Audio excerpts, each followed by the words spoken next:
Among every world, among every timeline, among everything you can imagine in different worlds, people are there to guide you through stories, guide you through timelines.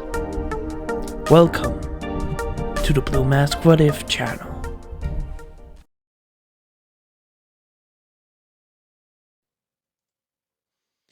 Hello everybody, this is Blue Mask and welcome back to my channel. Hope you guys will enjoy this video and let's begin.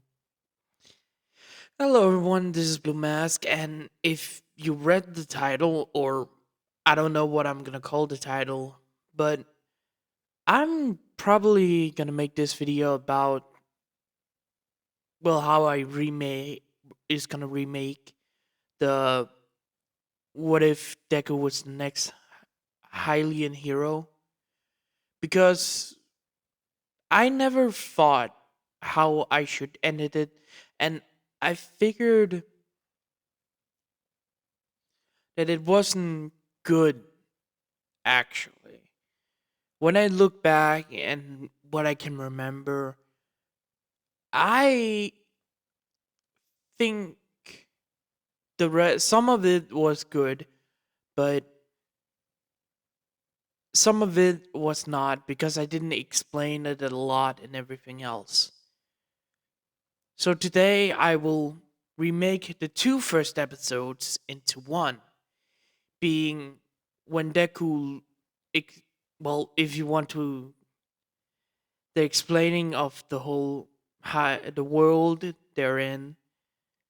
Short version I will tell, and then how Isuku and Zelda went down the hole to the underground or underworld of the Hylian Kingdom.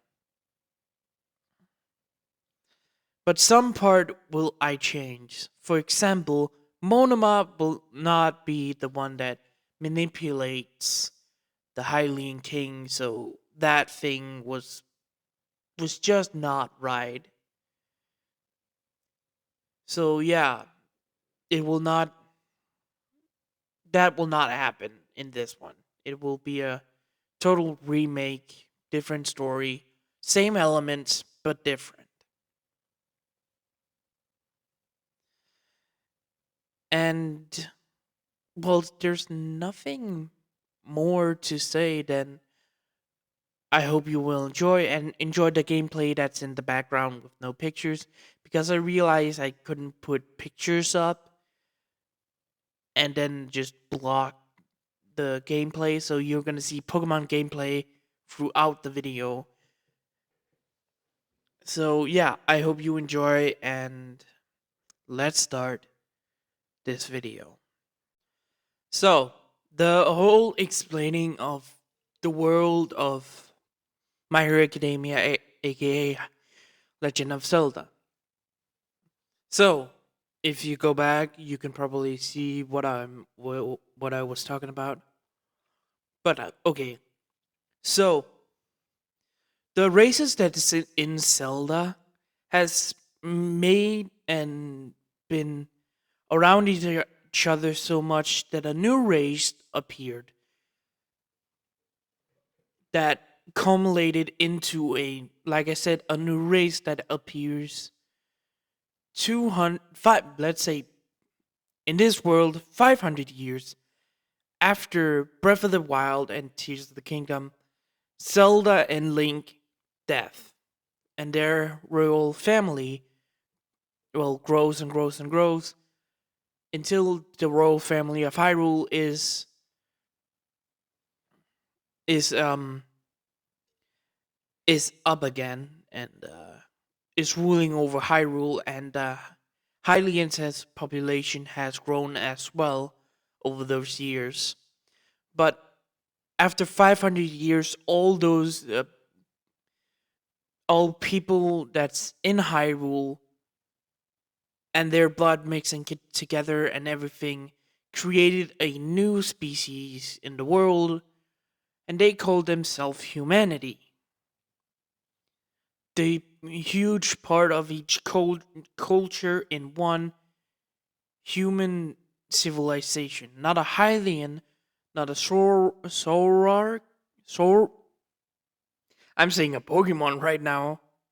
Sorrow. Oh God, the hell's that name? That's sorry.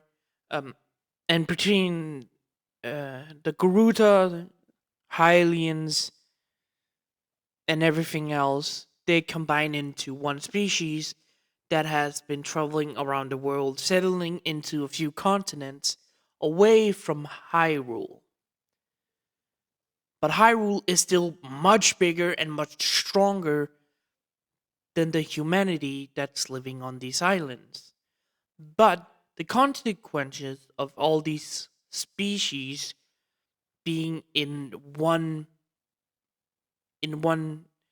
all these species that has been well married, have children, they married, and yada yada yada, combined into the new race humanity. Humanity gave was given abilities 1,000 years later after they got they were created by, well, having the humanity being children, everything. 1,000 years later, quirks starting appearing.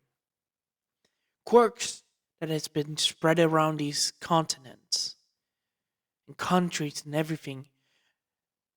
But humans, when they try to go on a defense against Hylians and everyone else, they realize they were weaker than they ever thought, because they haven't had millions of experience. They're only a few thousand years old. They're only 1,500 years old. But humanity made technology that they shared around the world, and Hylians and every other races accepted those technologies. But after that, after all that explanation and humanity, there are still rules about humans. Humans, when they actually falls in love with a Hylian, Garuta, or a Sorrow, their children will permanently become a Hylian or a Garuta. They will they will become full Hylian. And if that child marries a human, that human can become 75 to 25% human. And then the next is half and half. The next is 75% human, 25% Hylian. That's the rules, because the other races have stronger genes than humans.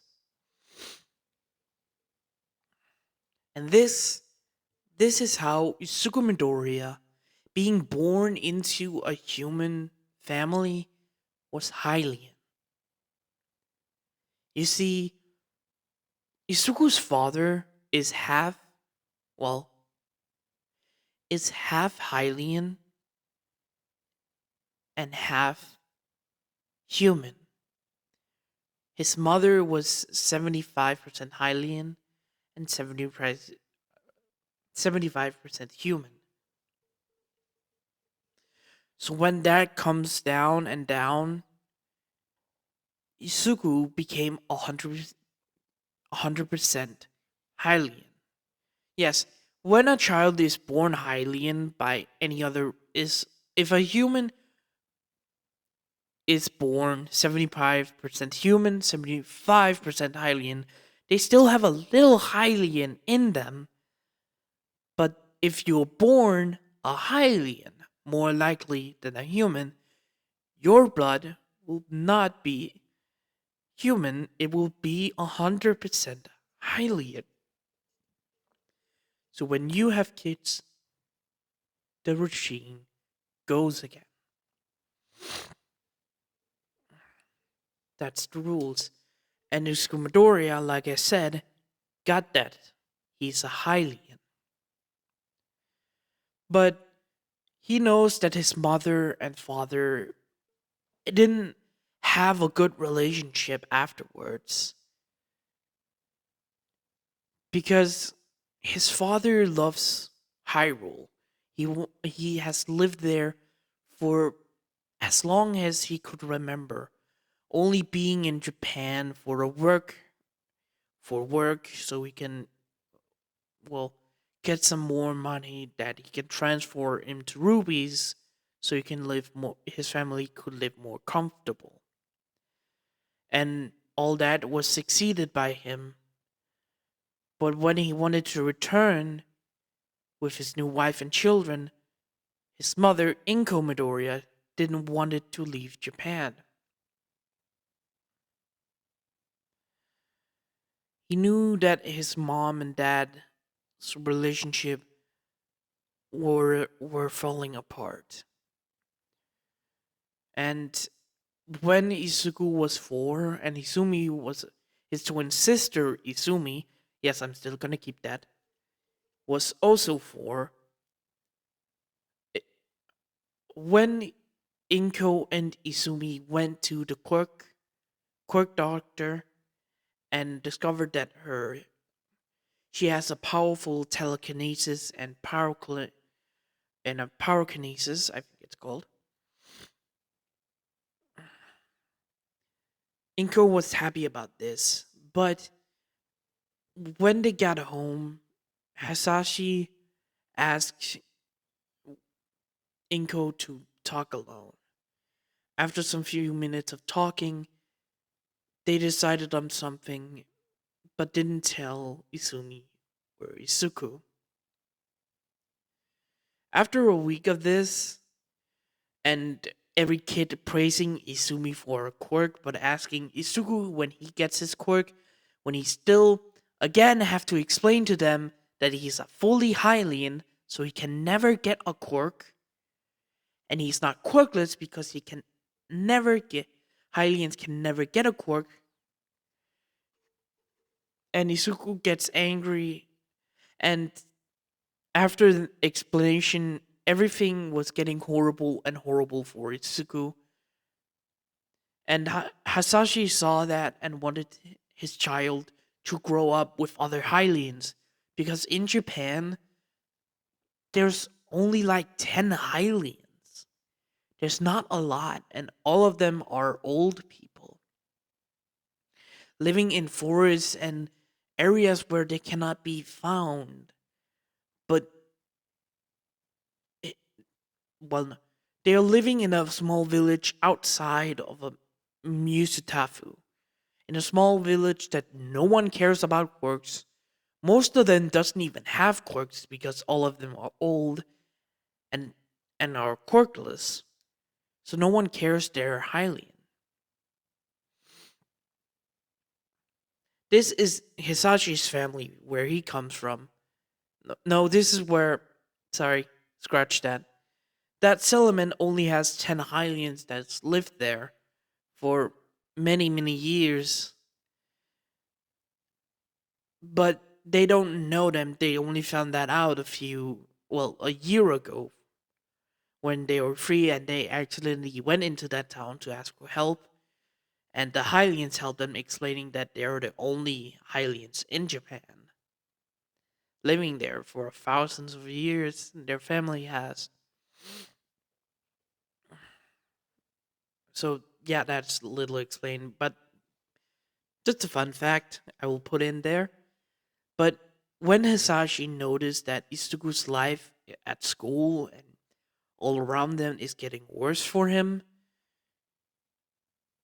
he asked Inko when Izumi got home and her quirk was realized.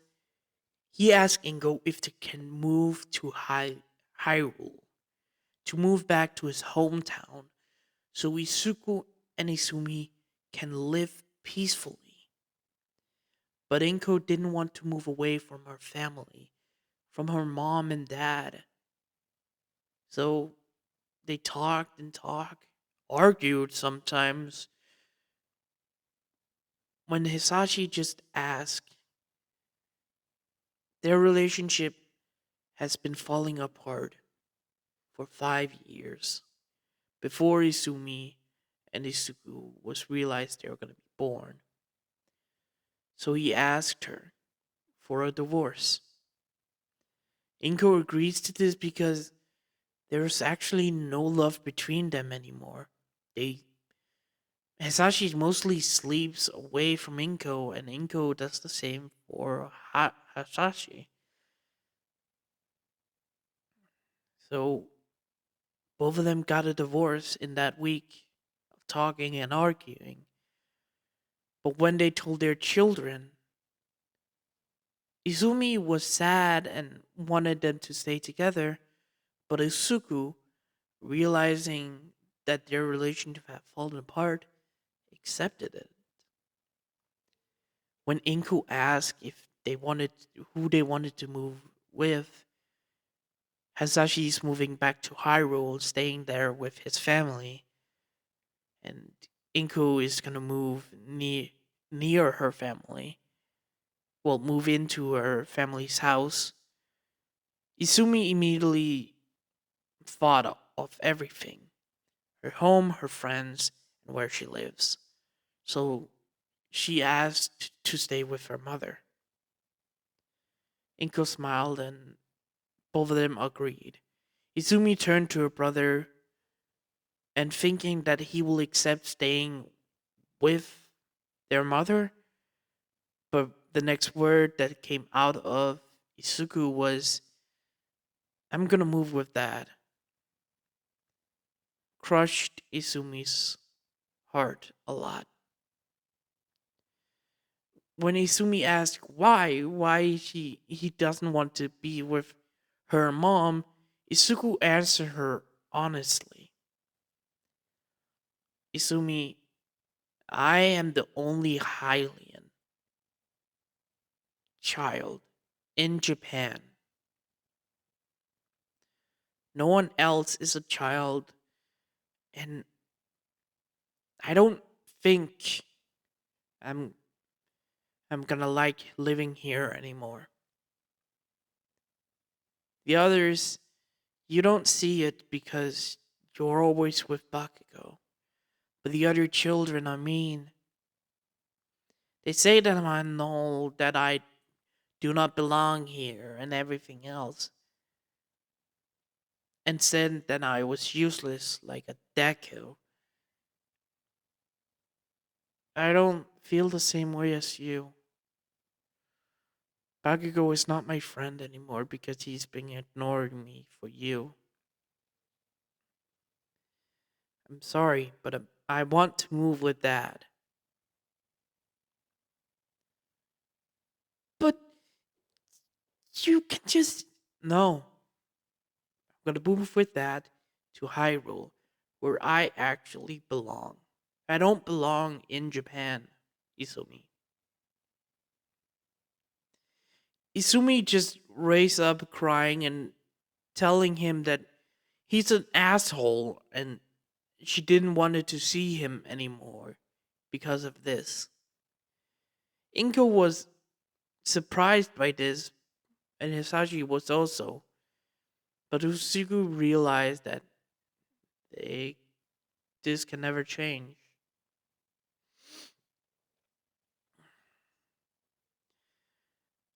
Izumi stormed out of the house and ran to the park. Inko was right behind her, and Izuku and Hisashi started to pack that day. It took 2 weeks for Izuku to pack and get ready to move to Hyrule.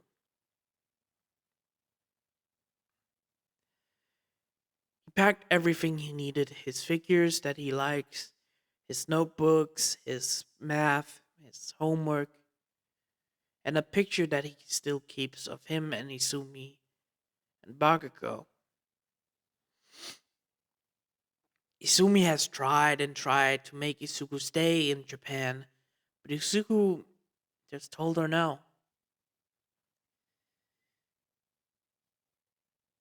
After after after the divorce was finalized and Isuku and Hashi Isuku and give me a moment.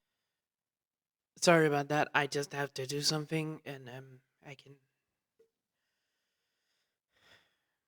I don't feel annoyed by it, so yeah, I just had to fix that.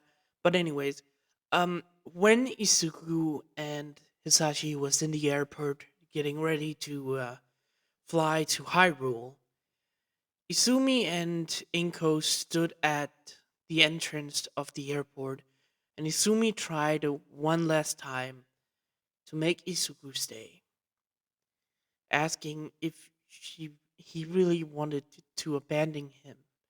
Uh, he really wanted to abandon her. Isuku looked at her and she explained that because he's leaving her here alone, then he's abandoning her because it's gonna be hard to make calls that they're on opposite side of the world where they're not gonna talk a lot of times. That she just really want him to stay here in Japan with her.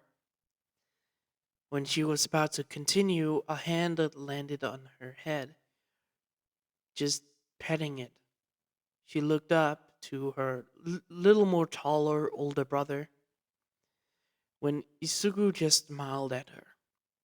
I know it feel like I'm abandoning you, but I'm not. I will never abandon you. You're my sister. But this, I cannot stay here. Not for long.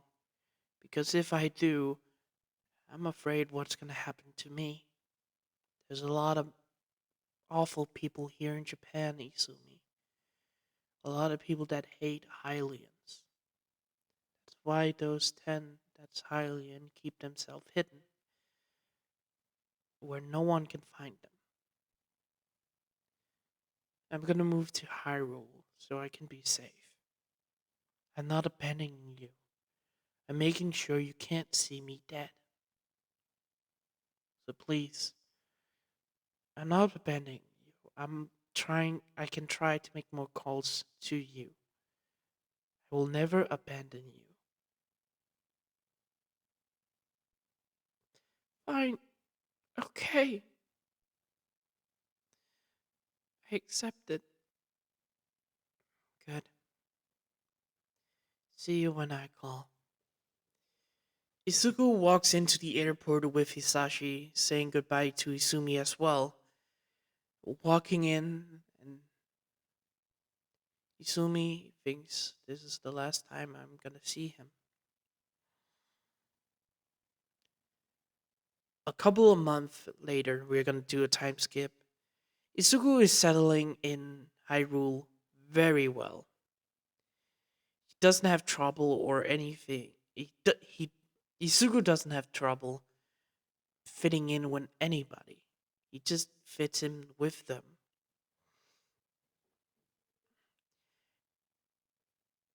Isuku lives in a little village on the near a beach side. Oh, what that name is.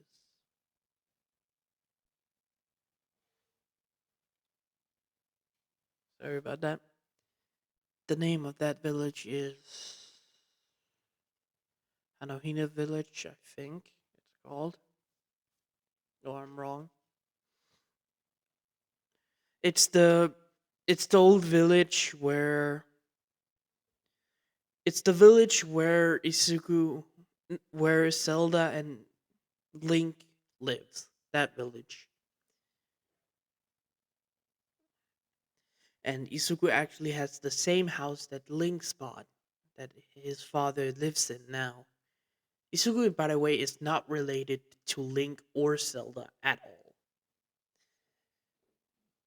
It's just that Isuku lives in the same house, but it's kind of a little bit different with his dad living in a room. The house is a little more bigger than it used to be. So free story side this time. It's two stories. It's the normal kind of situation, normal thing in the normal house in Zelda and Tears of the Kingdom.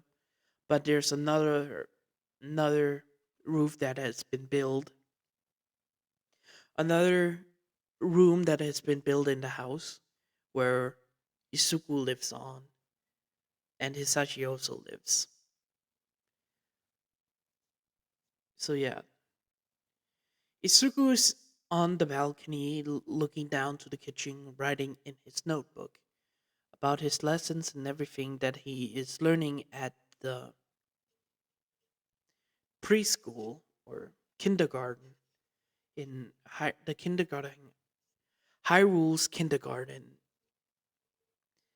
that is in Hyrule, Castle Castletown as it's named, or New Castletown. The Castletown looks like old medieval vibes, but it's a lot bigger and spanning out to um. If you look at the Castletown's ruined and the castle, it the all right. I'm just gonna pull up a map here. Sorry about this. I took a map from Legend of Zelda to show you how Hyrule looks like. So the dark gray you oops. Uh let me just fix that. There we go. So the gray area in the Hyrule map here is roads that has been built so people can go around and people can drive around and everything else. So yeah, so if you can see that there's uh, some coloring around the towns and cities. That's because of the expansion of the towns and everything, like the Garuda town. It's not a town anymore, but it's still a tribe. So, yeah, I'm saying it correct. Garuda. The Garudas has expanded their city more over these thousands of years because of how many Garuda women that there is now than there were beforehand. So that's why their city has expanded plenty, a lot over those years. And the the little village that was down here has expanded into a minor city, not a big one. There's it's not a city sort. It still have houses that's like that in the houses around the oh god, what's it called? I need to find a map on my phone here. Um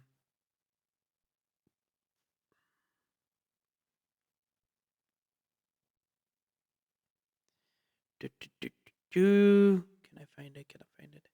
Where there? Can I visit?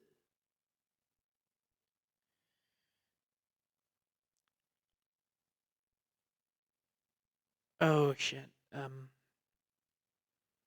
Give me a second. It's the village down there. It's called.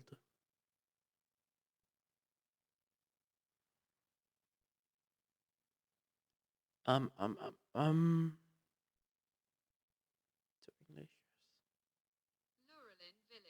Lulin village has become Lulin town, not village. It's a town area that has expanded at the sword tip. But the houses are the same. It's just more people live there than that has before. Am I really that quiet? Because that's really annoying. Give me a moment. Sorry about that. I just got some difficulty recording this word.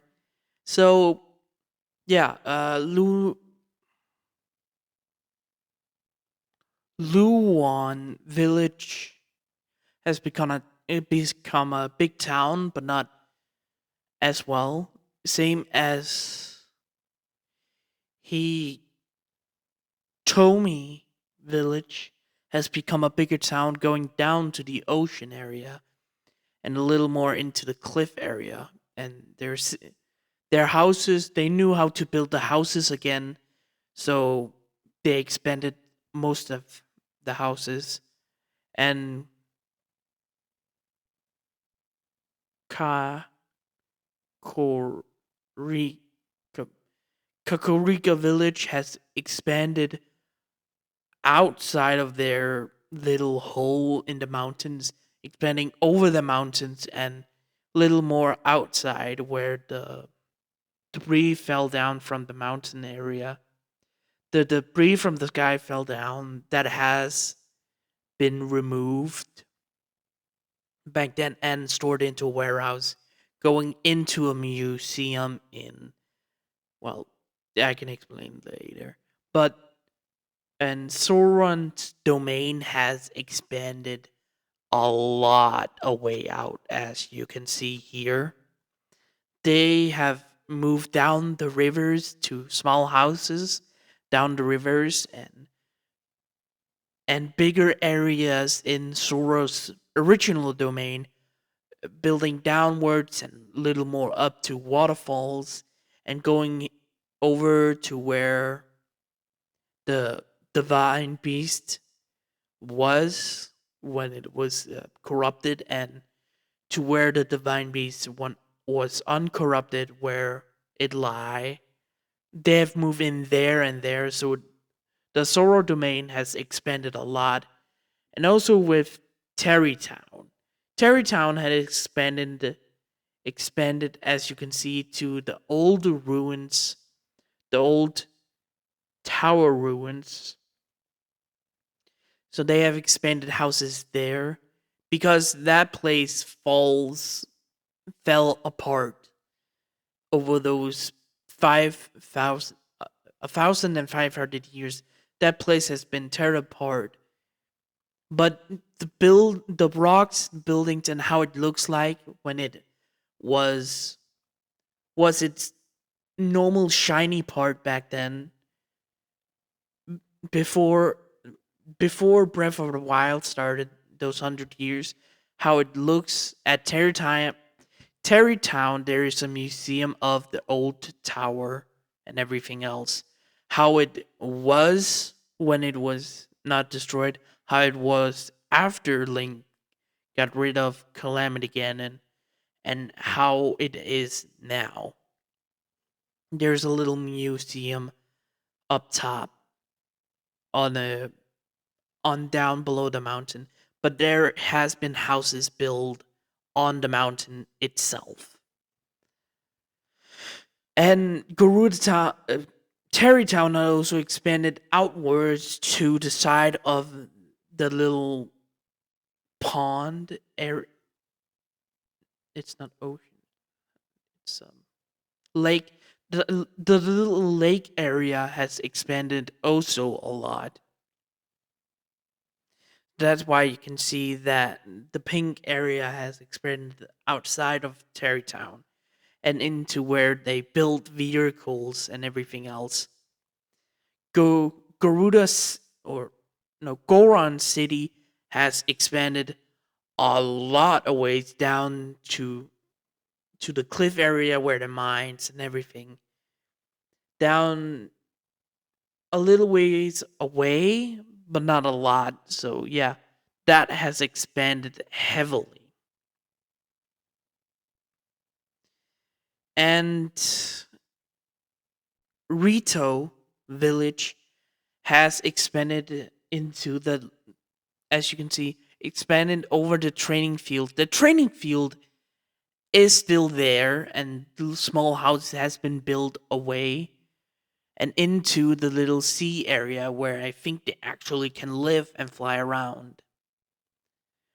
I did talk about Garuda's town being Garuda City now, same as R- Rito Village has expanded to Rito City. Goron City is still called Goron City. Um, Terry Town has expanded to Terry City as well.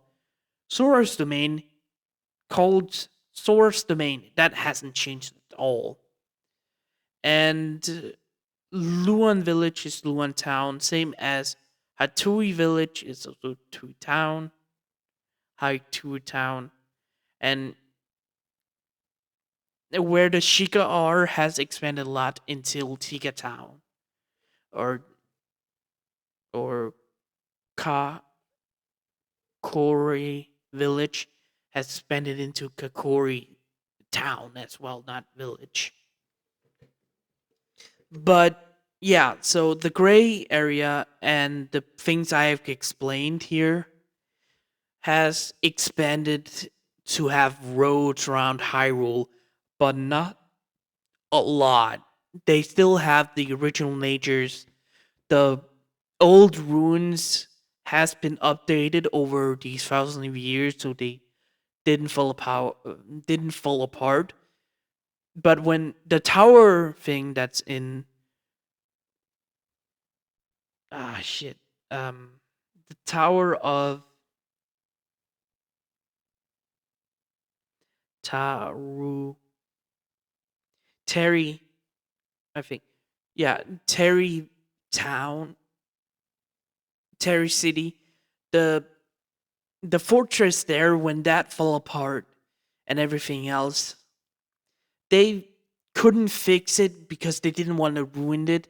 So they just decided to move everything into a museum so everyone could see how it looks, how it became, and how it is now. So, yeah, everyone decided to keep their nature preserve. They didn't touch um, the swamp area, did you touch up on it, but didn't ruin it, didn't have machinery or anything in there. The labyrinths they never touch. They still fix it up and everything, keep it low key so it doesn't get destroyed or anything. Um,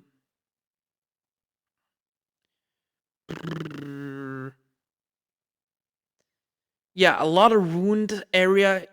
The Hylians and all races decided not to touch ruined areas because they were gonna keep that. And let's talk about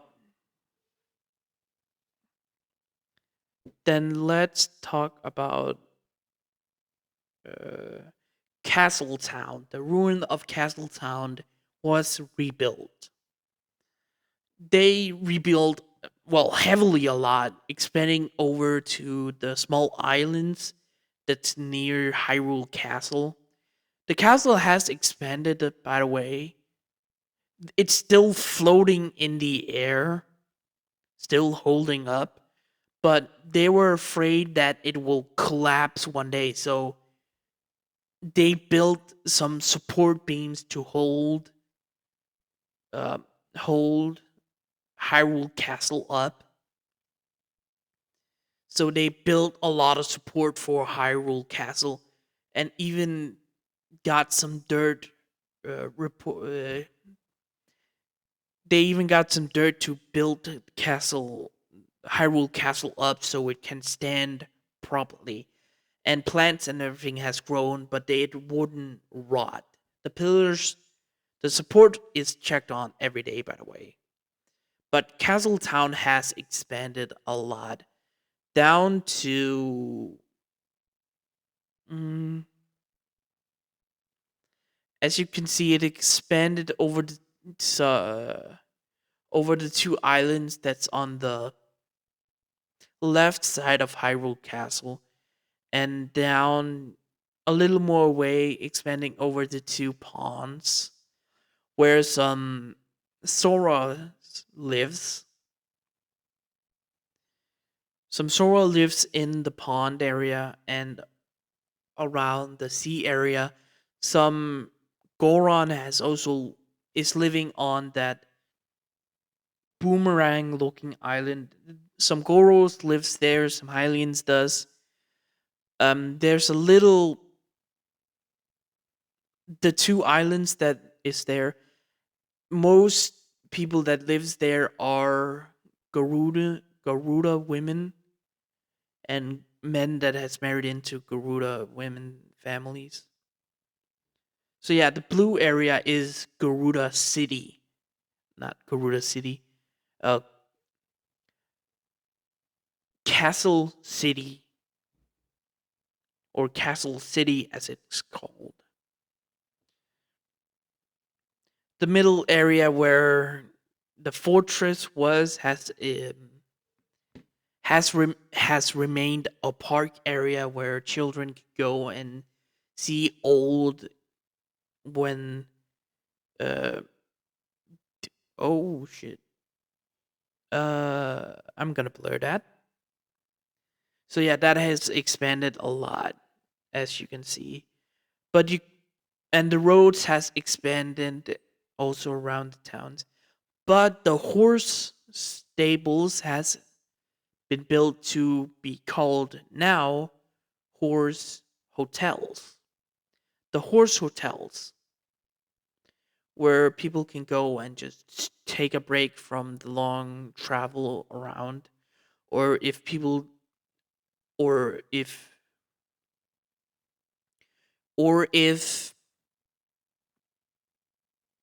tourisms came to Hyrule. By the way, Hyrule is a bigger place. This is just main area Hyrule. Yeah, so this is where Isuku lives, but Hyrule is a bigger continent. This is just mainland main area Hyrule. So yeah, all natures has been protected and everything. So Hyrule is beautiful. There's some few roads, some few areas in Castle City, and everything else, like I explained as best as I could. All right, so it's been a couple of hours for me. So if I sound tired or hoarse, I have something in my throat. That's why. So I just explained the how Hyrule will is now in the present timeline. So Isuku Isuku goes to a kindergarten or preschool. No, kindergarten, then preschool, then middle school, and then high school. So Isuku is in the right high right Hyrule kindergarten. There's two kindergartens, one for the left side of Hyrule, one for the right side of Hyrule. Isugu is in the right side with some couple of his friends from Hitomi Village or Hitomi Town, as it's called now. But Isugu doesn't have a best friends between those from Hitomi Village. His best friend is, well, Princess Zelda, his dearest friend.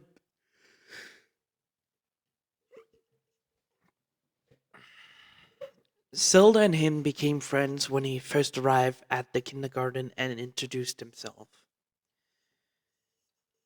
He sat alone mostly of couple of days before Zelda actually went up and talked to him. Isugu explained, well, his life and everything else, and Zelda was excited to meet someone outside that has lives outside of main Hyrule. She asked a lot about Japan and everything, and she and Isugu explained, well, a lot.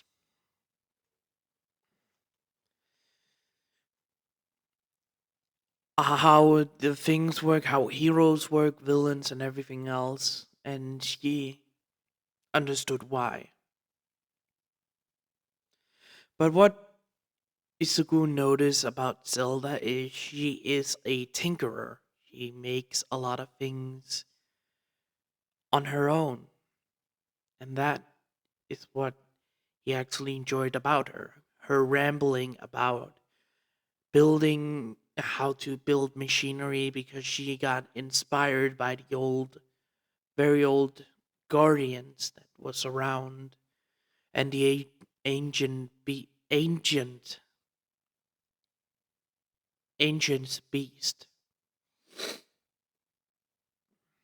that was around but suddenly disappeared a thousand and 500 years ago. They disappeared from Earth when the next calamity arrived.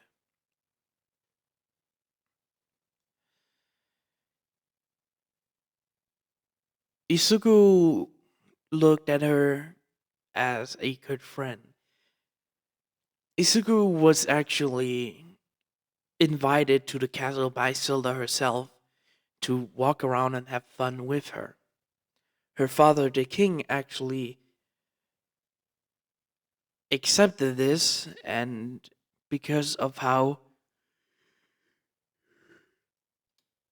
Isuku treated her, Isuku treated her like a friend, not a not a princess, not a royalty, not to use or anything, just a friend. And that's what the king wanted for Zelda, a friend that she can be with. A friend that will just protect her no matter what. And that's what Isuku was.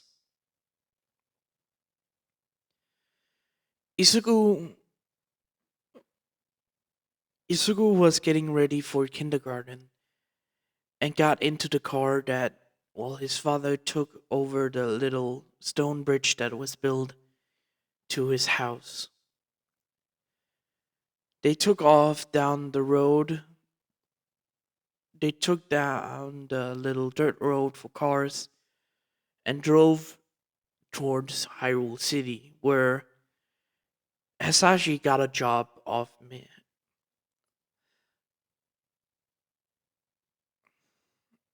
um, where Hasashi got the job of making knight's armor and everything because of his quirk. Hyrule still have laws about quirks. I forgot to mention that. Their laws is you can use it on your job, but you cannot or ever use it in public. You are allowed to use your quirk when it's needed if something needed to be moved or someone is attacking someone else or someone is attacking someone else, you're allowed to use your quirk. That's the only rules that's about it. But in the meantime, people has to wear a bracelet that actually dampens their quirk. And the people that actually lives in all the cities that have quirks doesn't actually mind it because their main ability, the thing they can use, cannot act is affected, but their immunities, like if you say that a fire quirk was living in Gorak City, that was a lot hotter because actual lava is spewing down the lava because it has appeared again, but it's not a lot. So yeah, there's not a lot of lava coming down the volcano, but there's still decent amount of lava that's coming through, making the area very very hot. But if a fire quirk like Hisashi breathes fire and has heat resistance, not heat immunity, but heat resistant, he can use the heat resistant, not the fire part of his quirk. And if a person that can breathe underwater lives in Sora's domain, a person that can use and manipulate water with its quirk, with his or her quirk, they can and breathe underwater.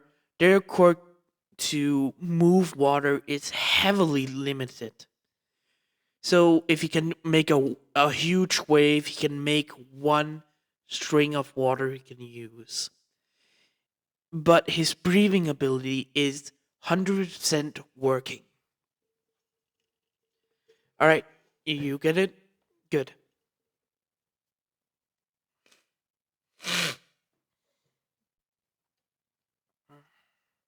All right, good. That explained.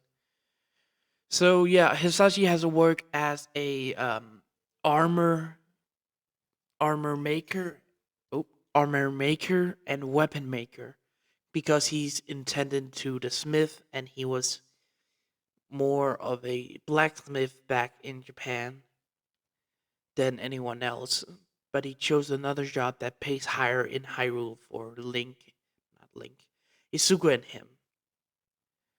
So yeah, that's why he works as a blacksmith for royal, royal guards that surround the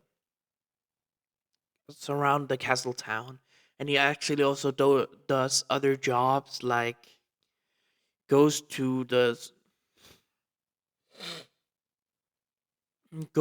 Sora domain to actually make some weapons for them, or to Gerudo City where he also makes weapons.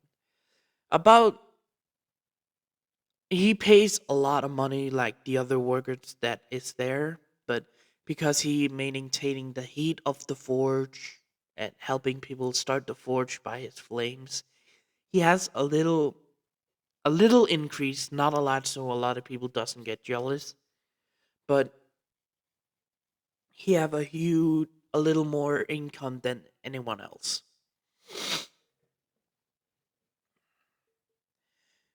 So yeah,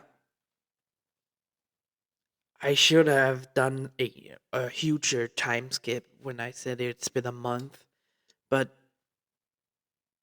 yeah, I'm gonna do a huger time skip for helping me here, but not yet. Isugu was on the road with his father going to Castletown. Looking out the window, he had this glint in his eyes, knowing this this was gonna be fun. 7 years later, yes, I'm gonna do that a huge time skip.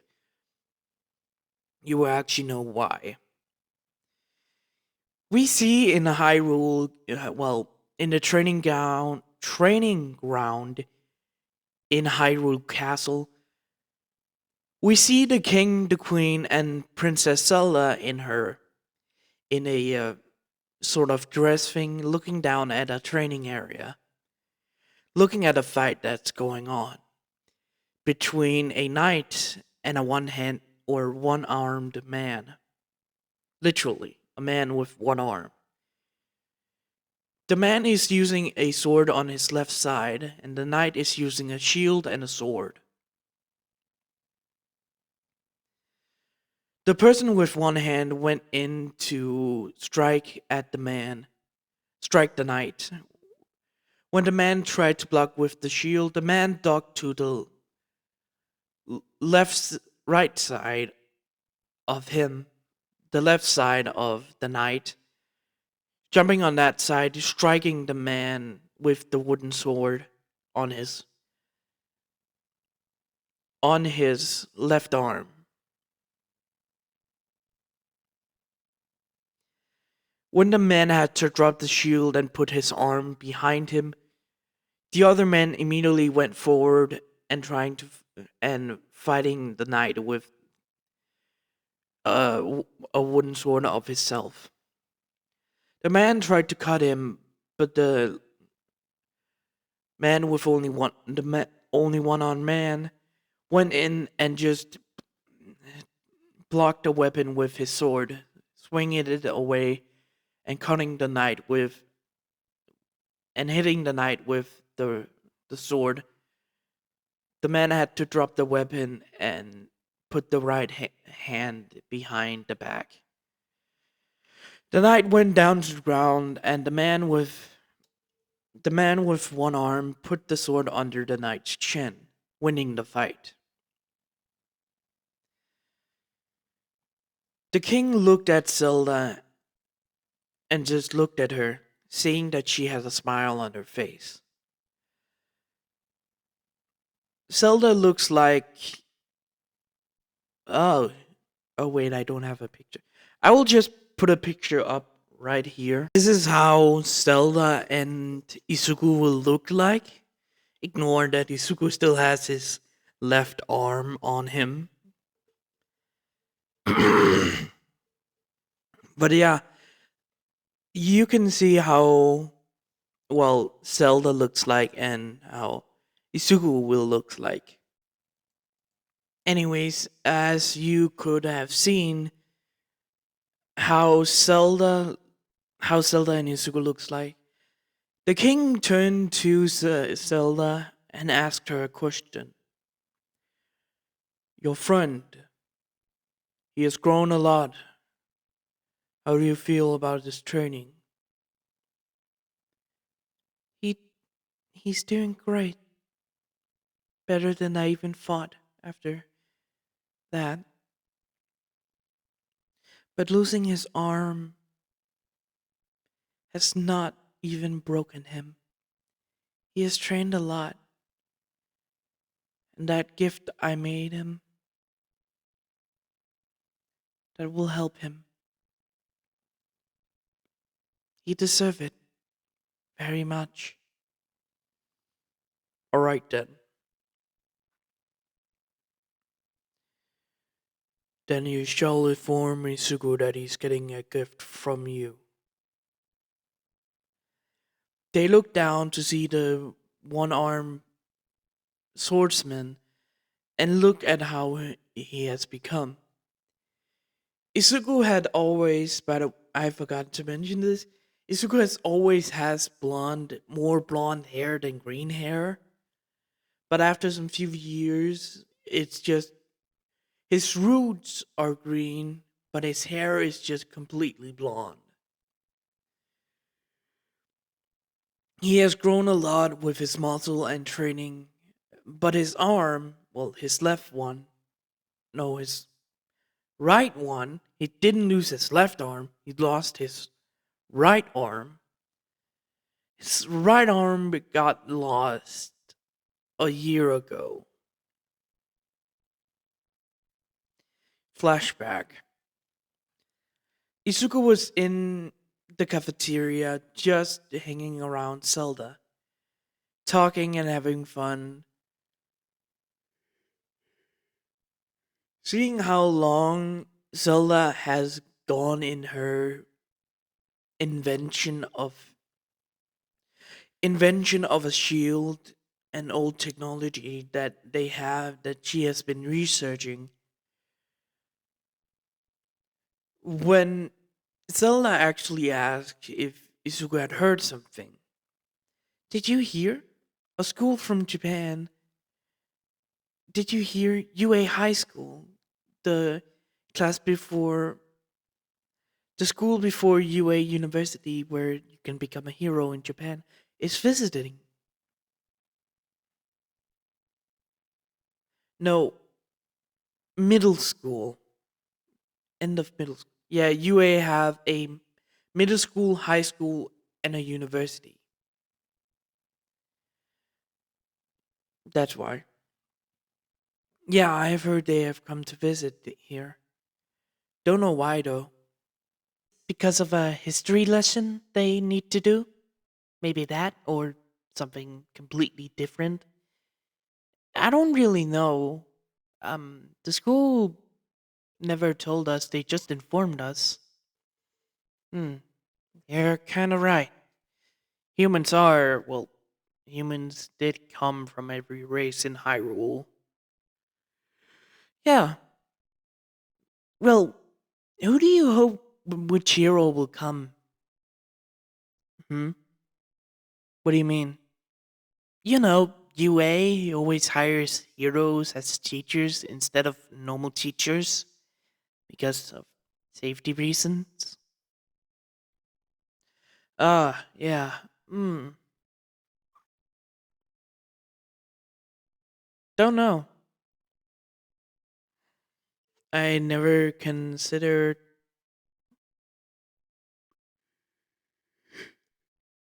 I never considered that possibility. Maybe just a normal teacher, just a random teacher in middle school.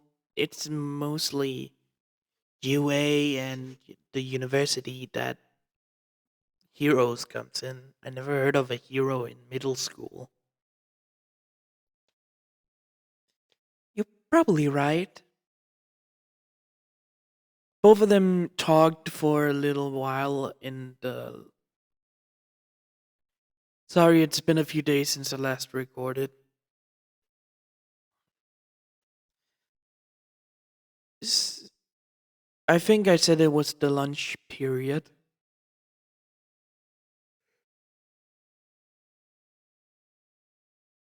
Both of them talked and talked until the class was over. Until the lunch period was over, not class time. When they went to their classes and the teacher informed that they are gonna meet the class from UA because they're in the same year. Everyone was kind of excited, but none of them really cared that much. After all of them got out to the courtyard where they are gonna meet, well, the middle school of.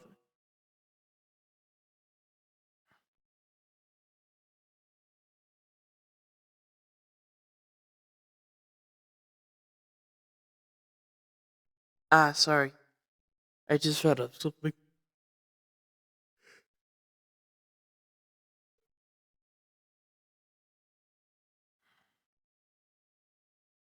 Yeah, yeah, that shit supposed to be. Um, I'm sorry.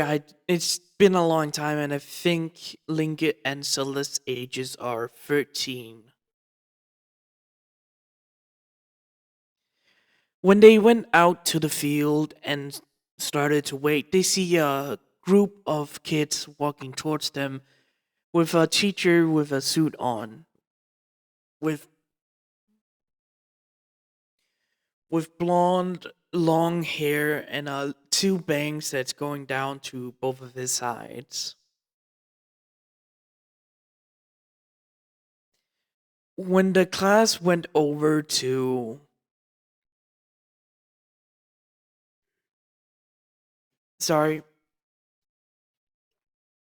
sorry, I'm just getting a little tired. I'm right now just standing up. When the UA class walked over to their class, the adult went over to the teacher and introduced himself as Tsunori, a new chi- a new teacher that just got his license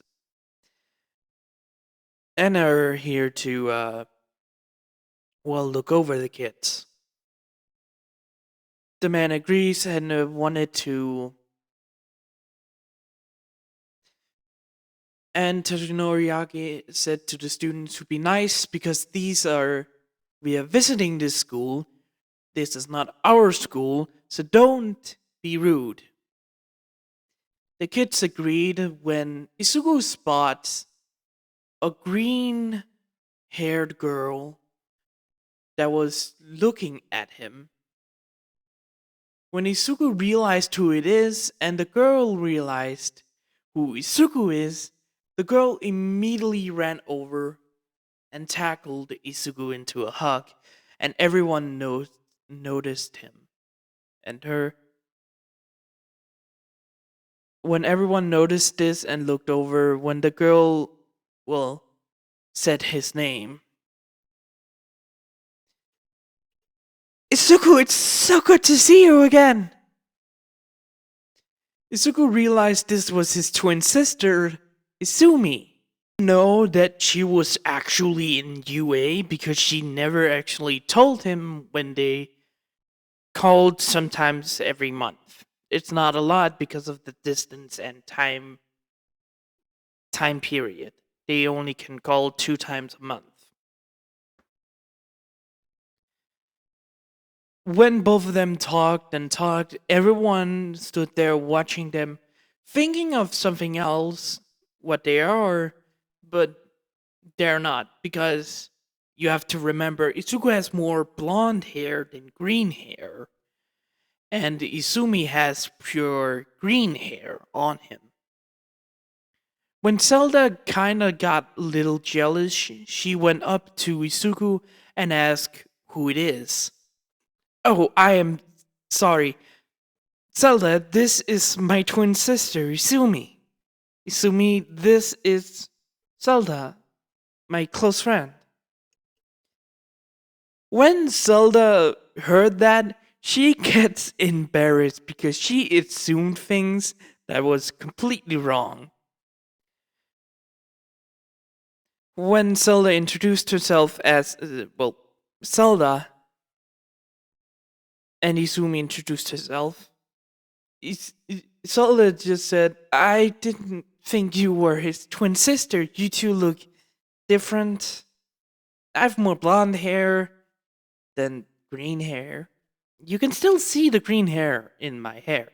You can still see some green in my hair. Zelda, you know about this.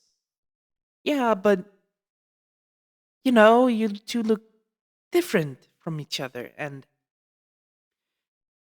Isuko just raised his hand and just had his fingers on top of his nose, just rubbing between his eyes. Just, yep, I get it. Stop, please. That sounds disgusting. Wait, did you We're twins. That's just awful. Like I said, you two look nothing alike. Zelda, just please be quiet.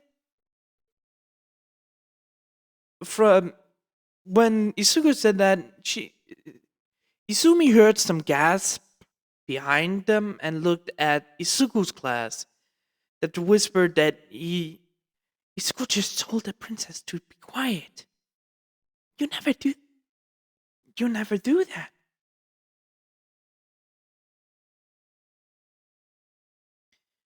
When Izumi heard this, she didn't ask why that was until she gets more information. Both of them talked until the teacher interrupted and asked to introduce themselves. The whole class introduced themselves, and Isuko actually admitted that Bakugo again.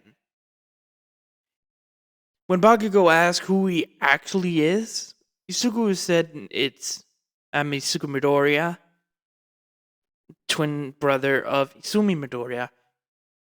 Are you Bakugo, by the way? Yeah. Isuku immediately said that it was him, Isuku, or as he was known back in Japan, Deku. When Bakugo remembered that name, he actually winces at that because Izumi scolded him afterwards because he actually used that name on him. So Izumi just hammered in that was just awful to say to her twin brother. Because he was a Hylian, not a human, so he couldn't get a quirk. Never. Bakugo apologized for how he treated Deku, but Isuku just said it was fine. He completely understand the mindset of some of people in Japan. But he also got introduced to some of Isumi's friends, like Ochako Uraraka.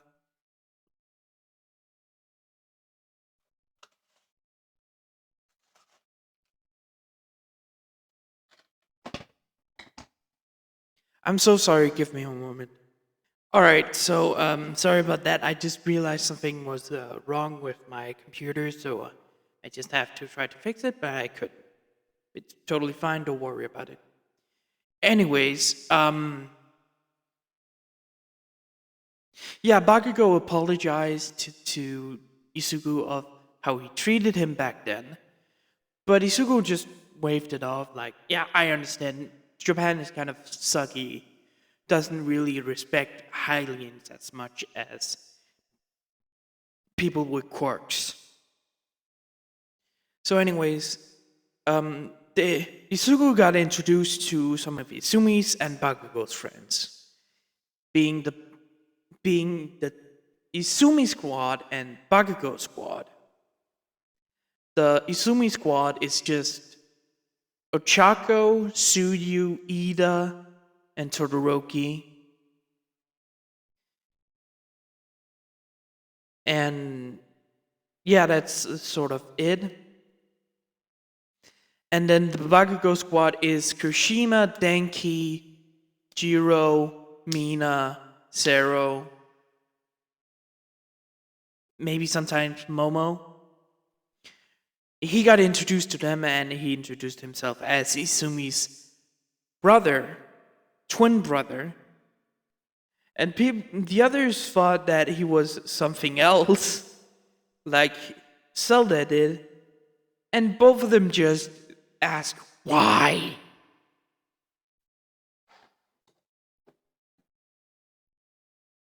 Anyways, when after the day has gone by and they got shown around, Isugu took Izumi's squad with Zelda, and Bakugo went with some other people to another place. But Isugu never noticed the eyes of a boy that has a little jealousy in his eyes. This is not a main character of the series, don't worry, this is just gonna be a jealous character, not gonna name him.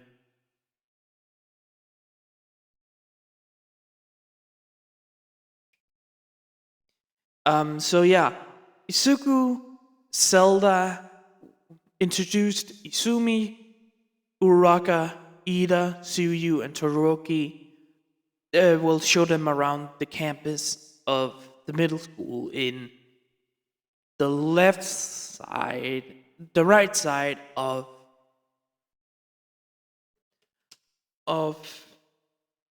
well, left school of Hyrule.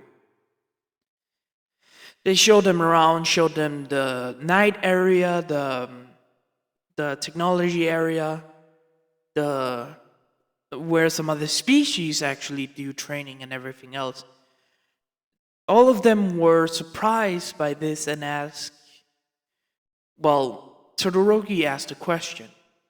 Why do you have so many classes with, well, no. Why does some of these people use their powers? Isn't that not offensible? Well, isn't that bad? Isuku looked at Todoroki and just said, it's their natural powers. There's nothing to change here. Sora swims faster and some of them has some training with healing powers.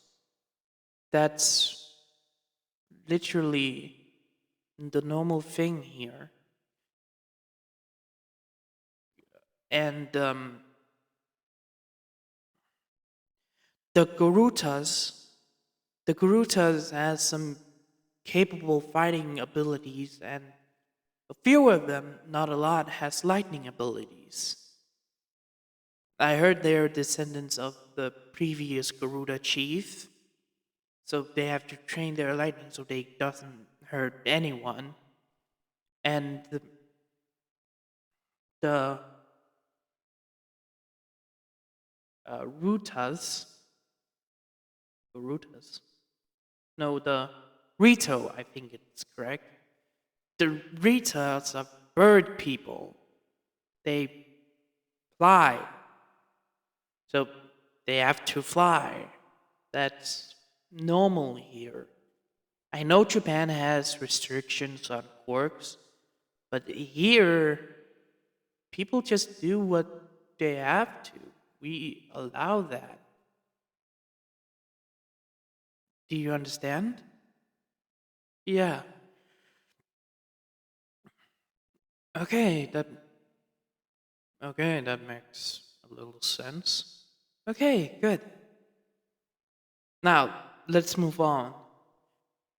They showed a little more around until the day's ending. The day's end, where Isuku went to his afternoon, went to his club, the fencing or nightclub, the Knights Club, where some of them actually want to be knights. And Isuku, actually being a best at swordsmanship, is in this class. The Izumi squad and Bakugo squad actually watch in on this, actually seeing some of the Hylians fight. But they're most impressed with Isuku's skills and how he fights pretty well for how old he is. But after some few minutes, a kid that was with the group that was watching this, asked to go challenge Isuku for a fight, and Isuku accepted. The kid you picked up a training sword and fought Isuku, trying to do something. But when he lost after 2 minutes, he tried again and again and again. The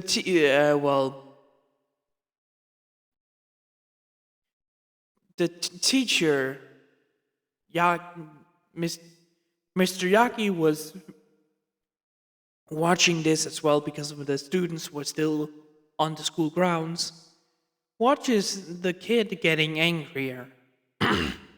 Before Yaki could actually stop this, the kid that was behind him got pissed, like really pissed, and activated his quirk, making his arm a blade, and cut up to Isuku's right arm.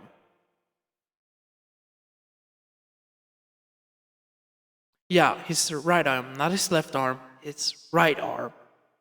Isuku didn't notice this, but people started to scream, being Zelda, Izumi, and Bakugo and the rest of their friends, when he felt immense amount of pain in his right arm. He could feel something going under his armpit and up to his shoulder, but cuts outwards. So he can still feel some of his shoulder, but it still fucking hurts. Isugu immediately dropped to the ground, holding his, now lost shoulder and arm. Sorry about that, I just wanted. Shoot. I'm just sitting down. When, like I said, Isugu drops to the ground and holds his shoulder. When he looks back to the kid that had blood on his blade arm, he understood why. But immediately, Zelda froze him something, and the kid saw it and said what he's gonna do. He lost his sword arm because Zelda froze him a metal sword to defend himself. The kid tried to, hit Isugu again, but Isugu draw the sword and immediately dodges the hit, landing on his feet and launched himself behind the kid and cuts his legs. When the kids drop, Isugu immediately hits a point in his arms where he can't move them, but they will heal. Isugu after that stood up and pointed the sword and says, I can fight with both arms. But he passes out after that because of the blood loss he is having. After the whole incident, Isugu was in the in Hyrule hospital for a month to recover. The doctor had to cut the rest of the shoulder off so it doesn't get in the way and so it doesn't feel pain in that area. They have to cut the rest of it off. But after the month's ending, Isugu still went into training with swordsmanship. He cannot use a sword and a shield, but he can use a sword pretty fucking well. After that, he still kept in contact with Izumi, but the kid got arrested and sent back to Japan, where he also got arrested and sent into a mental hospital. Flashback ends. Where I left the flashback on a balcony where Zelda has a gift for the knight that lost his arm, this being Isuku, that has been done training in the courtyard of the knights. He cannot become a knight because he has lost his arm, but the king still allows him to do this. And Isugu is just a really good friend and more of a protector to Zelda, not Izumi, if I said that. After the training with the knights and beating them again, Isugu walks and cleans himself up to the training and puts on a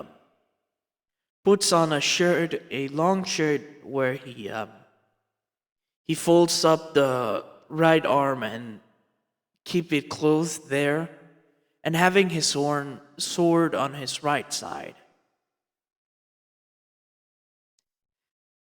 He walks towards where a guard said Zelda was in her study room,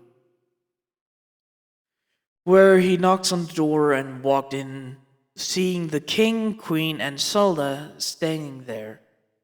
Izuku was surprised by this and asked, what is going on, your majesty? Izuku, please. I've known you for years. You can call me by my name. Alfred. You can call me by Alfred. That is my true name. You don't have to call me your majesty. I've known you for years, dear boy. Of course. Of course, sir. Still have to learn. Anyways, Zelda wanted to give you something. Zelda picked up a box on the table and walks over to Izuku. I have been working on this and looking at some notes of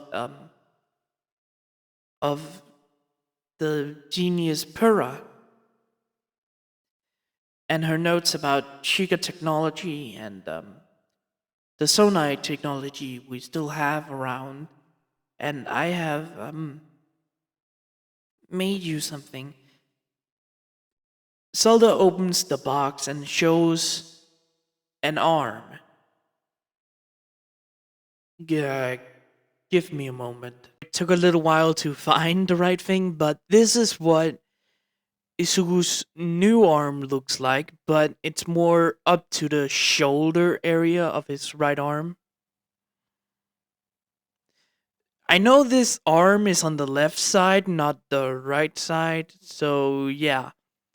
Imagine this arm, but the right arm instead of the left one. That's how it looks like. Alright? Like I said, that's how it looks like. By the way, I'm sorry for the echo. I didn't really notice that my settings of the microphone has was on echo. So I'm sorry for that 14 minutes of echo. I should have noticed that, but I don't really want to change that. Yeah, it's lazy, but it was a good clip. I don't really mind the little echo.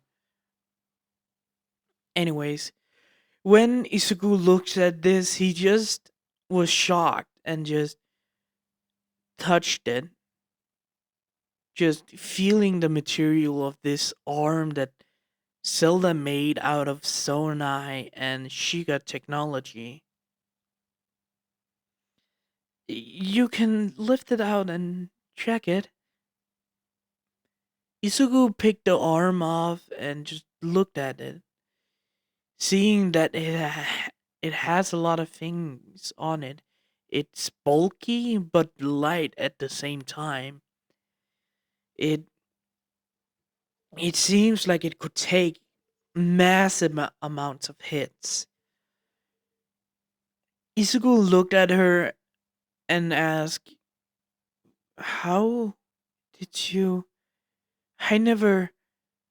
When you not were not a lot around, I started to build the arm. Uh, wait.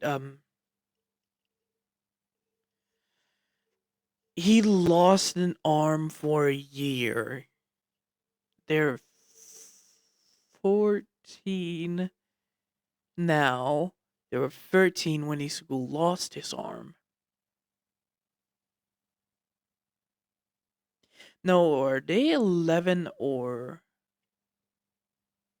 let's say instead of what I said, he lost his years for a for a arm. He lost his arm for a year, and he had to fight without his right arm for a whole year, getting used to using just one arm. Sorry. So yeah, god damn it. Did anything change? Okay, that changed a little bit. Sorry about that. Um yeah, Isugu lost his arm. God damn it, stop doing that. Sorry for the echo. Jesus Christ, it's falling a lot today. Anyways, oh god, my mic. Give me a moment. Oh, I am so sorry. Um Zelda told Isuku that she built the arm for a whole year, and after a month ago she was done, but make sure the arm was perfect. Isuku put the arm down, knowing this can be quite rude to the king and queen, but immediately just hugged Zelda as tight as he could with just one arm, thanking her over and over and over again. The king and queen doesn't actually mind this interaction between Isugu and Zelda. Both of them actually knows that Isugu and Zelda has a crush on each other for a while. But the king knew the about something that's gonna happen in 2 months. So Isugu asked after he released Zelda from his hug and asked, "When can I get this arm on?" Zelda said they can start tomorrow by with some doctors. They asked some ask for some heroes with healing quirks from around the world if they could help put this arm on, and see if they actually can work on people that lost their arm. Almost all of them agreed, being the famous Tsunade Senju from America that has a hospital and is a great fighter in her hero work. She has a little more less than recovery girl from Japan and some other doctors around the world. But when they agreed to see over the surgery of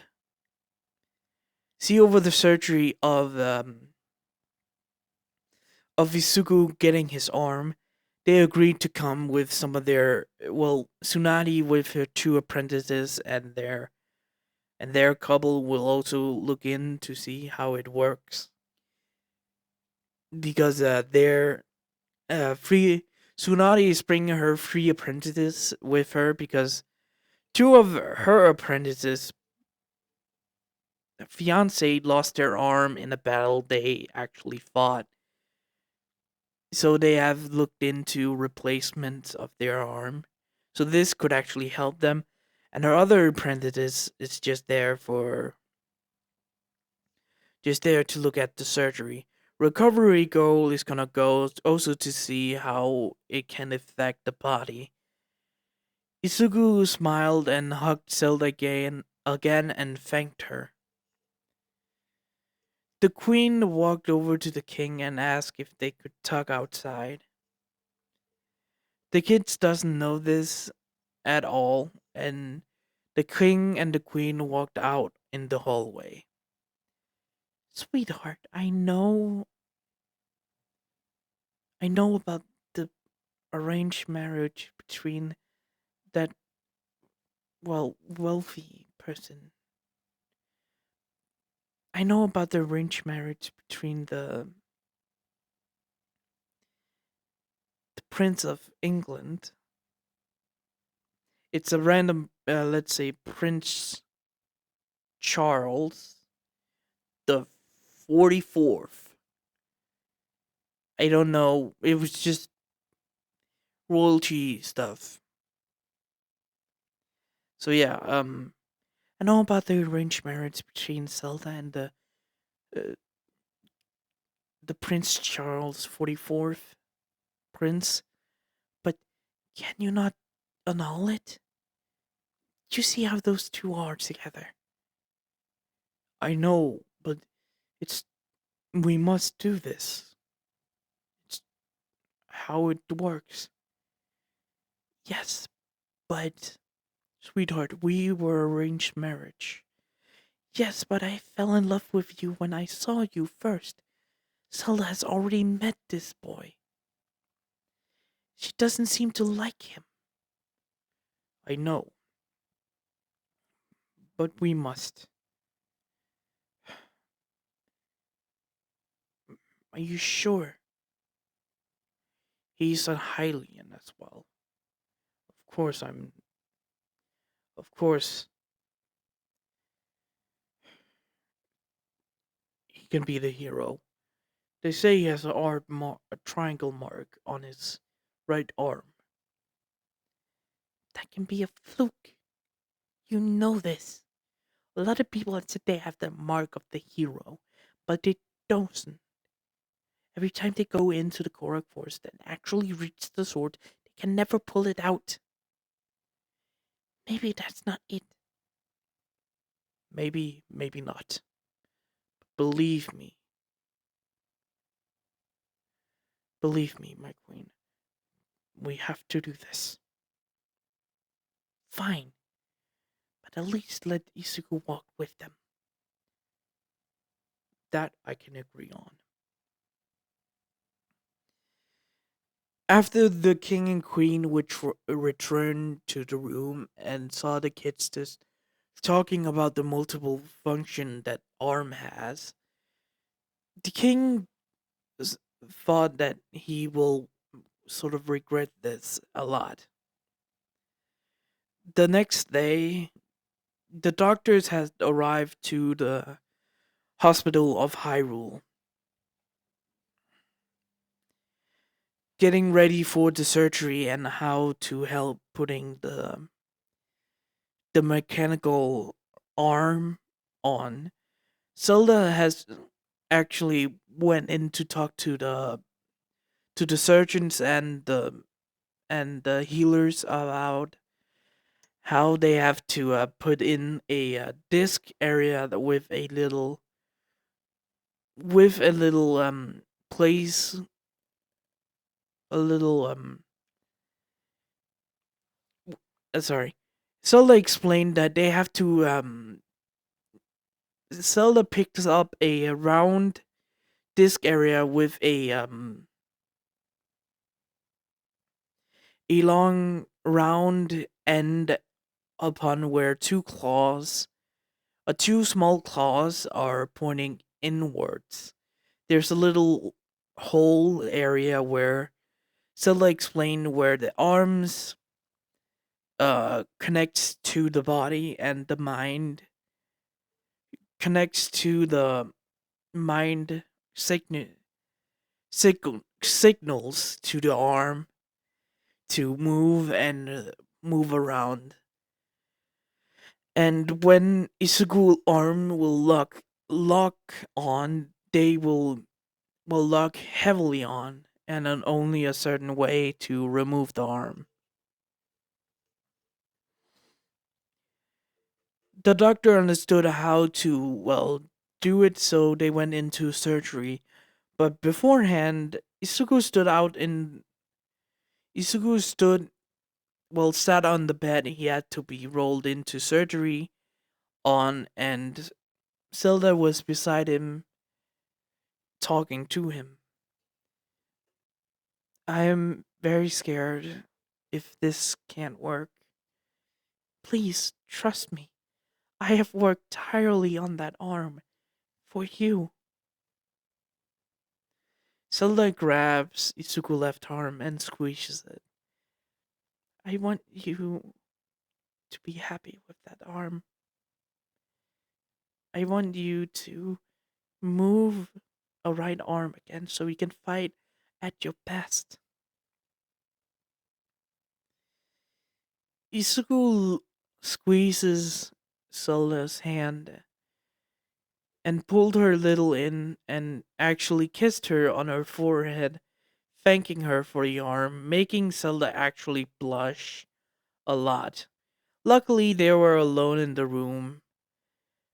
After that interaction, the doctors came in and said that the surgery is ready. Isugu nodded and lay on the bed, getting, well, rolled into the surgery area. And Isugu actually looked up to the mirror, seeing the king, queen, and Zelda, and oh, and a royal advisor named Impa as well that he actually has trained a little under. Isugu smiled at Zelda, and she smiled back. After that, Isugu doesn't remember everything that happened. He remembered closing his eyes and just floating in water area.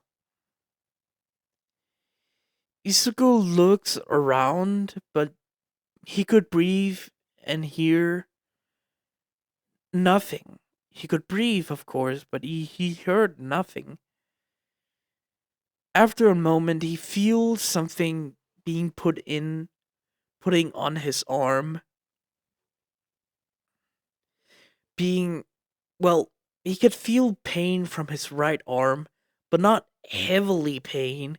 He could feel stinging pain on it.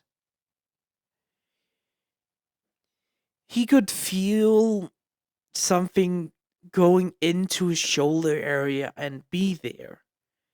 But after a minute or two, it disappeared in his mind. When he got confused, he could feel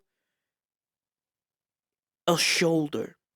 Then he felt his bicep, then his forearm, then his hand, then his little finger, ring finger, middle finger, pointer finger, and the thumb. He could feel it, all of it. He couldn't move at all, but when he could feel his new arm, he he moved it in front of him. He could see his normal arm, but he could see color in it. Different symbol just looking at it. He moved it his fingers in his forearm and arm, but but he put his arm down on his side when he felt he went totally asleep. After some few hours, Isuku woke up in a hospital. He looked around to see that He looked around the room to see what was going on and saw that someone was sleeping by his right side. He saw Zelda sleeping there with her eyes closed, just having a good sleep. Izuku smiled and reached his right arm towards her and just petting her head when he actually saw his right arm. It was the mechanical arm that Zelda showed him. He moved his hand in front of him to move each finger at a time. Moved his hand, his forearm around. He moved his shoulder areas. He could feel all of it. He felt Zelda's hair. He felt Zelda's hair. That was amazing. To feel that again and feel his arm, even though it's not his original, it was still amazing to feel. Zelda woke up when Izuku touched her head and immediately went over to talk to him, asking if he was okay, if he felt anything during the surgery and anything else. Izuku just made her calm down and ask what she was talking about. When Zelda revealed that his arm removed after it got put in, after they got done and cleaned up and healed his new right arm to his body, the arm started to move on its own, moving in front of his face and just moving his fingers, his hand, his forearm, and everything.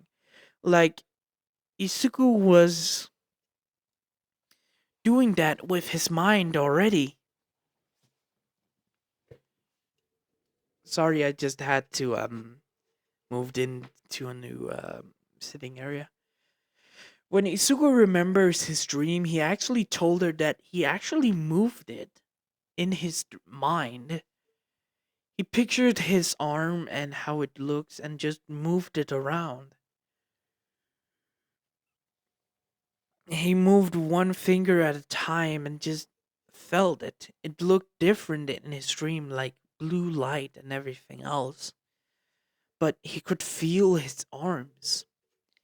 Zelda was happy and just hugged Isuku. Just hugged Isuku. She was sorry about that. I had to take a break. She hugged Isuku. She looked out the window to the night sky that was in. She Zelda looked out the window to the night sky, happy that her dear friend, aka her secret crush, could do many things now with a new arm. Maybe even be her knight. A month. It's gonna be a short time skip, then it's gonna be another time skip. So yeah, it's gonna be a short time skip, then another time skip that's gonna be longer.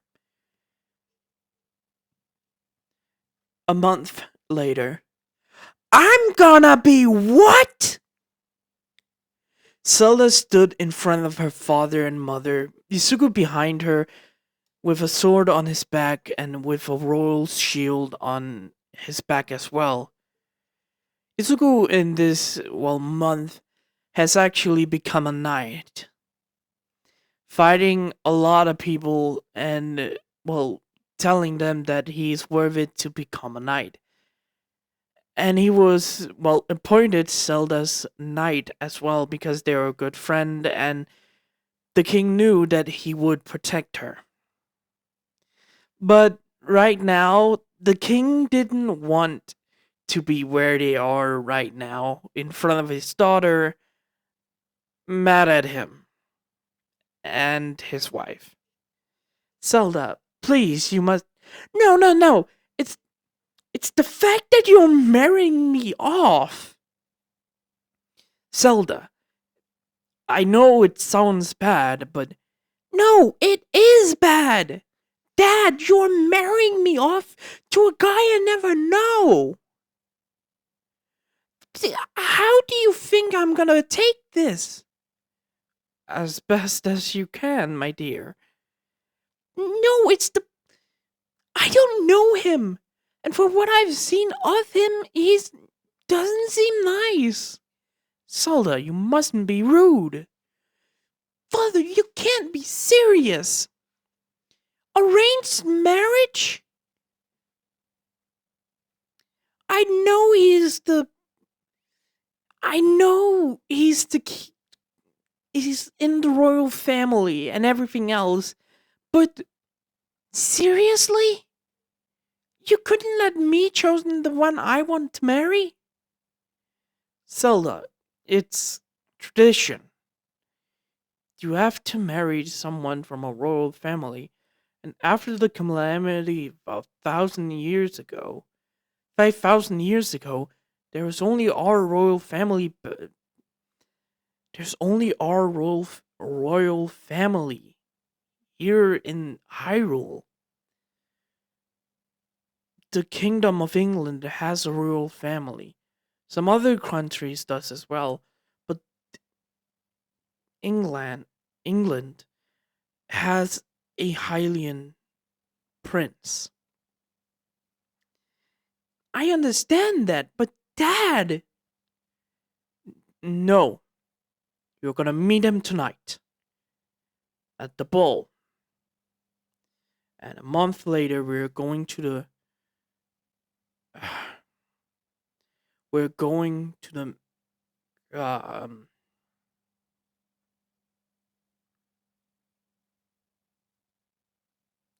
We're going to the. Kakariko. No. We're going to the.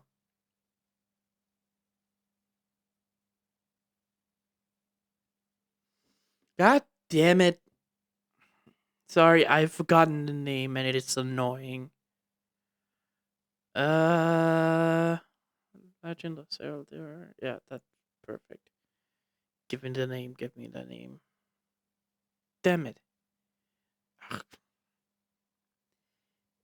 Show me the map.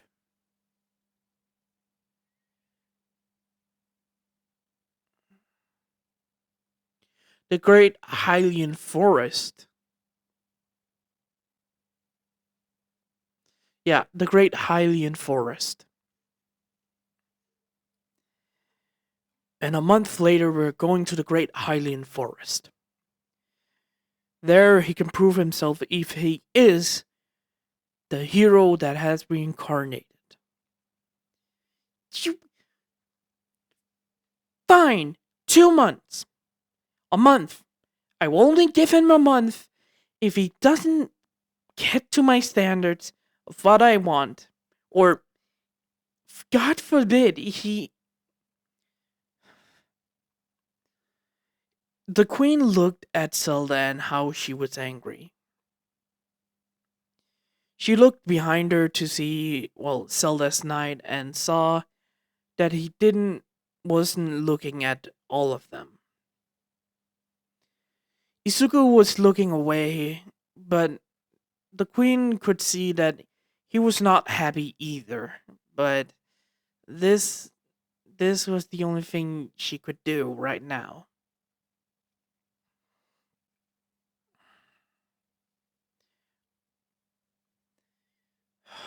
Zelda, give it a chance. Your mother and I was arranged as well. We fell in love easily. Maybe this will do the same. Probably not. But I will try and I will be nice. Good. Get ready. Fine. It's not tomorrow night. Sorry. It's this night. They're gonna meet.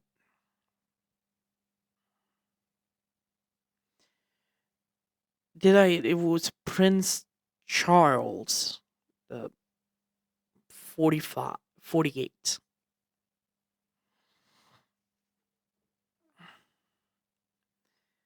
Anyways, remember, it's tonight you're gonna meet him. Be nice. Yes, father. By the way, Isugu is allowed to be by your side through the whole thing. Thank you, father. And Isuku?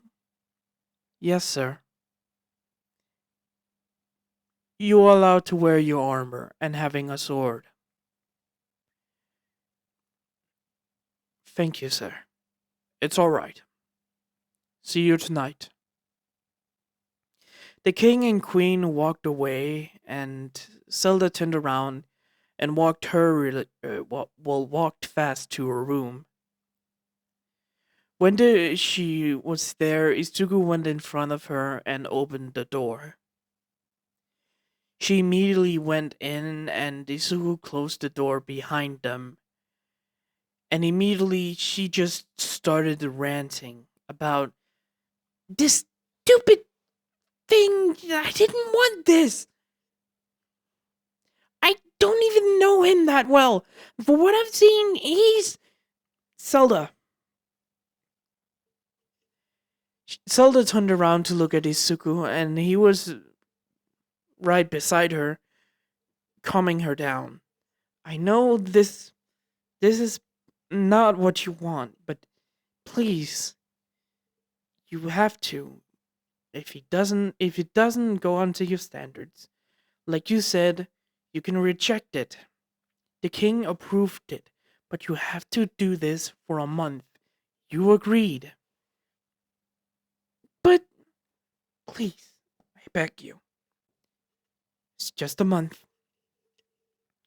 He can be nice, and the media just tells bad things about him. Or he can be.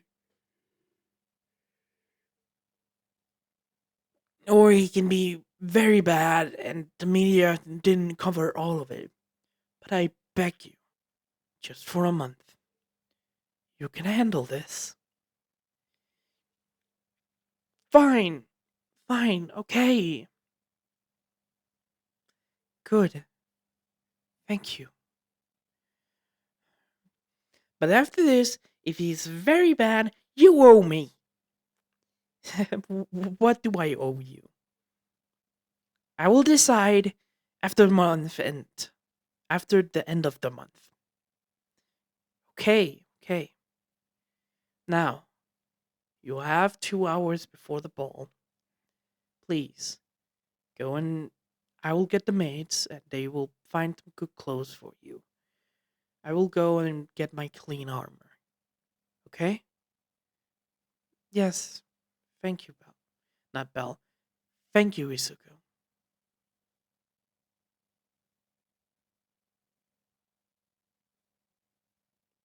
Thank you. Sorry. Sorry, I just thought I said a different name by accident. But I don't think I did. Anyways, thank you, Isuku. You're a good friend. Of course. Yeah. I'll get the mates, don't worry, and I will go. Please stay here. I will stay here, don't worry. Good. Izuku walks out and Zelda stood there.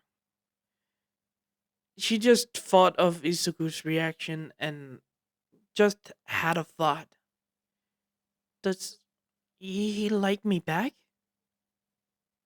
Oh no! If he does, I just. Oh. Could I have messed it up by accident? Ah, I can fix this. I can fix this. He doesn't know. I think so. But, yeah. A knock at the door. There was a knock at the door, and she told him to come in. And some few maids came in and helped her get into a dress. After some few hours of Zelda getting ready and having her finest clothes be put on, being the a traditional Hylian dress that is just the Breath of the Wild. It's the royal dress you see in Breath of the Wild. It's that one, just the same kind of look they have. When Zelda has stepped out after it's gonna be 5 minutes before the ball, after the ball has started and 5 minutes has passed by, a knock at the door came and she walked out with her dress on. Standing there was Isugo with his sword and shield and his shining armor, also with a helmet on. Zelda looked at him and just giggled a little. This doesn't suit you at all, Izuku. I know, it's clunky and everything. Maybe I'll get some. Maybe I'll get Shigama instead. That's light and faster than this. Maybe. But you do look shiningly handsome in that. F- Thank you, Zelda. You look lovely as well, like always. Thanks. Now, we you should probably get going. Of course, of course. Zelda walked down the hallways where she could hear the party going on. After she arrived, she noticed that her father and mother was already there sitting on their thrones, having some sitting on their throne just looking down. No, not sitting on their thrones. They're standing and looking down at the crowd, having a little speech. When the kings introduced the princess Zelda, Zelda walked out beside her mother. Izuku walked over to a corner and stood there so no one noticed him. No one really noticed him at all. When the king said to have a lovely night and let the more of the party begin, the king and queen walked down to the party and with some few guards beside them. Zelda walked over to the stairwell where Izuku was by her side already. Zelda walked down and Izuku followed her, going down to the party and her getting greeted by some nobles around Hyrule. Actually meeting the the king, the new king of Sora, the the new Sora domain, new Sora king being Sidon the Third, because how long do Soras live? Give me a moment. Actually, I'm curious right now. Give me a moment. So, the lifespan of Soros is 200 to 300 years. So I'm gonna say this is King Sidon the sixth of the Sora's domain with his wife, Sora wife Penelope. Random name, I know. So yeah, they Zelda into well talked a little bit to the Sora's King Sidon for a little while, and when she walked off to introduce to the chief of when a she also went over to talk to uh the Ruta leaders, the Ruta chief as well. Random name. They're not gonna be important. Maybe Sidon. Don't know. They're gonna introduce themselves and everything. After half an hour of being in this, Zelda finally gets to talk to the Hylian Prince of England. Um, ah, the Prince of. Damn it. Give me a moment. Sorry about that. I finally remember its name. King Charles, not King Charles. Prince Charles the 48. The the man boy, they're 14 now. Yeah, they're 14 now. And when Izuku got his arm, it's the day that All Might defeats the sludge villain. So we're gonna do the timeline here with well high school and everything. Anyways, Stella sees Prince Charles the 48 walking up to her with a smile and a champagne glass with a little champagne in it, walking up and introduced himself. It's finally great to meet you.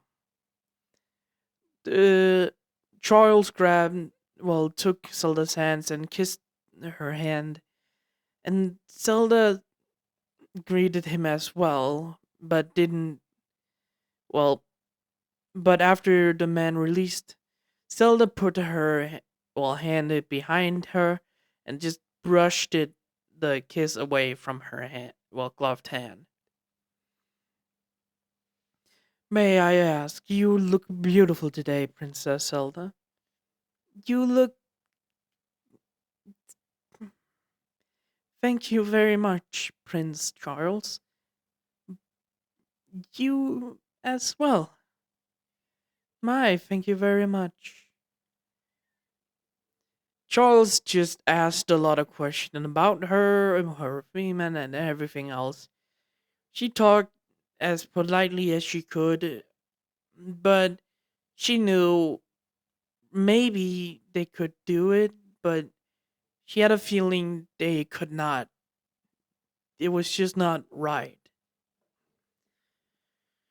After some few moments, Zelda got a little tired of the party and King Charles and said that she's gonna go to a room and just get some rest. She politely says goodbye to Prince Charles and walked away, Isuku following behind her with his sword and shield. Prince Charles noticed the knight but doesn't understand why the knight is following her. When Zelda gets to her room and actually said goodnight to her parents and goes to her room, she walks over to a bed and just lies down on the bed, just tired. Isuku walked into the room with Zelda and closed the door. Isuku smiled and took the helmet off, laying on the table on her table and walked over to the bed. Zelda is just lying there, just tired of all this, taking out the crown from her hair and just placing it on the bed. Itsuku immediately walks over and takes the chirara, or the chirara, or how you say it, it's fucking hard word, and walked over to a jewelry box he knows that it's gonna be, opening it up and placed it on a mannequin, closed the box and locked it. He walked over and seeing that she was about to trying to get her shoes off, Isugu just helped her getting the heel not shoes but heels off her feet. She thanks Isugu and Isugu just asked if she enjoyed the talk with her supposedly n- uh, betrothal. Zelda just says, "No, I don't enjoy talking to him. He was arrogant in a sense and actually talked a lot of him being the new hero of Hyrule a lot. Yeah, that was a lot of talk. I didn't see any qualities with him, but you got a month, and that's all you got. You know that." "I know. Thank you, anyways. I'm happy that you stayed by my side all night." "Of course. I'm your personal knight. I will always stay by your side." Zelda looked at Isuko and he smiled. She smiled back and says, "I hope you yeah, be my knight for a long time. A very long time." Isuko blushed a little and said, "Well, you should probably get some rest. I'm gonna stand outside the door. I have a bad feeling." "Yeah, you and your bad feelings." "Hey, sometimes they have been amazing." "Yeah, like the bad feeling you got." "Okay, that time I ignored it and it cost me a lot." "Yeah, you should probably listen to it a lot." "I do now." Yeah. Go on, my personal knight. Go on and protect my door." "Oh, you can be annoying sometimes, you know that." "Just go outside." Fine. Isugu took his helmet off of Zelda's table and put it on, saying goodnight to her and walks out the door and standing in front of it.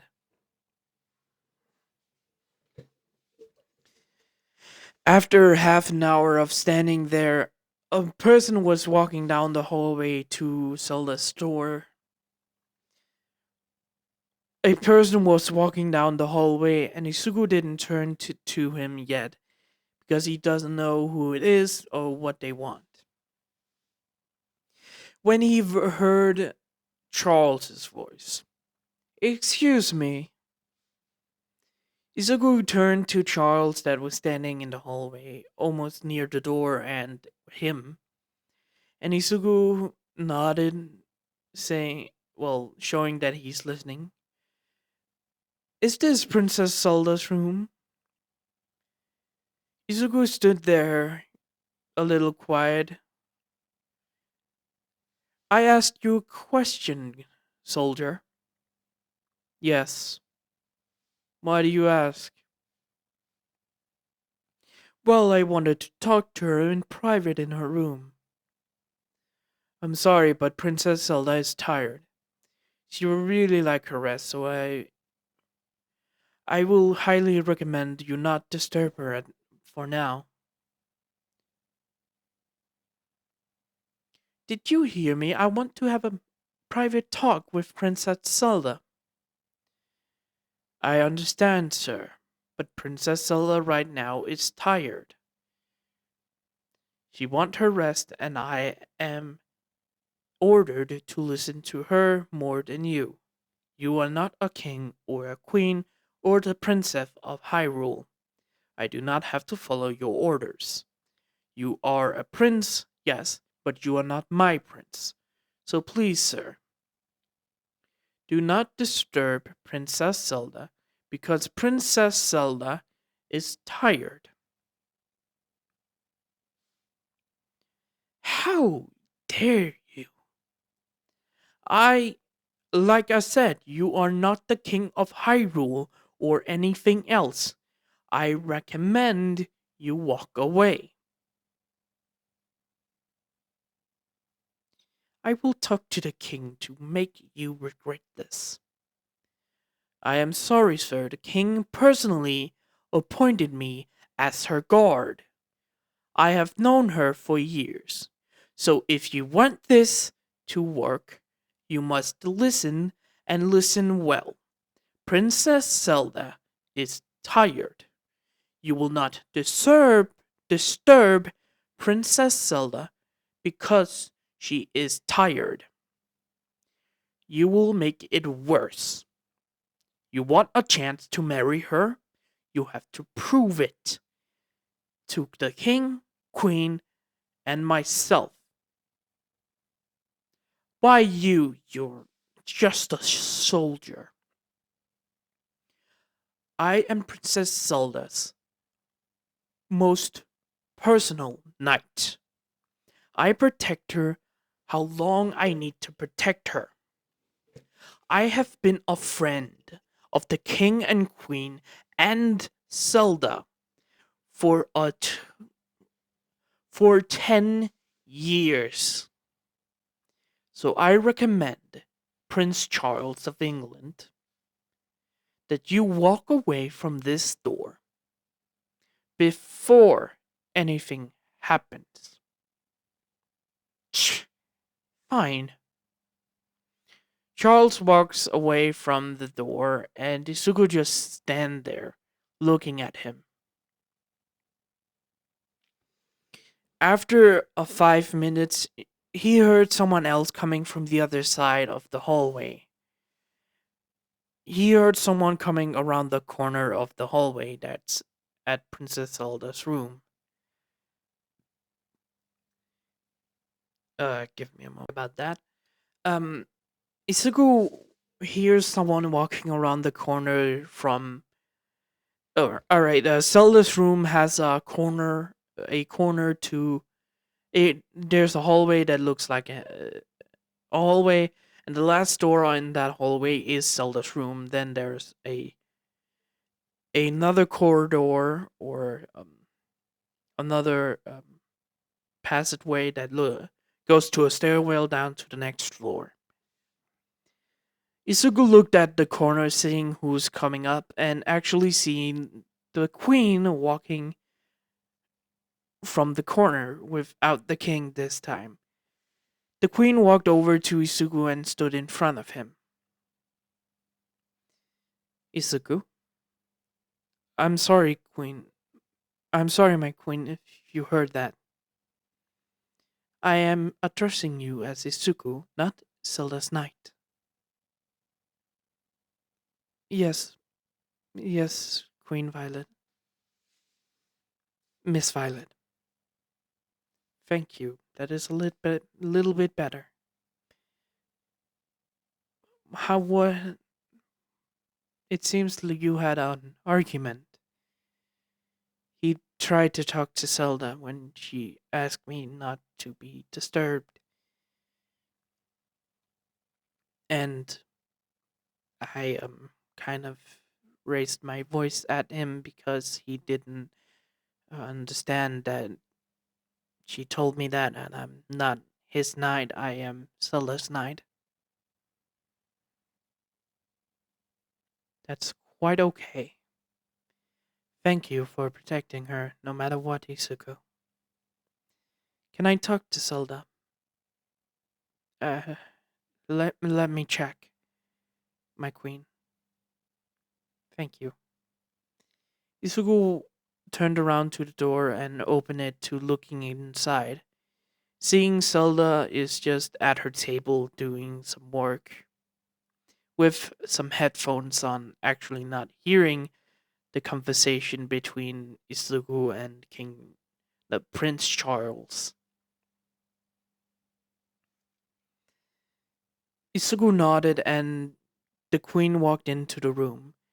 Isugu stood in front of the door and just stood there. After half an hour, the queen walked out the door and nodded to Isugu, saying to have a good night, and walked away.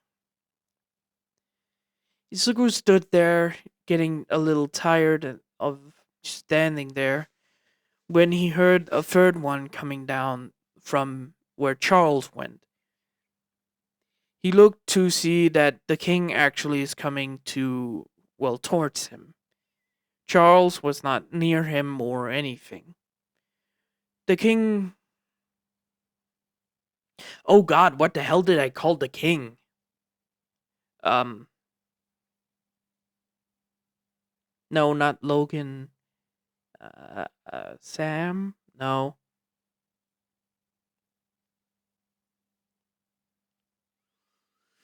Um,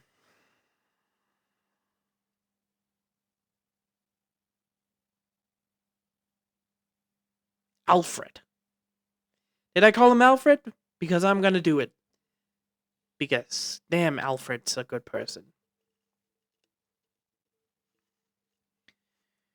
The king came down the hallway and stood in front of Isuku.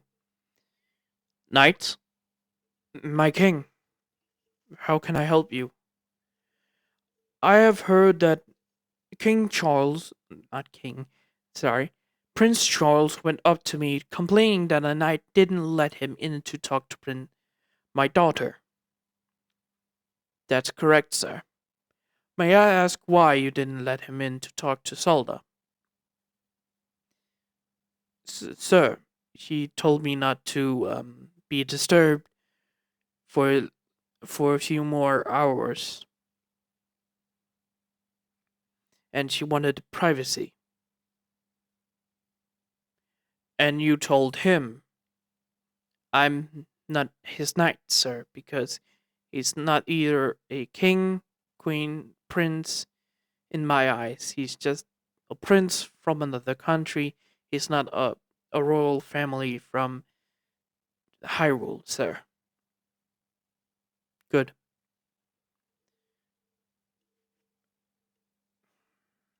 Thank you, Izuku.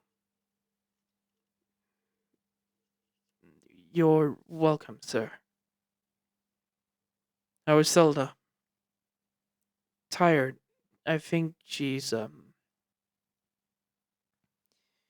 had a talk with her mother afterwards. I don't think the queen has a good taste of the prince, sir.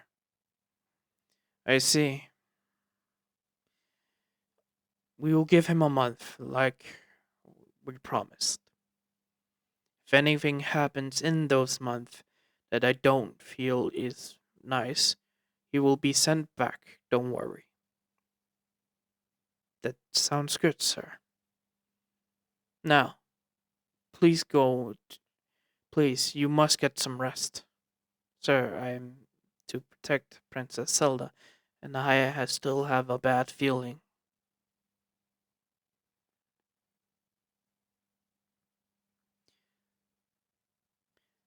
Then, Isuku, as a friend of Princess Zelda, I will allow you to be in her room tonight. Please protect her. Yes, sir. Izuku was about to go into the room when he actually asked a question. Um, sir. The king turned around and looked at Izuku.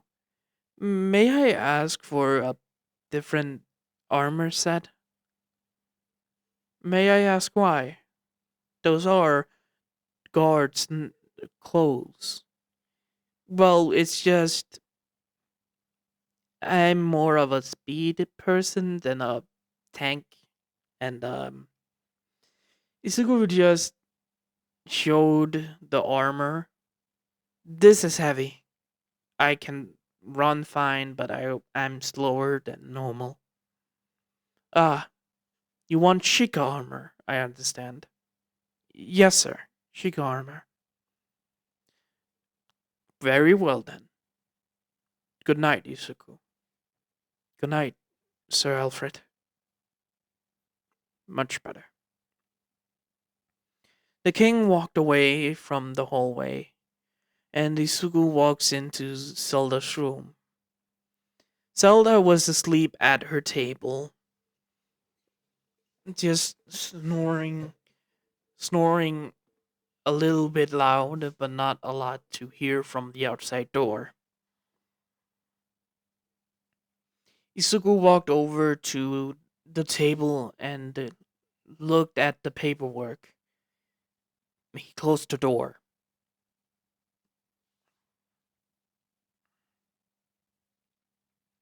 He closed the door, by the way. He looked over the paperwork she did and its upgrades to his arm. He wanted to upgrade his arm a little more than beforehand, but she didn't have enough materials for it. Isugu smiled at this and, im- well, took put the headphones away from her head and put the pencil away from her arms. He, well, Isugu picked her up in a princess style and walked over to the bed. Isugu knows a lot. Well, Isugu, being Zelda's personal knight, knows that she had a those puffy looking clothes on her under the blue dress she still had on. Isugu released it in the blue dress, having a small white dress under it that looks like a nightgown. And what knows, Zelda told him that sleep in the blue dress is kind of uncomfortable, but the white the white little dress is completely fine to sleep in. Isugu went over to the bed and put her into it, making sure she was comfortable and everything else. Isugu went over to the table and organized the papers and pens she has used and just make it more cleaner. Isugu went in front of, well, Zelda's bed and just sat down. Went over to a corner where he knows he has his, well, looking clothes, being a, the cloak, the red uh, shirt from Breath of the Wild and Tears of the Kingdom, and Hylian pants, Hylian armor, and Hylian cloak he had, and sat down in front of the door, looking at it. After 10 minutes, he fell asleep. Well, still, he still can he can be woke up. He has trained himself to be woken up by a little sound, like a door, someone fiddling with the door, or someone snapping a branch in the wild. He knows sounds that he has trained himself to wake up to. After 2 hours, he hears a noise of a door. Immediately waking up and looking at it, he sees that someone was about to come in when Isuku stood up and walked over to the door right in front of them.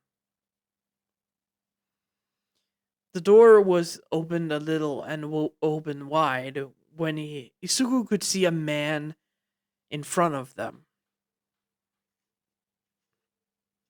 Izuku could not see who it was or anything else, But Isugu just stood there with his sword just pointing at the cloaked man. I will recommend walk out of Zelda's store before I cut your head off. I don't know who you are. You could be an assassin trying to get to Princess Zelda, and I am allowed to kill your ass. So I recommend stepping back out of the door frame, or you're gonna die if you step one more step into this room. And I will promise that head of yours is gonna be on the floor. The man just looked at Isugu and just walked out the door. When Isugu hears the man leaving, Isugu immediately went over and took a chair and put it under the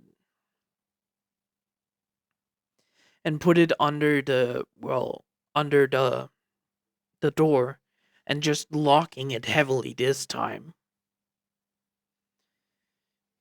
Isugu sat down in front of the bed again and just thinking, this is gonna be a long month.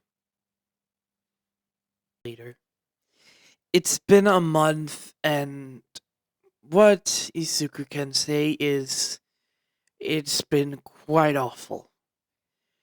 Isuku has been staying in the castle as Zelda's guard for a month. Even the first night, when that mysterious man came in, he has not appeared at all, but he had this sinking feeling that if he just left one night, something will go wrong. So he stayed in Zelda's room for a whole month, watching out for her and protecting her, going wherever she goes and everything else.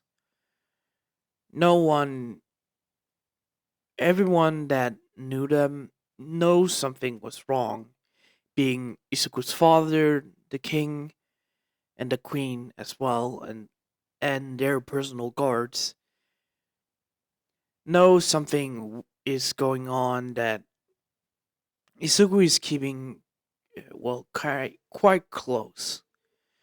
And the interaction between Zelda and Prince Charles has been awful, as may say.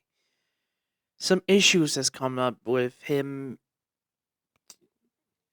trying to advance on Zelda too fast, and Izuku had to stop that a lot of times. And Zelda has, her opinion of him is just worse. So yeah, Isuku has Isuku thought of this when he was walking through a forest area with his new Shiga armor that's maxed out in armor blessings. He was walking up through the forest when he spots a red bokoblin walking on the road. Izuku sighs and pulls out his bow with his arrow, firing it and hitting the bokoblin in the head, killing it instantly. There's been a few monsters around, a little more than usual. That's quite weird, but nothing out of the ordinary. Izuku looks behind him to see King and Queen with Prince Charles. Prince Charles and the Queen, the prin the royal the King and Queen of Hyrule and the King and Queen of England that has come to visit on this day. Zelda being a flower away from Prince Charles, and Prince Charles trying to get a little closer, but Zelda always moved away from him. Izuku sighs and just walks in front of them gotten gotten an order from the king to find monsters and kill them. Isuko walks further down this wooded the dirt road and spotted a hole by the side of the road to the core well hi- great Hyrule forest. He walks over to it and looks down it. He can feel a little malice coming off of it, but as he could understand the history books, the malice has gone away for 5,000 years. It's slow, but it's disappearing every single day, little by little, little by little. Izuku walks away from the hole and walks down the forest area, not finding any more monsters. He stood there at the entrance of the forest waiting for the royal families to arrive. When they do, Isugu stands there and bows to the king, saying the path was cleared of all monsters and he couldn't find else any more monsters in the area. The king nodded and thanked Isugu. Now, now, what's gonna happen? I never got it personally. Uh, I never understand that personally, King Alfred. Uh, it's no problem. Well,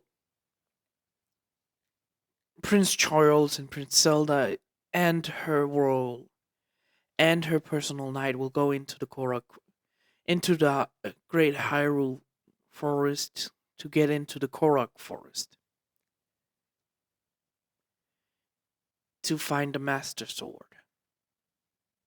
See, but may I ask, why is your daughter's personal guard coming with her and my son? You see, you see, my my daughter's guard has an intuitions. He can always feel when something will go wrong. I trust them highly to protect the princess and the prince. If something goes wrong, I see. Very well then. You can go in. All right, father. Thank you, dad. Thank you, father. Isugu bowed in the background, and Zelda and Charles went down the pathway to the great great Hylian forest, and Isugu walked in the background. Isugu, Zelda, and Charles went towards the ruins that was there. It seems that there was a building here beforehand, but the building has crumbled down to where it's just a little wall. It looks like it was supposed to be a door, but time has rotten it away. Well, then, we should go on then. Sure, why not? Lead ahead. You must find a way yourself. Sure. Charles walked in front, and Isugu was beside, right beside Zelda. They walked behind Charles, that was walking through the, the Hylian forest. Isugu noticed that they were just going in circles. Saw the same small tree 10 times by now, and it's been 10 minutes. Isuku looked back and looked at Zelda, that understood the look. Prince Charles, can you find a way? Because it seems I've seen that small tree 10 times by now. Yes, yes, I just have to figure this out. Charles walked Charles walked in another direction this time, and Isuku and Zelda followed again. After some few moments, the same thing happens, but a new area. It was the same, and the same. Until when they were walking, Charles disappeared from them.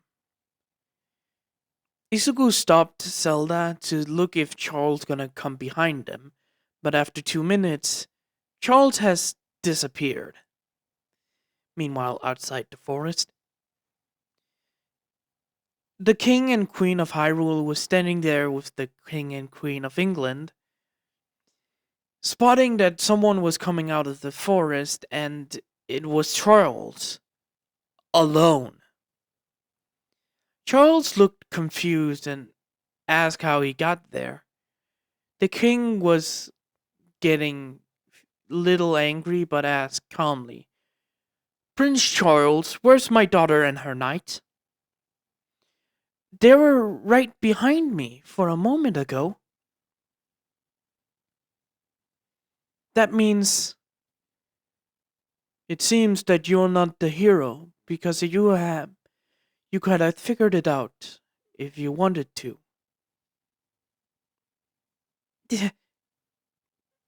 "Yes, it seems, but they are still the arranged marriage. We will see that when we go back to the forest. Go back, not to the, back to the castle. Now please go to your parents."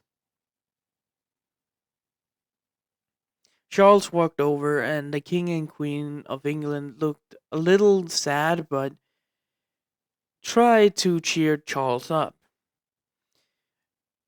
King looked back at the forest and just thought, "I hope you two will do well."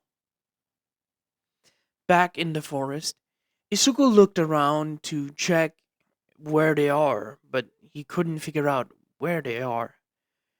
When he felt something, he always felt when he walked the wind. Isugu felt the wind and took out, well, took out a lantern. Isugu looked around and spotted something on the ground. He bent down to pick it up and saw it was a torch. Isugu got confused by this, but decided to lit it to test his theory. Isugu asked if Zelda has something to, ignite the torch. She asked why, but he just asked if she could. She took out a. She went over to one of the side of her dress, her formal dress, and opened it up to reveal some, tools that she can repair Itsuku's arm. She took out the blowtorch she has so she can fix the armor, and lit it and held it up to the torch, actually making it light on fire. She put it away into the toolbox and put it into a dress. Izuku made sure that looked at how the embers of the torch went. He saw the wind was blowing a direction and followed it. Zelda following behind him, walking further into the forest. Izuku saw that the wind changed and he followed that direction. He did it 4 more times, changing each direction, before he noticed a cliff area in the forest leading down a path, and the wind was blowing into that area. Isugu put the torch out and walked into it, with Zelda behind him. After arriving, The mist that was around them disappeared a second and a second until it all was gone. They walked through a wooden, a hollow tree, a hollow tree that was cut off at the bottom of the tree that was destroyed by time, and walked in to see a huge tree. Isuku walked further in with Zelda's side, and stood in front of it. Isuku looked into the middle of the forest to see a triangle with something, a stone looking triangle holding a sword. What Isuku could guess, this was the Master Sword. Isuku walked up to the sword and looked at it, and then looked up at the great tree, find, hearing it, well, yawn and looking at them. Damn it, a, that was a bad time. My, how long has I been dozing off? Ah, young ones, once again, you must be the new, you must be the new Princess Zelda, I may guess. Zelda nodded at this and walked up to stood behind Isuku. You, you have the same hero spirit, but it looks you have trials on your own. Isugu looked at his robotic arm. Wounds has covered your body, bad and worse. But the sword will choose its user. Even if your arm is not met, even if your arm is not flesh, it will find its spirit through that arm. Draw it. See if you can pull the sword. See if you're the new hero of Hyrule.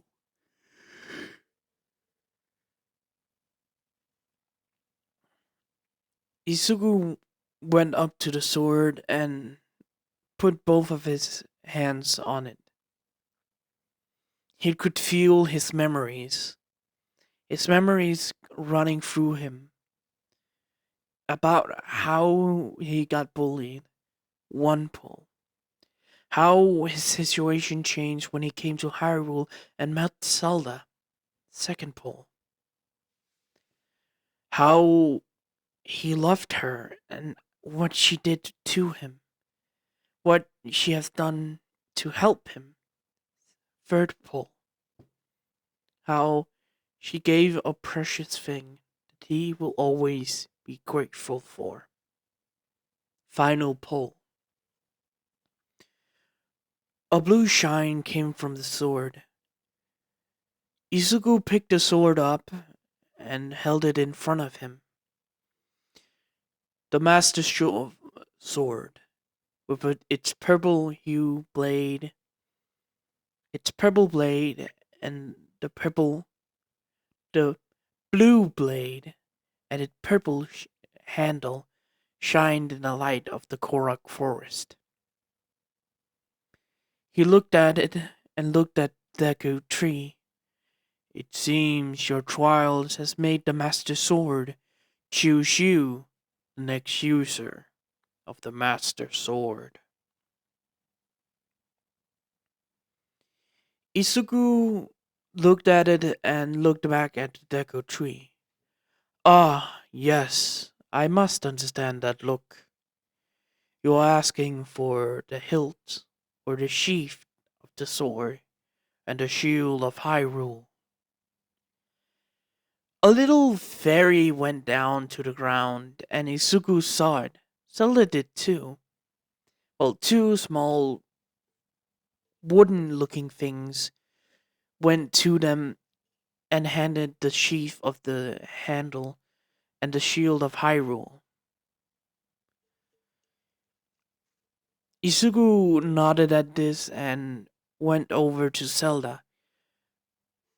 Zelda took out a item that she took from the artifact room, a pad, as it was called in 5,000 years ago, an invention of the genius Pura that has studied the Shiga technology heavily.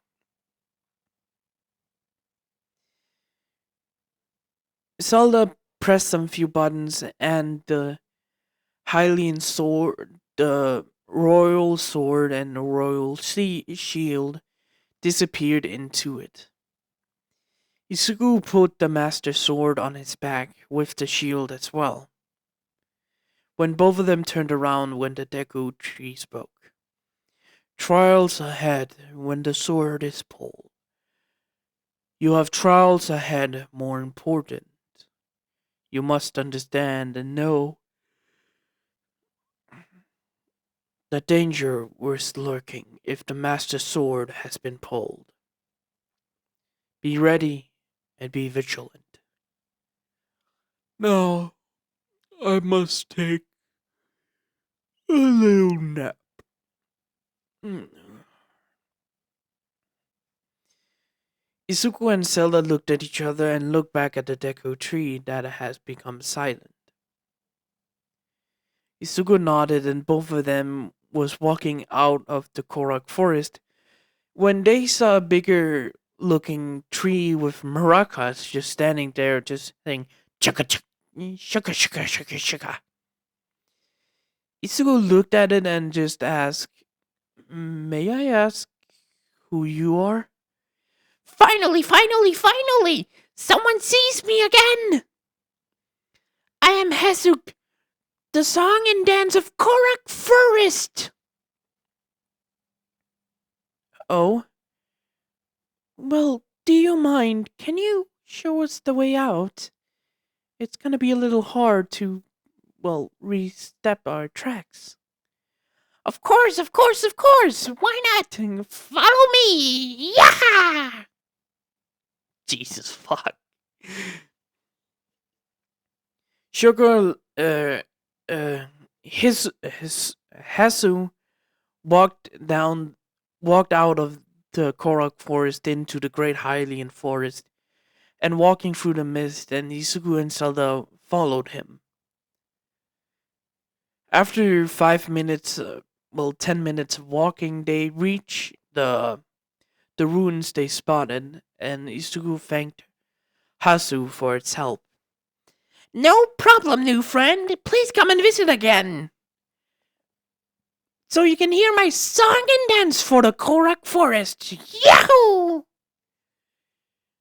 Hasu went off shaking his maracas when he was walking away. After 2 minutes, they could not hear him anymore. Izuku looked at Zelda and nodded, and both of them walked to the ruin and walked out of it, walking out of the Korak forest, seeing the knights, the 10 knights that the king and queen brought, and seeing the Hylian royalty and the seeing the Hylian royalty and the and the Eng um, and the England the royal family of England and the Hylian royal family, king and queen, standing there nervously. When the queen and king of Hyrule saw them, they immediately rushed over to check up on Zelda, being worried for being worried that didn't come out after 45 minutes. When both of them said they were fine and they actually spotted a new sword on Isuku's back, they asked if that was the Master Sword, and Isuku nodded. This means that Isuku is the new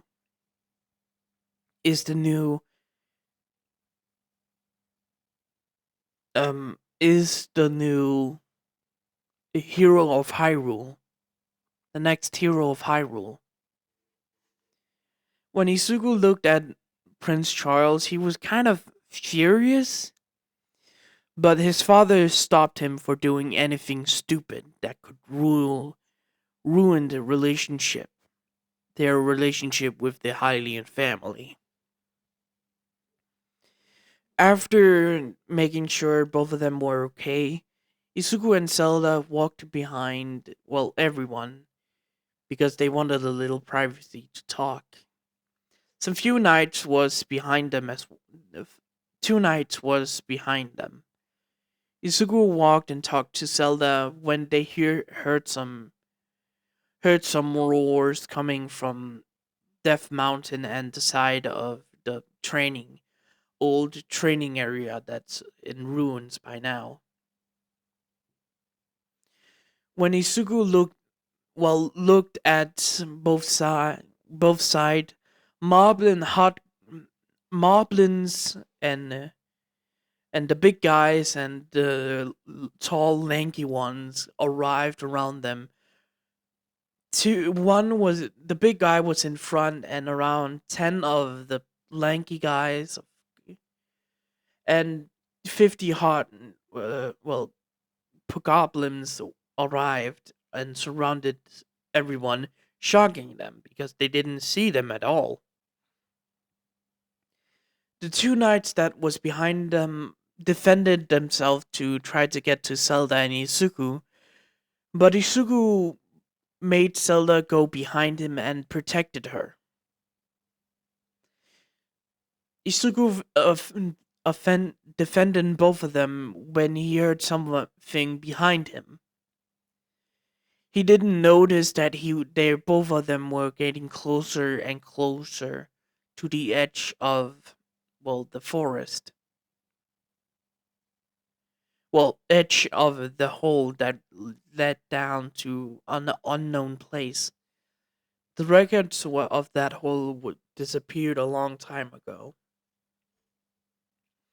When he saw Princess Zelda was about to fall down the hole, Isugu immediately sheathed his sword and put the Hylian shield behind him, and immediately went forward, went forward to grab Zelda. But both of them almost fell down the hole when Isugu grabbed onto the side of the big hole. He could hear fighting still up there, but a person appeared above them, being Charles. All right, what the? What are you? Doesn't fucking matter. Get us up, right? Hand me Princess Zelda. Right. Okay, no, that is impossible. Isuku had Princess Zelda. Well, hold Princess Zelda on the in his hold Princess Zelda below him, and still had his, well, right hand on the cliffside. But he could not pull her up because of the toolbox she actually had, and how more heavier the dress is. He has pulled her up in training beforehand, but this he never trained with the heavier, her having the roll dress and the toolbox, so he's not prepared for that. Okay, that's impossible. Grab my goddamn hand. Sure, why not? Sure, sure. Charles was about grabbed Isugu's wrist when Isugu said, my forearm, not my wrist!"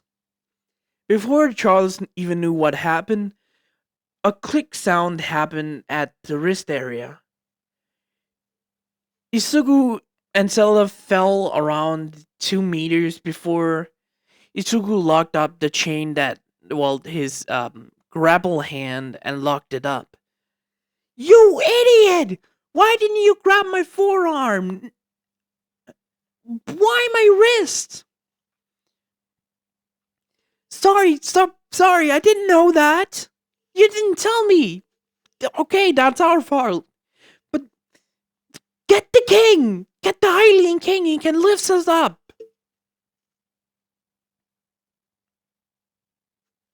Sure, sure. Charles looked up to see how the monsters was and sees that the big guy was already defeated by King Charles when he yelled out for his help. When he saw it and he was looking at the hole, he rushed over to see who was down there. Seeing that Isuku and Zelda was a lot further down than he expected, King Charles, put it into the ground for safety's sake if it Isuku's hand releases by accident or something.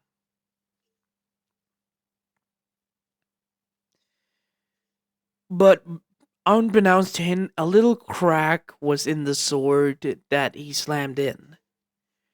King Charles grabbed the chain of Izuku and pulled him up slowly, making sure that Izuku's hand was on his sword.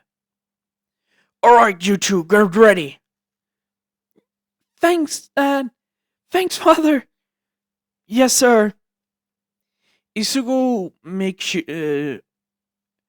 asked Zelda if she could climb up and hold onto his body better. She did what she asked, and Charles, the king, tried to grabbed the chain and trying to pull them up when a moblin hit him in the back. Him, uh, the king released the chain, and when Zelda and Izuku fell again down, the king heard a and looked at his sword that has broken off from. Looked at a part of his sword. It's the royal sword of the golden sword from Breath of the Wild. But at the tip of the sword, at one of the tip of the sword, it doesn't matter what you imagine. But at the bottom, it just cuts in a little a bow-like area, and it just got destroyed from the his blade, making Isugu and Zelda fall down the hole. The king yelled for them, but he couldn't see them anymore. His blade and his daughter, his friend son was gone with his blade.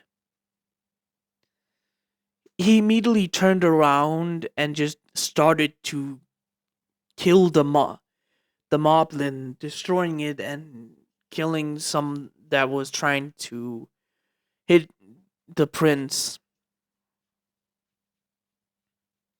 After the whole thing happened, the king immediately went to the hole, pushing Charles away, yelling down the hole, seeing if Zelda or Isuku was at the bottom, or how long the bottom is. But he heard nothing.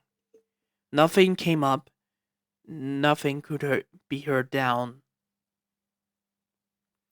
The king slammed his hand down to the ground and yelled in anger. He saw that he could jump down, but it could be risky. Before he decided anything, a hand immediately went to his arm, pulling him back from the hole. This being the queen that looked at him with a fierce look. Don't you dare jump down there! We have to go back to the kingdom. We have to get something to go down the hole, not just jump down like idiots. But our daughter, Isugu, is with her. He has the Master Sword and your blade, even though it's destroyed.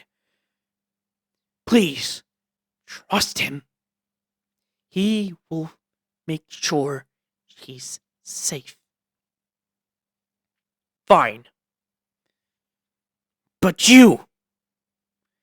The king pointed at Prince Charles and said, the arranged marriage between you and my daughter is null and void. The relationship between the queen, the kingdom of England and the kingdom of Hyrule is still, well, fine, but he's not allowed to come back to Hyrule.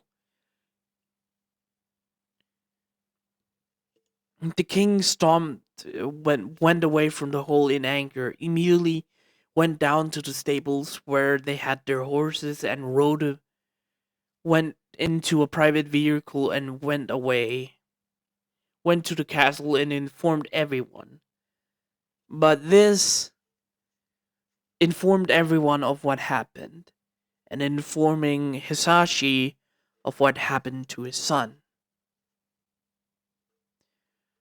An hour or two ago, Isuko was falling down the hole fast, really fucking fast. His hand came back to his side, and Isuko looked at the hole, still holding Zelda. They were falling and falling and falling when he sees ground coming near them. Isuko immediately whipped out his whip arm and make sure it grabbed its side before they were out in a cavern or area. When the hand stopped their fall, when the hand grabbed the side of the wall, and when he stopped the chain, a rock came loose where he grabbed, and both of them, Zelda and Isugu, fell to the ground, hitting the ground hard. Isugu looked up and saw the blade of the king coming down fast. Isugu immediately made sure that Zelda was okay, but he heard something that he didn't want it to hear.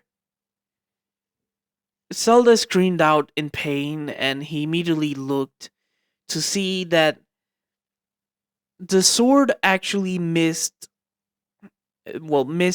Zelda's hand and arm, but her hand, she lost her ring finger and pinky finger.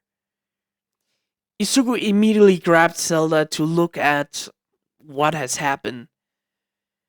Zelda's fingers was cut off cleanly.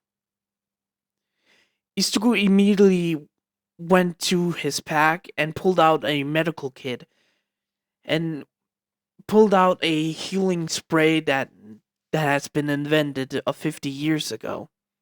He immediately sprayed Zelda's fingers, and it healed fast. After 10 minutes, there was still blood on the hand of Zelda and down her forearm, but the wound where Zelda's ring finger and pinky finger was closed up. Isuku asked if Zelda was alright, and she said she was, but she couldn't feel her finger and pinky finger and ring finger. Itsuku told her that the sword hit her hand, but luckily it didn't get cut off, but her ring finger and pinky finger got cut up bad. Got cut off, and he couldn't put it on quickly. He apologized, but Zelda said it was alright. It's alright. Don't worry. I can figure something out. We still have some materials. But where are we? Isuku looked around to see that they were in a big area. I don't know, but it seems that we are in it seems that we are under Hyrule. Zelda got curious but heard a boom from her dress. She, by the way, the hand that the hand that got fingers cut off is the right hand.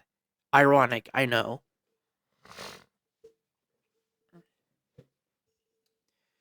Zelda went to her dress and took the Pora pad out. The Pora pad showed a map. It was where they were and what it looks like. And when she zoomed out to the whole area, a name was revealed. Depths of Hyrule. Zelda was shocked and told Isugu what has happened. Isugu looked at the Purapad and looked at the map, seeing small indication of sort of pillar things. He went to the overground map but didn't see anything else. He looked at the overmap of Hyrule, but there was no teleportation or anything up. When he looked at the map of the underground of the on the depths of Hyrule, he sees blue kind of indication of areas around Hyrule and spotted that some area of Hyrule, like the cliffside, there it's where the water actually is around Hyrule. It doesn't go further out in Hyrule, but only part the the middle of Hyrule or the well, you know what I mean. When he clicked on one of them that was near Sora's domain, it says error. Light source cannot teleport to. Need to be activated. Isuku looked at Zelda that looked back at him. Well, as I can see here, we may have to go to Sora's domain to be safest. What do you mean? Like I said, Sora's domain has water and there we are near Death Mountain, so it's gonna be hot and humid. So we have to move fast. I can see lava over there, pointing where Death Mountain started and ended. Zelda looked at it and nodded. Both of them stood up, but before Zelda could move away, Isugu grabbed the king's sword and pulled it out of the ground. Isugu and Zelda saw Zelda's fingers lying on the ground, and Isugu said, "We have to leave it. It's gonna be disturbing if we're gonna take it with us." Yes, okay. Isugu and Zelda. Isugu asked Zelda if she could put the king's swords in the Pora pad, and she did. Both of them walked and walked until they hit a light source. they, well, Isugu went in the middle of it and saw it had a serene area. Isugu went under it and lifted his hand because it was kind of sharp light. When he hear when Scylla gasps and rushes over to Isuku to show him. When he looked at where the light source were indicated, it says light sword activated. Teleported teleport pad activated. He looked down to see the same sort of pattern of ancient scriptures of well, she got teleport spots. Isuku looked at Zelda and she nodded. Both of them walked for hours and hours and fought some monsters that was in the depths. Actually, Isuku defeated a monster, actually gaining a skeleton horse. It made a lot easier, but after a while, after two more hours of walking, Zelda got tired and went asleep when they were riding on the skeleton horse, leaning herself on Izuku's chest and falling asleep. Izuku blushed at this, but make sure that nothing could have happened. After after half an hour more, they arrived at an area where Izuku could see that there was an entrance towards a circle where the water area was. Izuku woke Zelda up and released the skeleton horse. Izuku made sure that Zelda was on his back and holding on to him, and Izuku released his, whip arm. Sorry, the cat came into my room. Izuku released his whip arm and make sure it grabbed the top of the entrance. Izuku reeled them in, and both of them landed on the top of it. Izuku saw small whips things and walked over to them, picking it up, and them being, well, looking at them. Zelda walked over and took a picture of it to, well, get it into the Pura pad when all the small whips fly into the Pura pad, counting it as 55 whips, 55 wisps. This shocked them, but both of them both of them went up and said it was the souls of soldiers that wanted to protect Hyrule for over many years. Both of them looked at each other and just said, "Alright, weird shit," and walked into the cave area. Izuku went down the area and saw it was an old abandoned mine of sorts.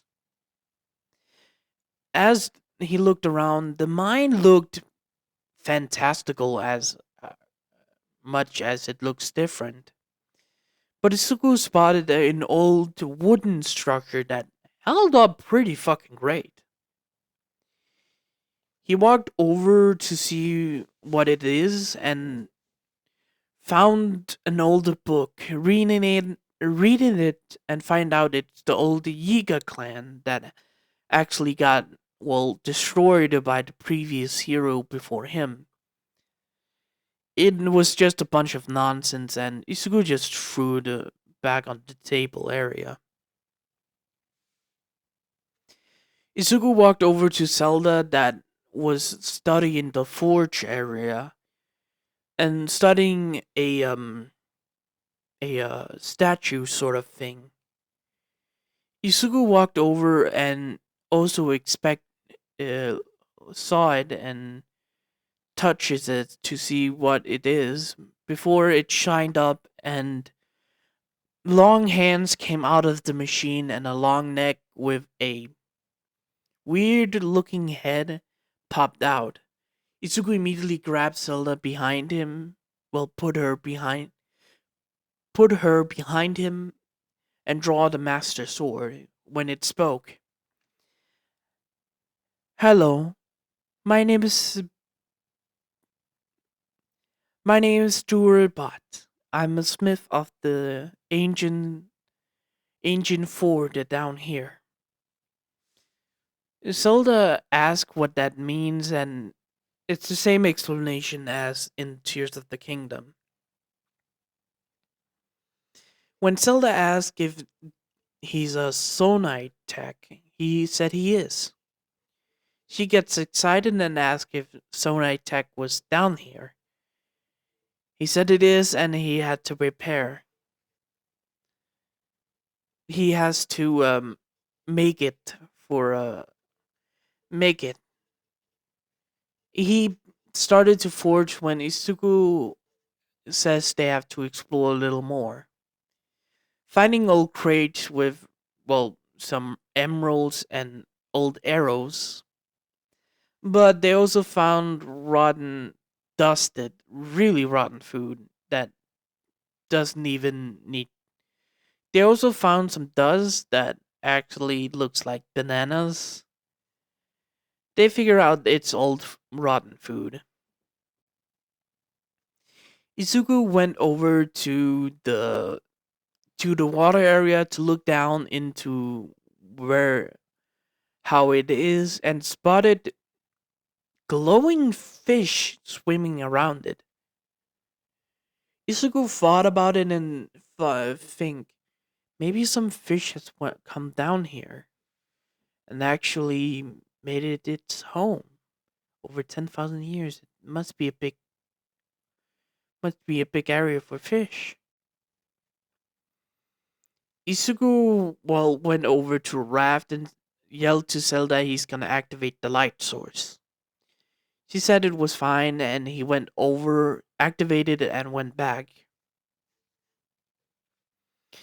Isugu says that they have to camp out here. It's the best place they have. It has two walls, only a few entrances, so monsters Isuku can watch over, and the Yiga tent can where they can sleep. Zelda agrees, and they went over to the steward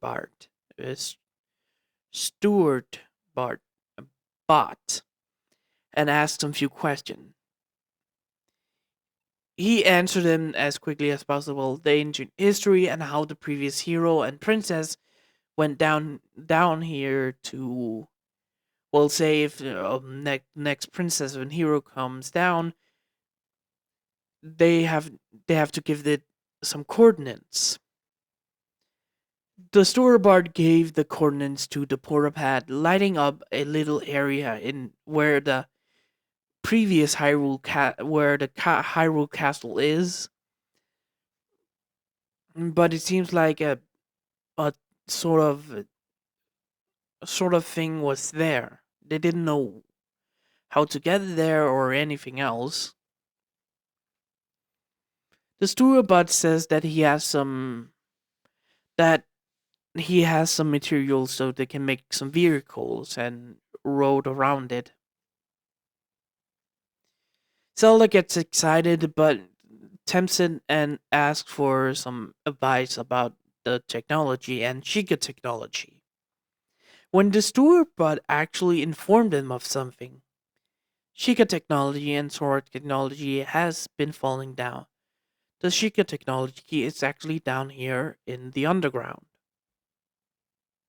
So it's been a few days, and Merry Christmas to all of you. It's been a few days. I've been busy with family and stuff. So I know this video is gonna be long, one of my longest videos ever made. but I really enjoy making these videos for you guys, so I hope you will enjoy them. Like I said, Merry Christmas and Happy New Year's when that comes up. This video has taken a long ass time to make. So yeah, the Shiga technology and the Sonai technology is there's many of them around the depths. I'm continuing the story, by the way. Um, the store bud saw the well, Isugu saw the excitement on Zelda's face, and she turned with a huge smile. That means we can do a bunch of things with it. Even make some upgrades to your arm. Isugu smiled and agreed with her. When Zelda turned around again and asked a question, wait, I know that a lot of Sheikah technology is down here, but how did, well, how did it get down here? That's the question. We don't know. They just appeared one day. Well, it appeared 200 years ago down here. Some shrines and temples. Bigger shrines than ever before, and temples as well. Do you mean the sky temples on the in the skies? Heavens no. Heavens no. The sky and water temple cannot come down here. It's still on the top. So what temple are you talking about? The divine temples.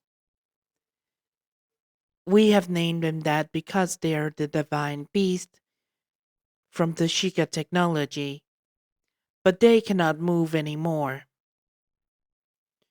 Really? They're down here? Yes, but they cannot, well, bestow power on you. Of course. What do you mean by that? For the information that I have right now, the previous years used the spirits of the champions of old to power him to make incredible abilities that the champion had. But it doesn't have that anymore. You may get some items. That's all I can really tell. I don't really know. I see. Thank you. But still thank you. Of course. Now please let me work. Zelda nodded and Zelda nodded and walked away with Sugu over to the old Yiga compound. Zelda asked if they could do something to make it more comfortable for them to sleep. Isugu said, we have to do a lot of things for that. She nodded upon this, and both of them went over and moved the old table away. Moved the old table out of the tent area. They also found some more covers so they blocked the entrance so no one could see in or monsters if they show up. Isugu laid. Well, Isugu went over to a place and took out some other stuff. Isugu went over to one of a corner and lay down to get some sleep using um his shield as a leaning well, a pillow sort of. Even though it was uncomfortable, it was the only thing he had. After a few moments, he heard that Zelda came over and lay on the shield as well. He didn't mind this because of it's the only way they have. When Zelda turned to him and he looked turned his head and looked over to Zelda, and Zelda just sorry, and it and Zelda just turned her whole body to him. How do you think our parents will fare without us? It will probably take months, maybe years. We don't know.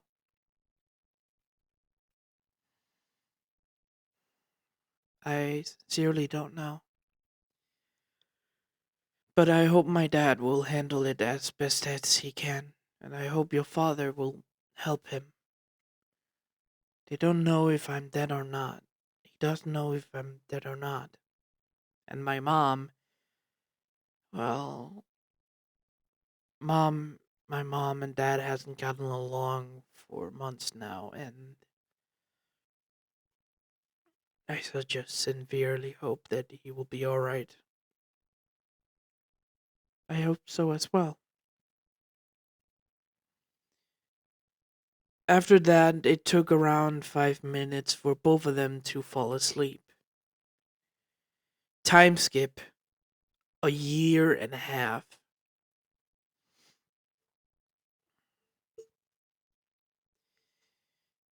I know it's gonna be a long time skip, but it will make sense. Because I will name a character that looks like a character from Breath of the Wild, but actually it's not. It's just a descendant. A descendant. So yeah, that's why I'm what I mean. A year and a half has passed by since the incident at Korok Forest, near Korok Forest.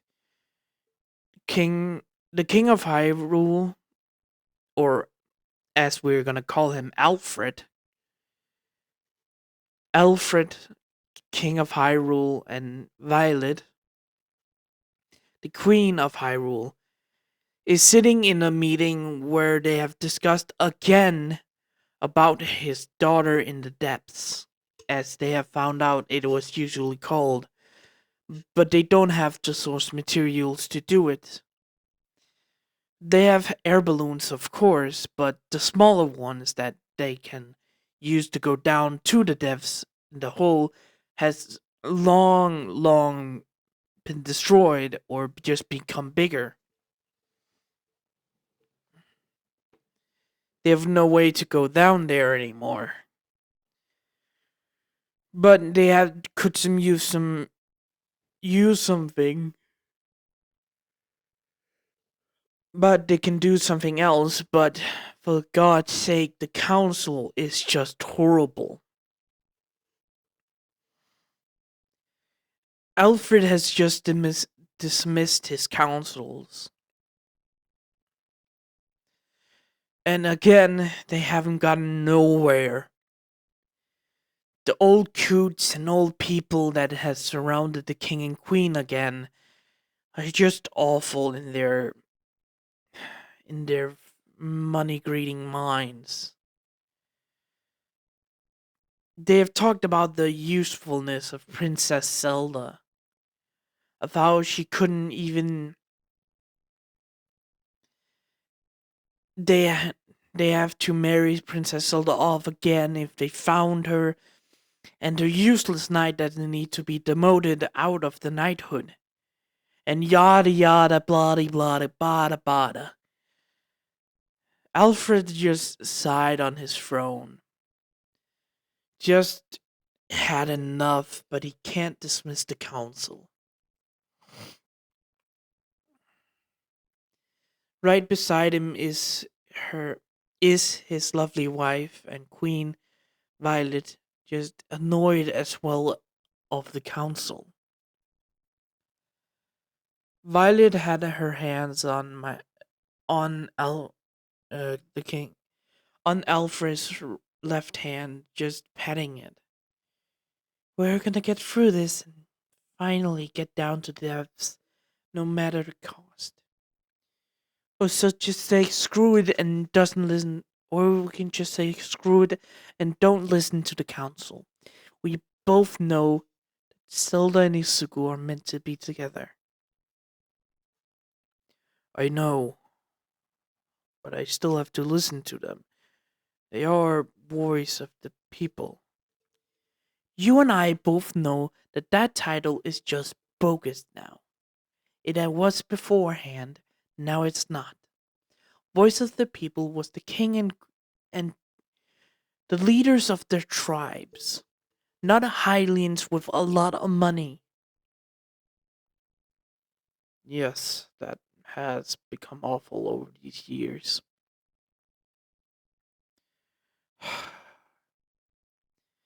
Before they could talk anymore, a guard came in with an announcement.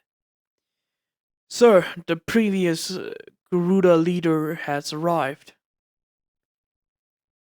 Ah, please let her in. Alfred stood up with Violet and walked down to the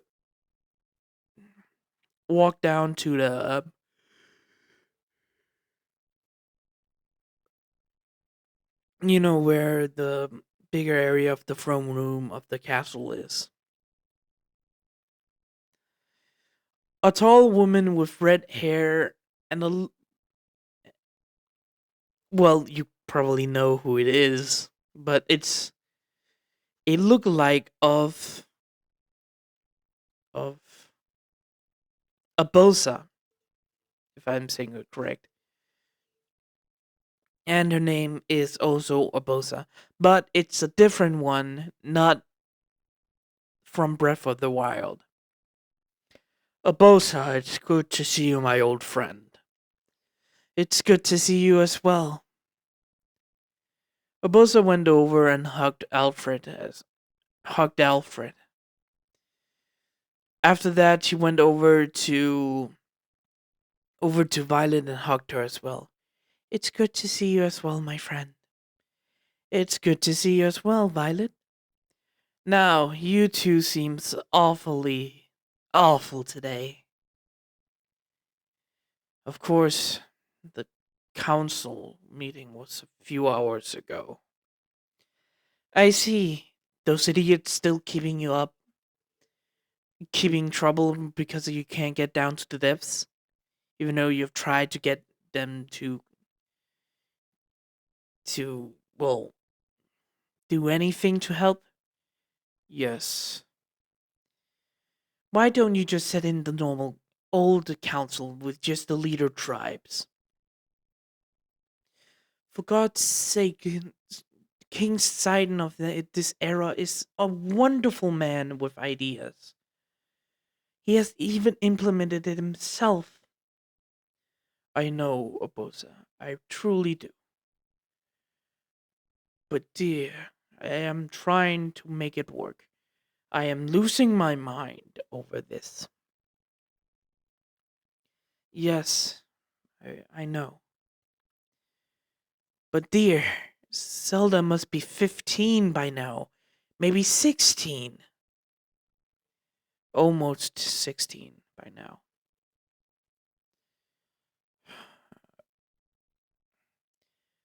Well, I also came here because I need a recommendation. Right, your recommendation to a blacksmith you can use.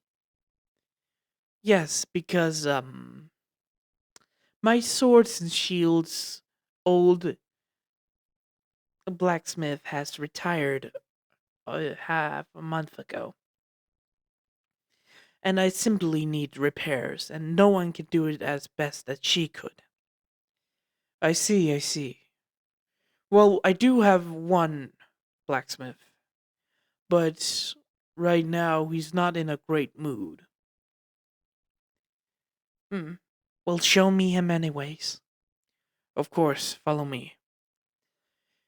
The king and queen went down to an area where the blacksmiths were. The blacksmith that was on break waved at the bowed at the king and queen, but and both of them just bowed back to them. They walked over to hear a hammer going through, well, a hammer hammering away at the smithing area. Alfred, Violet, and Abosa went into the smithing area to see a green haired man with a big ass, a big muscular build on him, hammering away at a royal great sword. The man looked at his sword and just nodded at it, walking over and cooling it off in the water. I don't know a lot about blacksmith, but I hope I'm describing it okay. Okay. The man went over to where Abosa sees a lot of weapons and shields being there. The man put the great sword near other great swords when he walks back to his smithing area and was about to pick up some new materials when Alfred walked over and greets the man. Hisashi, my old friend. The man was about to put the ores into the forge when Hisashi turned around to look at Alfred, and Abolsa gets a better look at the man. The man had, like I said, more green dark hair on his head and had some few freckles on his face as well. But the man looks very, very slim and muscular, and was very dirty as well. Has some few coal marks and burns on his hands as well. Not painful, but that just black on his hands as well. The man smiled a little and went over to the king as well. Not shaking hands or anything because his hands were dirty, but just bowed at the man.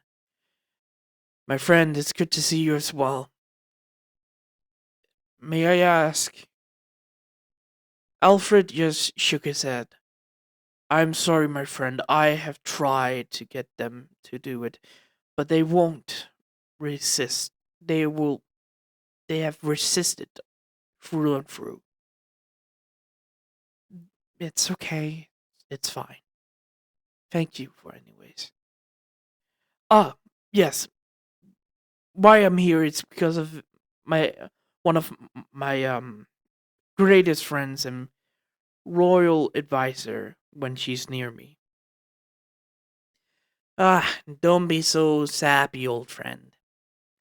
Abosa walked over and looked at the man and actually kinda liked how he looked. My name is Abosa, former chieftain of the Garutas. Ah, it's great to see. It's great to meet a, well, former leader of the Garutas. How may I help you? Well, you see, Abosa pulled out her weapon and shield, and what Hisashi saw was cracks around the shield, and when he took the sword from Abosa, he could feel the blade wasn't on the handle correctly. Ah, I see. Why didn't you go to your usual blacksmith? She has retired a month ago. My last order was her last work. I see. Mm. Well, I have made a few Garuda weapons. It's just the name normal weapons for the chiefs, meaning Aboso's weapons from Breath of the Wild.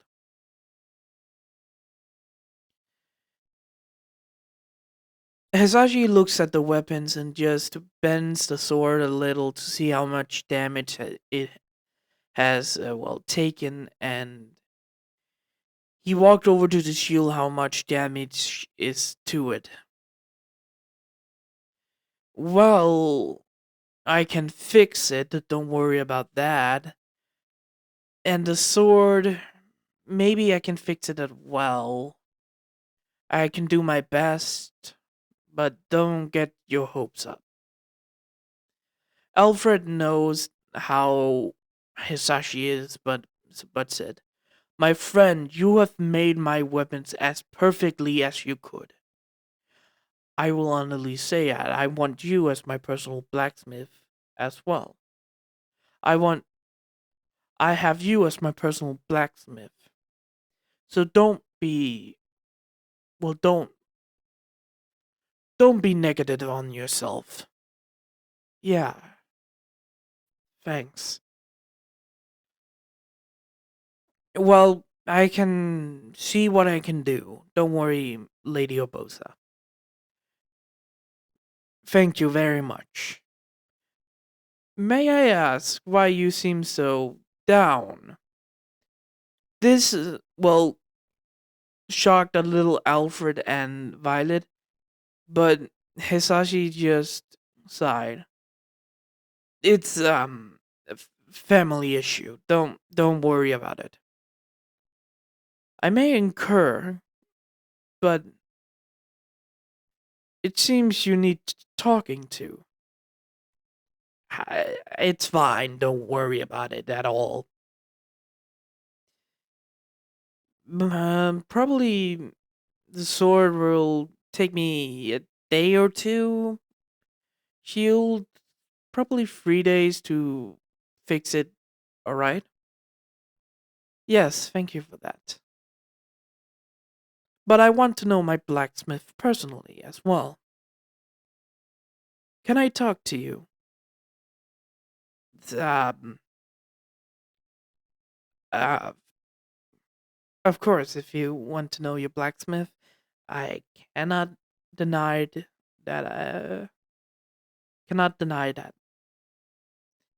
Hisashi puts down the sword and shield and walked over to a place where he can wash his hands. Before he does that, he sees that one of the blacksmith areas fire was about to go out when he said, "Give me a moment." Hisashi walked over and breathed in the air that he had.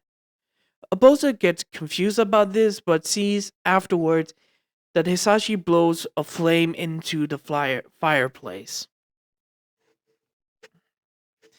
blowing it making it well making it more hotter, and so it doesn't go out. Ah, sorry about that. I'm kind of the one that has to keep the fires going. I see. Very well then. That is quite an impressive power you got there. May I ask, you're a human? Ah, yes. Hisashi nodded as he walked over to clean off his hands. Hisashi also noted that Alfred and Violet has actually left, but doesn't comment on it. May I ask where you come from? Ah, I come from Japan actually.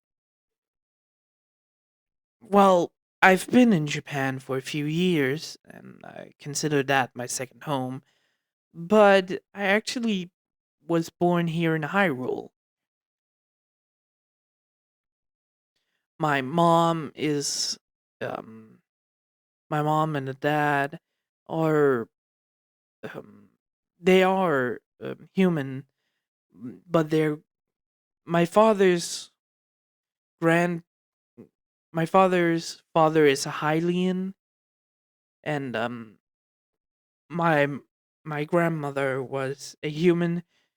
It's it's my mother's side that has a great her my mother's grandfather was a Hylian and grandmother was a human. So I was luckily in my family that I was born a human, that I was born a human more instead of my siblings us becoming Hylians. I see. Well, I must say that it's quite wonderful. You must be special among your family. Yes, actually, I am. My family used to,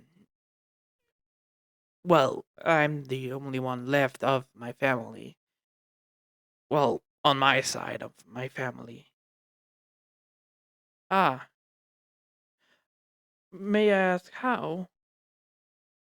An accident on, it was, we moved to Japan at that point, and a villain attack happened, and they were in the middle of it. I was somewhere else with some of my new friends, and I became an orphan afterwards. After Hisashi got done telling that, he walked with a bosa to a bench a little bit into a little courtyard area where a lot of plants are, and a lot of plants are. I must apologize if I've done bad memories. No, I've gotten over it a few years ago by now. But yeah, that's that's mother's my family sides of all this. May I ask, do you have children? It seems like a man like you must have a family. I have two children actually, but I am a divorced man. May I ask how? Not to be rude or anything. It's just a curious thing. We fell out of love. It became a problem when our son was born, and we kind of was more and more apart in her pregnancy. It just got. It was not. We didn't love each other as much as when we have our children at 4 years old. So we decided to split. I moved back here. My wife, ex-wife, actually, is in Japan still with my daughter. How about your son? I don't know. You know about the incident with Princess Zelda, correct? Yes, that was a awful. What about it? That night was my son. Oh, oh, I am so sorry. I shouldn't have. No, it's fine. I've just been. I have just gotten along with my life, even though it's hard not to see my son anymore. I hope he's alive and are doing great in the devs, but I just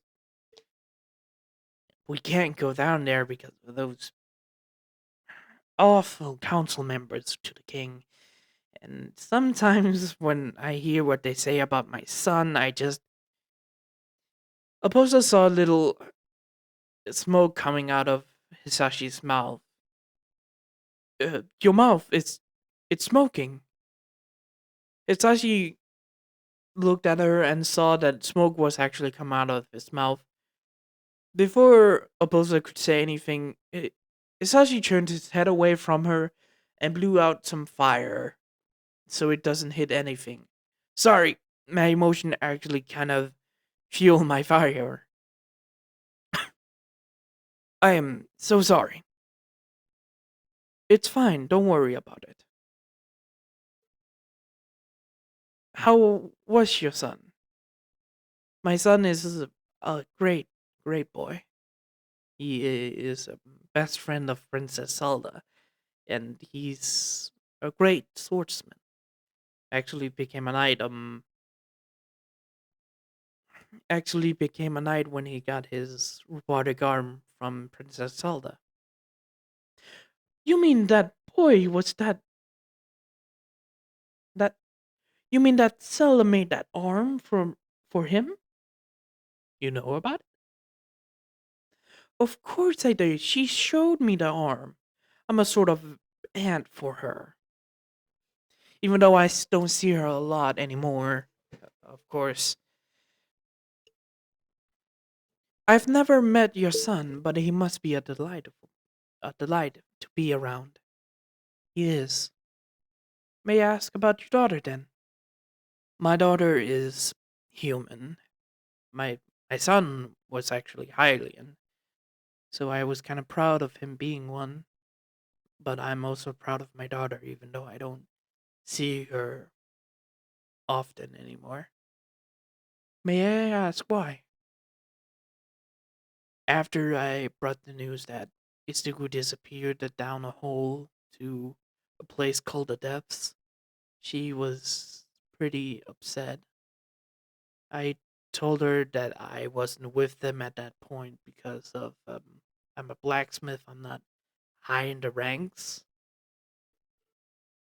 but I haven't. I have talked to her for a few times after that, probably 12 times.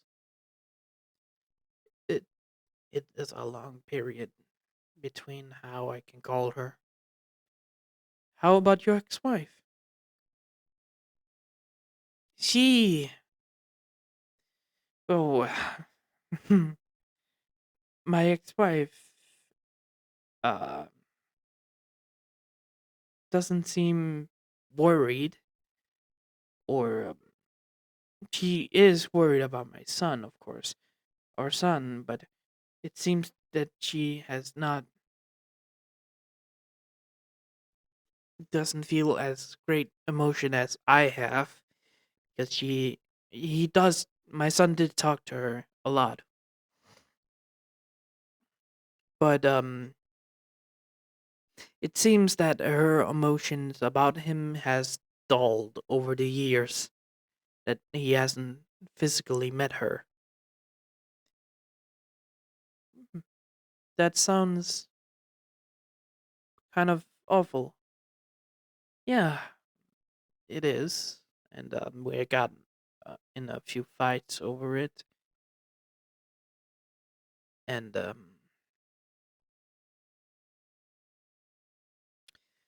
we haven't talked in 6 months afterwards.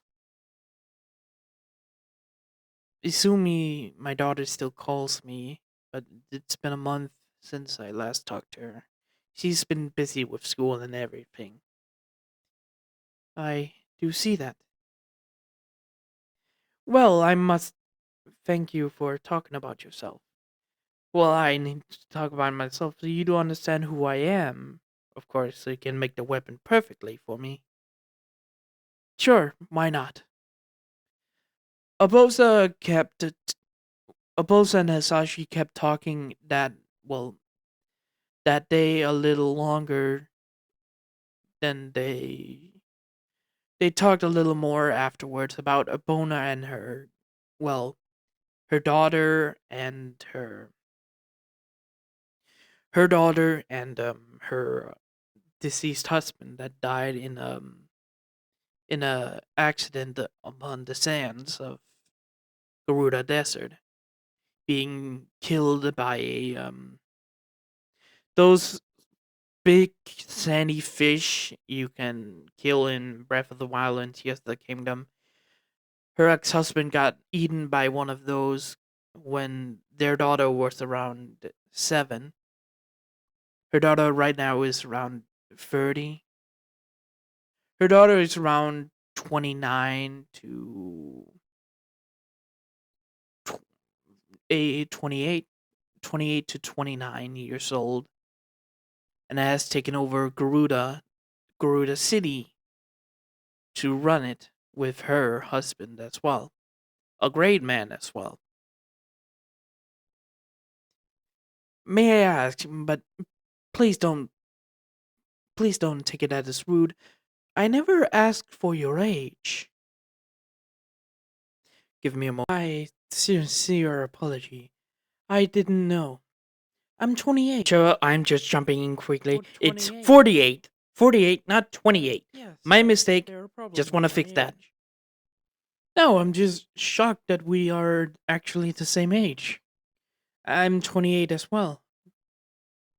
Oh my. That is quite a coincidence. It is.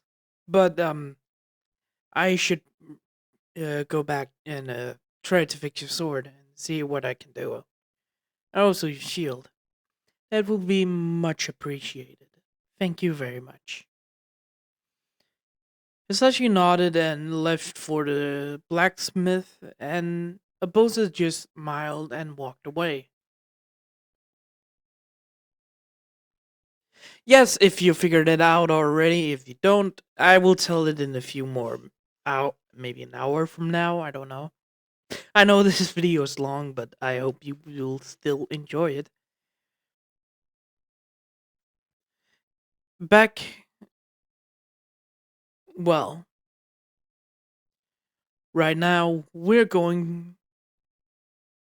Right now, our viewer are going to fly over to the Korak Forest, down to the depths. We're right now at the Soros domain area. We are near the little mine area under the Soros domain, where we can see that the whole area has transformed a lot. The old Yiga clan camp has grown into a big tent, twice as big, and has a lot of covers around it so it can keep in warmth.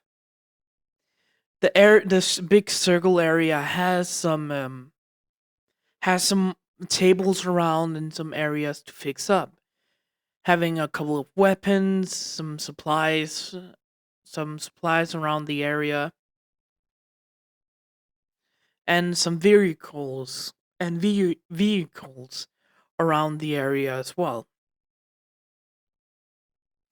But right now we see a young woman over at the smithing area. Well, a, well, f- oh, a young woman over at the smithing area making something on the bench.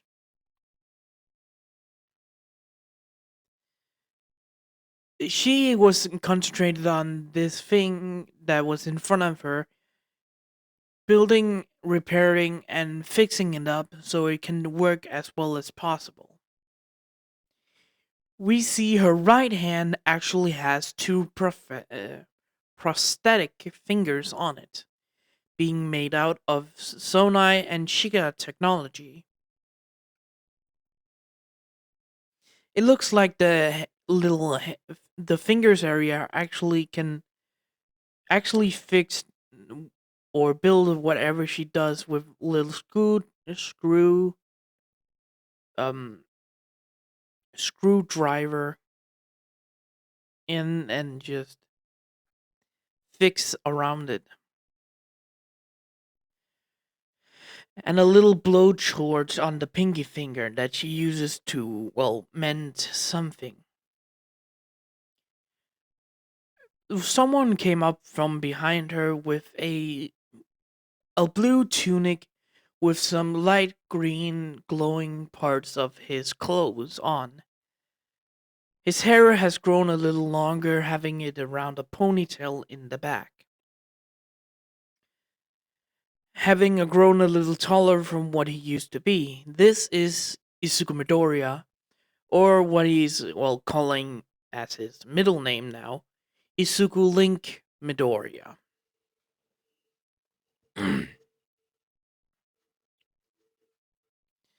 Izuku went over and tapped the girl on her shoulder. She turned around to see Izuku smiled at her. The girl has glasses on that has a few has some leather bonds or leather around it, and it goes around her head and clicks on from behind her. It also has some small so glasses or small glasses around her right eye that can go down so she can see closely. Right now, she has a little tank top on with her, well, mechanical. It's like Mei Hatsume, but different.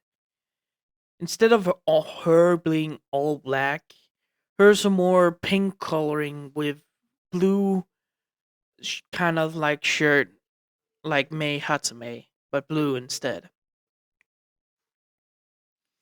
The girl looked back at the boy and smiled and took the glasses off. The girl said her. The girl turned around and just hugged Isuku, him hugging her back and just asking what she was doing. The girl went a little bit away and smiled up, this being Zelda. I'm actually making a new arm. Really? The bunch of things you've given me is actually kind of useful, Zelda. Yeah, but this can actually help you a lot. Yeah, all your arms that you made me are great, even though those some of them has failed when we tested them. All of them are great, Zelda. I know. Yeah, some of them fails, but this one can actually help. Okay, what is it? Zelda showed him a forearm looking thing with a hand that looks like it's gonna hold something and small and a little hole in the forearm that could hold some things and something a little the same thing on the side of the forearm. He looks confused at this and looked back at Zelda. It's a bow arm, so you can use, well, a shield and a bow. But wait, really? Yeah. Zelda rushed over to grab a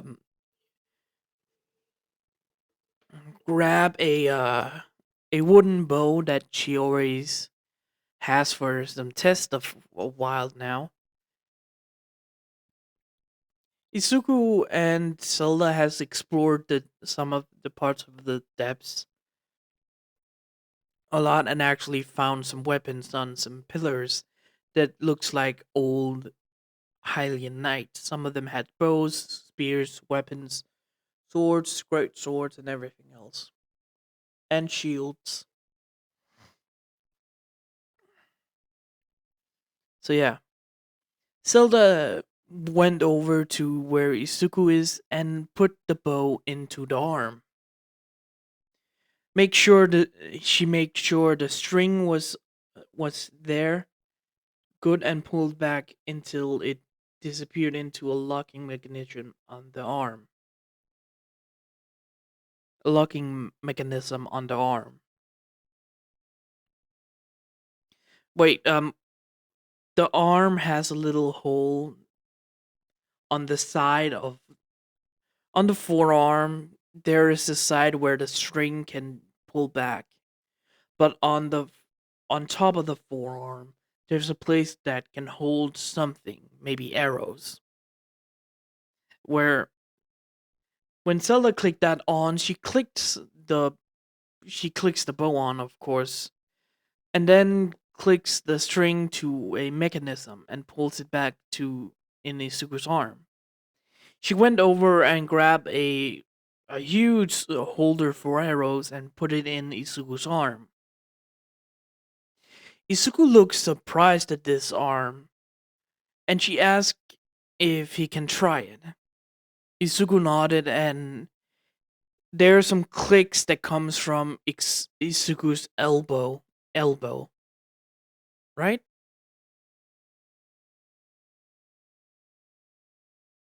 Not the shoulder.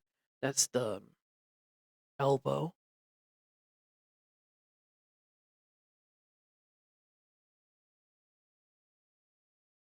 I'm. It's an elbow. You you can hear some clicks coming from Izuku's elbow, and when Zelda looks at it, it actually pops a little out, and she can see a little a cylinder that's there. Zelda walks over and grabs the arm and pulls it off. She went to Izuku's eyes and well, clicks the grapple arm into a cylinder on Izuku's side that holds 5 tubes on it. This being the last, tube that's gonna be there. Sola just clicks the thing in, and Izuku grabs the bow arm and clicks it on. He sees that the arm activated, and he turns it a little and sees that the bow. He can't turn the hand area, but he can only turn the forearm. Izuku walks over to see where some targets are. He walks over and he hears a click and sees that an arrow pops up and lines itself up with the string. He he just looks and thinks about releasing the arrow. The arrow is also the arrow is at the front of the bow area. He hears he sees that the arrow goes off and hits a target. He does it 5 more times without any problems and stops. He smiles at Zelda and says, "It's perfect. You did a great job, Zelda. Again." Thanks. It's I got that idea from you know. Right. Isugu grabbed the wooden bow and it clicks off the arm. Grabbing it and putting it at the table where she made stuff. He clicks the bow arm off and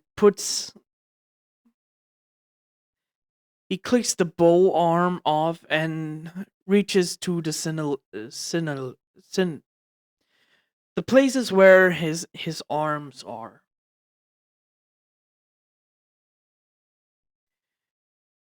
The little thing actually pops up to his side and surrounds him a little, where 5 other arms pops up.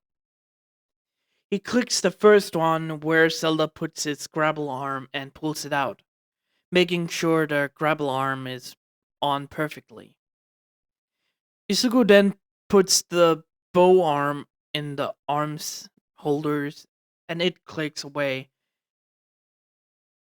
When the bow arm is in the holders from his other arms, it clicks, it folds itself back on his side.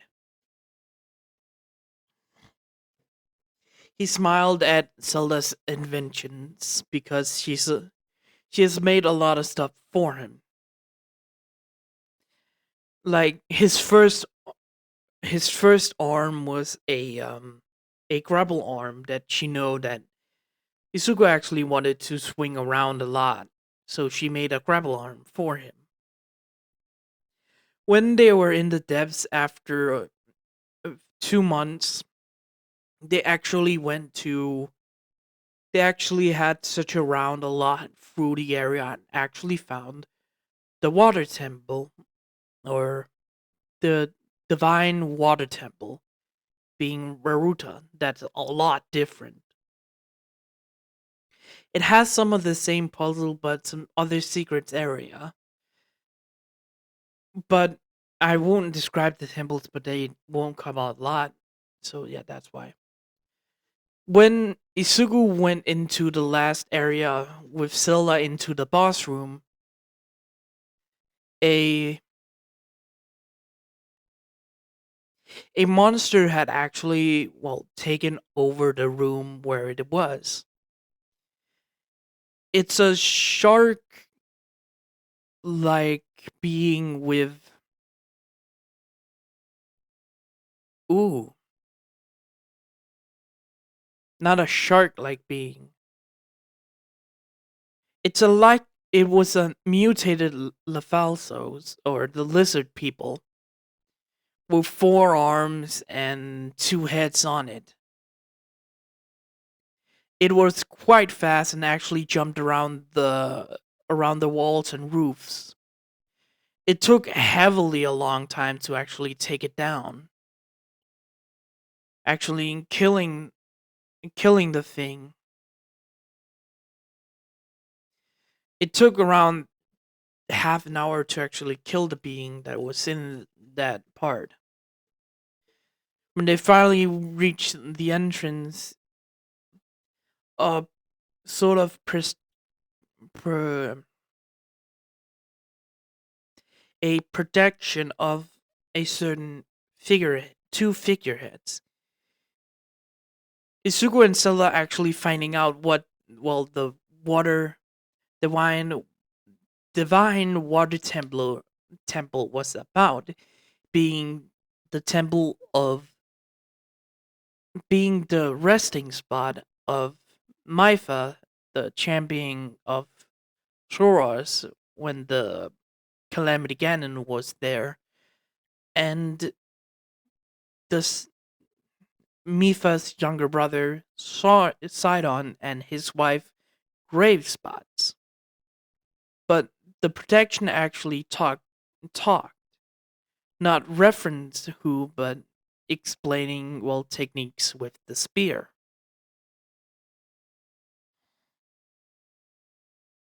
Zelda actually got an idea from that and made him his second arm. Being his spear,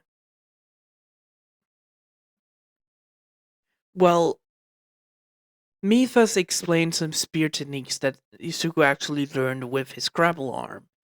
But one technique that he couldn't actually use was Sidon's bubble shield. But Zelda made him a, well, shield, well, that sort of arm. It's like the gravel arm, but it has a Sora mark with flowing water that goes around in a shield. But when Izuku has a spear on his hand and he wants to can't block anything, he can just put the arm in front and the spear will just turn around as fast as it can. He can also use it in combat, but it's mostly used as a shield hand. After around 6 3 more months, being 5 months down in the depths, they decided to go to the marked location of. They decided to travel to the marked location where the steward bot actually told them to go. Flashback. Isugu and Zelda was walking near where the actual castle was. Castle area. Not under it, but near it. Actually being in the middle of Castle Town. They couldn't hear anything or anyone from above. They walked near the area and spotted a another area, but it looks more like a fortress of some sort into the wall. When both of them got close and walked up to a, well, gate area, Zelda hears a beep from her side and pulls out the Pura pad.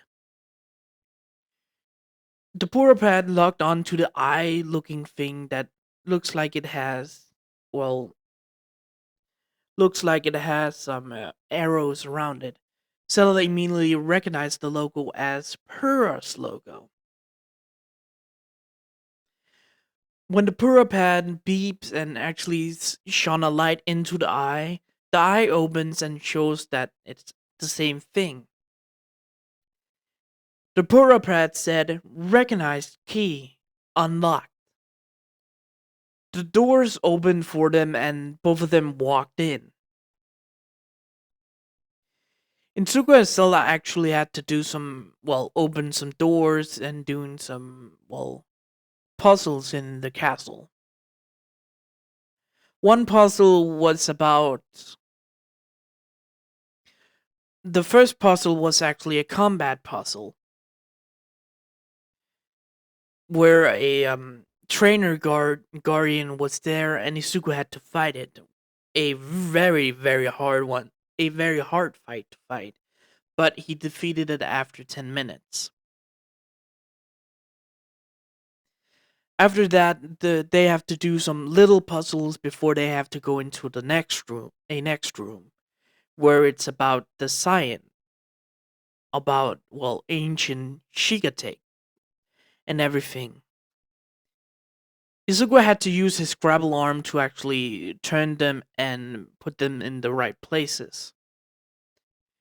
Some places that were in weird areas in this big room. But after where Zelda told them to place the stuff, after that they went in, had to do some, again, some smaller puzzles, and they went into the boss arena. There, a light was on the roof, and they didn't realize what it was until it fell down and landed upright.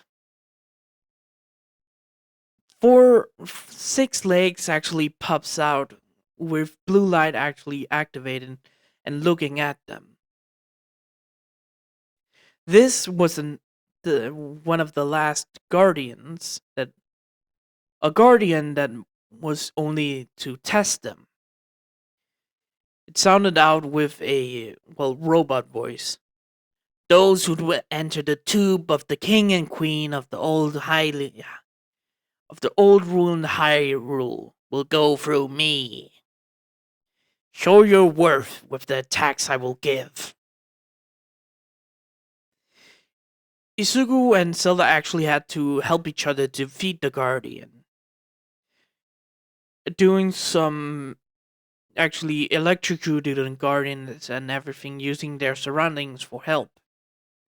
After 9 minutes of battling it had concluded that they are worthy to go into the tomb, crawling up to the wall and just sitting itself back into the ceiling.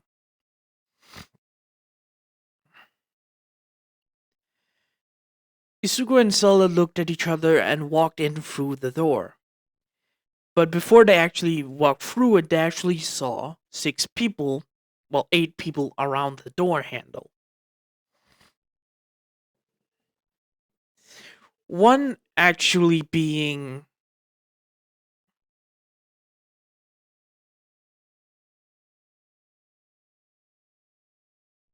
oh yeah, one being a silent princess on the top of the door that was a kind of a silent princess on it. And a small sword and shield on the right side, not on the left side, on the door on top. On the right side of the door was a Sora woman, a Garuda woman, a Goron, and a Rito man, or Rito. Where the shield was, there was a Sora man with 2 spears. The woman had 1 spear. A Garuda woman with 2 swords instead of a sword and shield. There, on the left side was a Goron with a great what it's called, without any a lot of hair on his face, and just a mohawk on his head. But what Izuku could see on the Goron on the right side had a lot of beard and hair around his face as well. And there on the left side there was a little picture of a Rito kid, a small Rito kid with a bow on his carrying in his feet.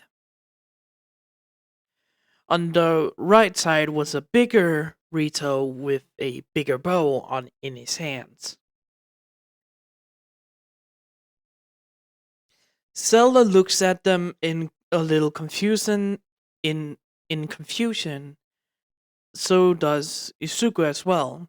When Zelda finally realized what this is, she turned around and says, "Izuku, Izuku, this is the king and queen of Hyrule that was are over 100, almost 200 years old." What? Yeah, the silent lily and the sword and the shield.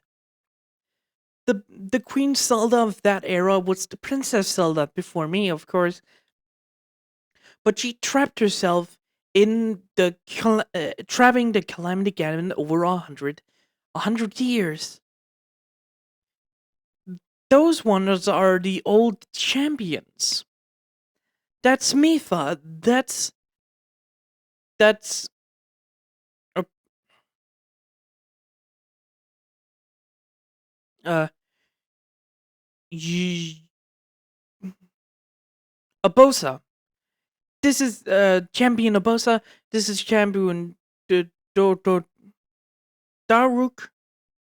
and Rito's champion Rivali. That's it. And that one is the previous hero that became the king of Hyrule after it was rebuilt. Even though they didn't want to reestablish the royal family, but they did anyways. Don't know why. This must be the King Sidon on that era, and this is um King Sidon, the stage one, right? And that is uh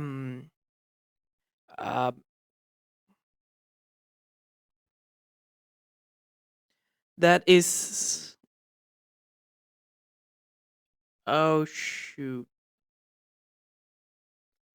her name is um and I forgot her name. Then this one with the this must be Riju, the Sage of Lightning, and uh, this other Goron as here is must be Yunobo, the this Sage of Fire. This one must be Tulip, the Sage of Wind. This is this must be the king and queen, like it said, king and queen's tomb, resting place. They must have built this, decided to lock this away. I can see that, yes. Well, should we go in? Izuku nodded and when Izuku opened the door and walked in with Zelda. They walked into a round room with some pictures on each side again. When they look on the right side and look there, there were there were four pictures.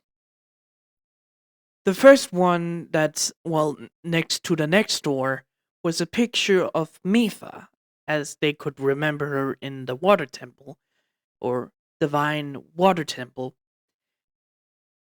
you can see a picture there and her near Varuta, the divine beast, and a mask that looks like Varuta itself. Then there were then there were God damn it. So not a bosa. I'm sorry. I'm so sorry. There's a picture of a bosa on. There's another picture of a bosa near her divine beast, and the mask of that, and the neck, Daruk and Rivali on the next two pictures. The same with Sidon, Riju, Unobo, and Tulip, and there, and then the sage's mask on near the pictures. Both of them looked at this, and Zelda said, This must be where they go to see their friends." Izuku nodded and walked into the next room. This one being a little bigger and has some other things around, being cloths and metal armor. Some places, when they get confused by this, they hear doot doot doot doot. Scylla pulls out the Pura pad again, and it blinks until a pedal came up. A little pillar came up with a holding place well, where the Pura pad should be. Zelda walked over and placed the Pura pad, and stepped back to Isuku.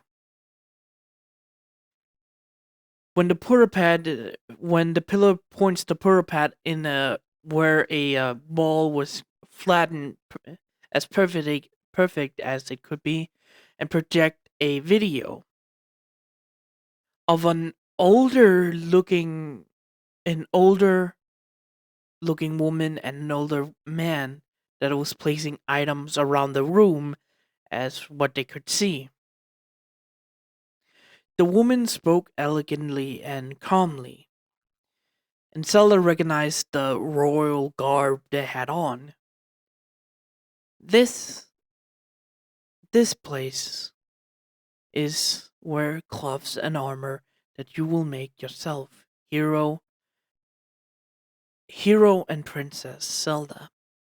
I know your name are Zelda or Link, because what I've found out is the name that always will keep going through. Zelda and Link, take the cloths around here and use it to make armor and weapon. Armor and clothes for you. This was always supposed to go to you. I hope you will make us proud. The man walked over and smiled, and stood by Zelda, having a sword on his back that's not the master sword. The Purapad will stop projecting the video, and the pillar released the Purapad, Zelda grabbing it and putting it back in her bag. When the pillar was down in the ground, two more pillars actually came up. When Zelda and Isuku walked over, there was a little description on it saying, "A magic bag that can hold many things in it. Use it well." Isuku grabbed the one that had the hero mark, and Zelda grabbed the one that had the the queen's mark. Isuku took the bag and put it on his belt. In front of him in his belt. Zelda put it behind her on her right side. Isuko had it in front of him on his right side as well. Zelda said we can go back here and take the cloths afterwards. Isuko nodded and they both walked in to the next room. When they walked in, they see, well, they see some. They walked in and saw some, well, books around them. A few of them, not a lot. Like 10 books on Isuku on the left side of them and 10 books on the right side of them. Isuku walked over and read the titles. Combat Book 1 to 5. Weapons Books 1 to 5. Isuku realized this is a book about sword techniques, spear techniques, bow technique, and great sword techniques, and other techniques he needs. He found out that the weapons books is about how to make the weapons. He grabbed them as well and put them in the infinity bag he had on him. He walked over to Zelda to ask what it is, and it's about how to use magic and the technology. Or it's Magic Book 1 to 5. Technology Book, Technology Research 1 to 5.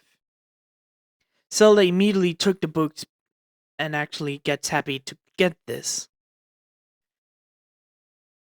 Zelda turned around and said, "It's so amazing that I'm gonna read the research of the reformed Queen and King's research." Isuku nodded and said that he was excited to use the same or similar technique of the previous heroes. Zelda nodded in this and they walked over to the next door. When they pushed it open, they saw that on the on the next wall that they think there was a door. There was a door there, but they walked into a living room area. It was very, very dusted and everything. Isuku walked over and checked out. There was a sofa and a table. There was a little bit away a dining room area with a bigger table and stools and some kitchen area. He noticed that it was actually could be removed easily. Zelda walked over and checked out the sleeping area. It looks like it was cleaned beforehand. It was clean but still dusty, of course. The bed was pretty much destroyed. The mattress was actually fine. It's just the wood couldn't handle anymore and broke apart. The bedside tables was also smashed. It was also destroyed as well. Isuku walked over to the table and chairs and actually touches two of them, but when he put a little pressure on it, it just crumbles. Isuku made sure he went around to check every single item that was there. Um, the smaller couch that was in the room actually got destroyed when he touched it. But the bigger couch actually survived because it was more like a stone couch than a wooden couch. The long table actually was fine, and two chairs was also fine, actually. He checked on the little table and it was also actually fine to use. When he searched the kitchen and everything, a lot of the old stuff, the cooking table, the shelf and everything, and the pot would all of the kitchen item except the pot was fine. The metal stuff was fine, so Isugu actually took that in the infinite bag. Zelda walks over and said, "Well, I found out that the only thing we can use are the bed sheets, the pillows, and the mattress. I don't think we're gonna stay here." No, definitely not. I actually took the pots, the pig pot, and some kitchen knives.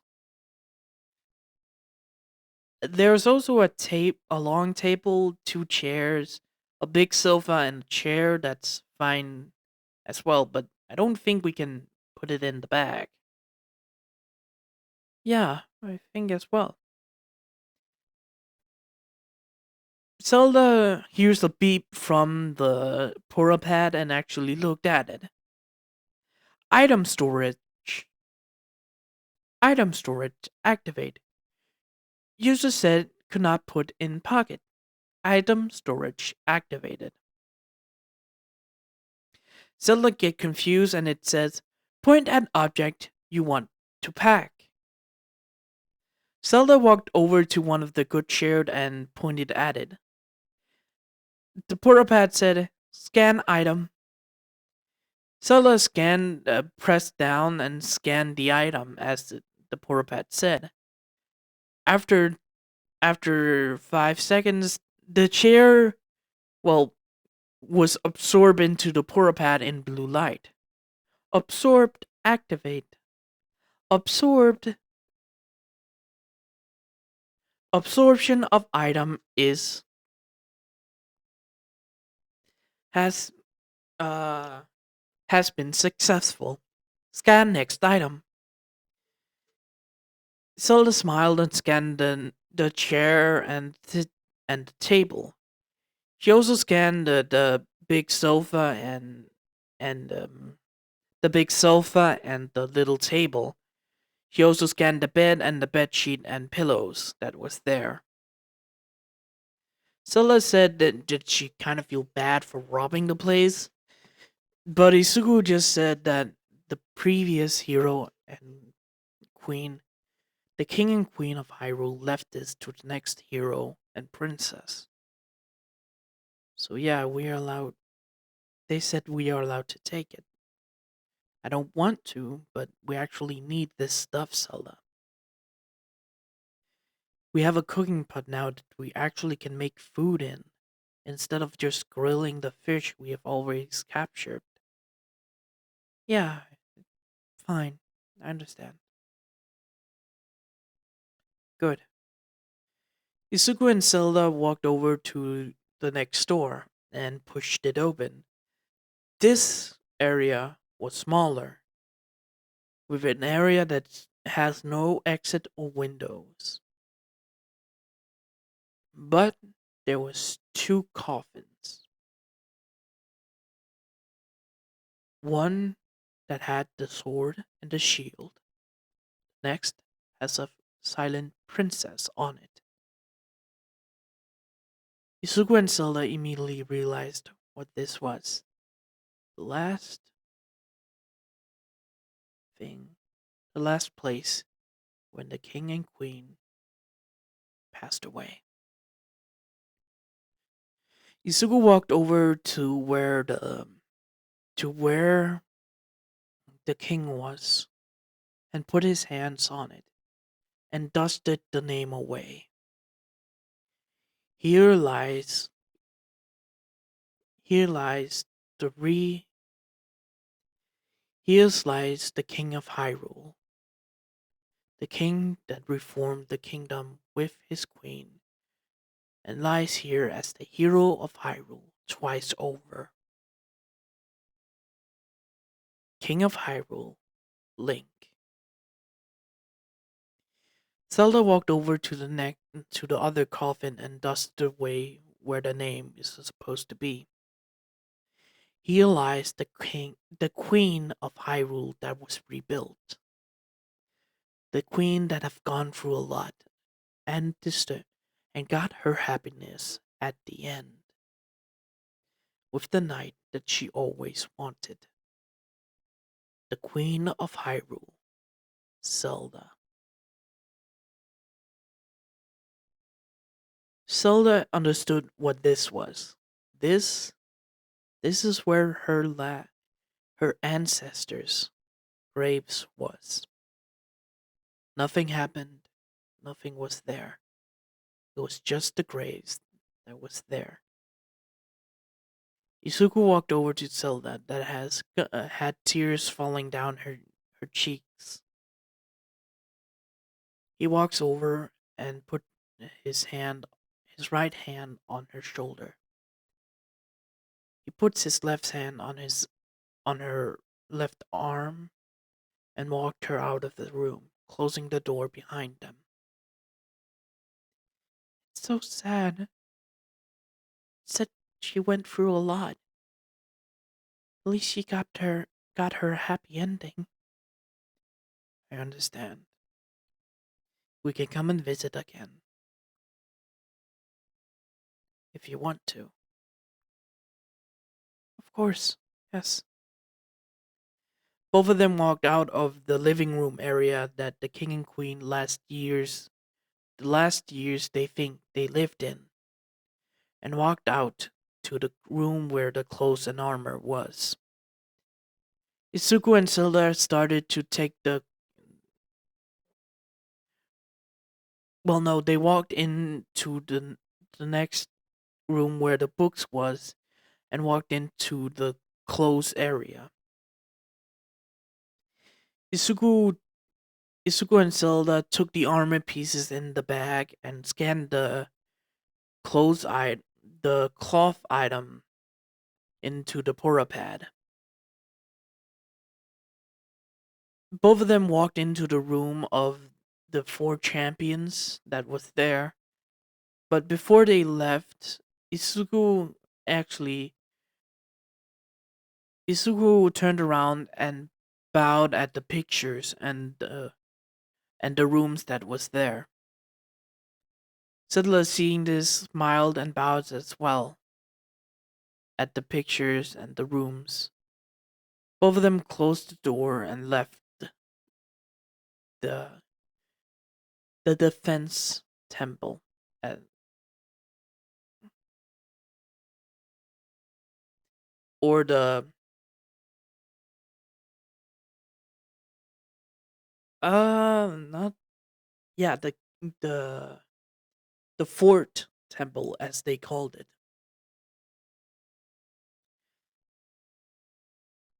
After they returned back, Isuku and Zelda get everything out of the Pora pad and stuff the clothes item in a place where it could be. Zelda went over to the water area and sat down looking out at the water area. Isuku walked over and sat down beside her, looking at her. This this is where we're gonna be for a long time. Yes, I think so. Please, can you promise me something? What is it? Can you be by my side for a long time? I will be there by your side as long as you want me. Please, please stay with me for a very, very long time. Zelda leaned over. Zelda leans over to Isuku, leaning on his shoulder.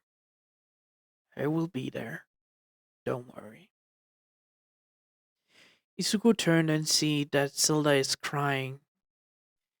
He made a choice to pick. Isuku made grabbed Zelda's sides and put her in his lap, making her. Zelda was still looking out to the water, but Isugu just hugged her. Zelda cried a little more from the scene they have just seen. the place they've just seen, but Usuku just hugged her. Thank you. No problem. After that incident, after 5 months of being down there, it's been 7 months after. It's been 2 months after that, being the seventh month that's been there. Isuku and Zelda exploring the area near the Garuda Desert, finding the temple of the divine lightning temple, being a sort of pyramid kind of thing, active. It was an active lightning area, by the way, where lightning was shooting out. Isugu had to Isugu and Zelda had to do a lot of electricity and everything. But when they went into the area, there was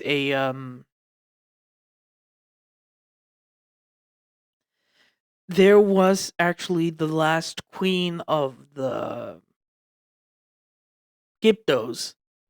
The last queen of the Gyptos down in the depths was actually there. Zelda and Isugu actually had to. It's like the fight in Tears of the Kingdom, but different. Instead of light coming down in the arena place, when Isuku and Zelda actually destroyed the towers where the Gyptos is coming from, electricity came in instead, actually burning a lot of them. But when the fight was over, the electricity actually came out and destroyed the sand that has been in the temple. When it showed the graves of the just the former graves of Abosa and Riju there. Both of them, both of them showing them at their adult age. Actually, Riju actually had her husband down there as well, being a Hylian man that was respected. It's just a random man that was respected by Zelda and Link in the past. They walked over and they showed them some techniques with. They showed some techniques with their weapons. Isuku could do a lot with Abosa's techniques and fighting styles, but Riju's was, a lot different, and Abosa's lightning styles. When Zelda got another idea for an arm, when they went back to their house, Zelda built him a new arm. This is the elemental arm he got. It's like a cannon forearm like Mega Man, but a lot slimmer and just a cylinder on the forearm.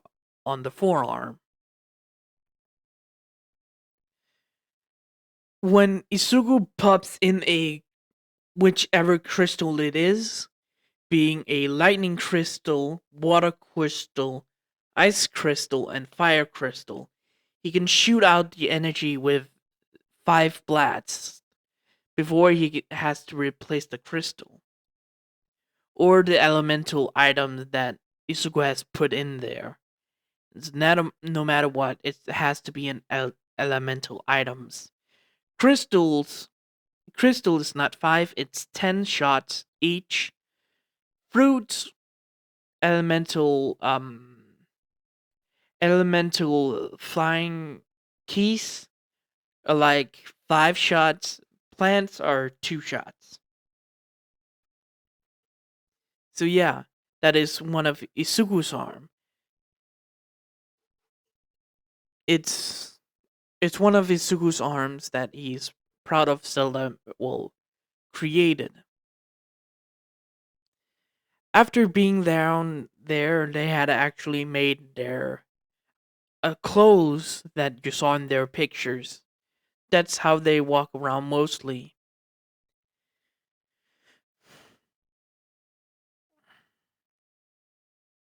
When they went to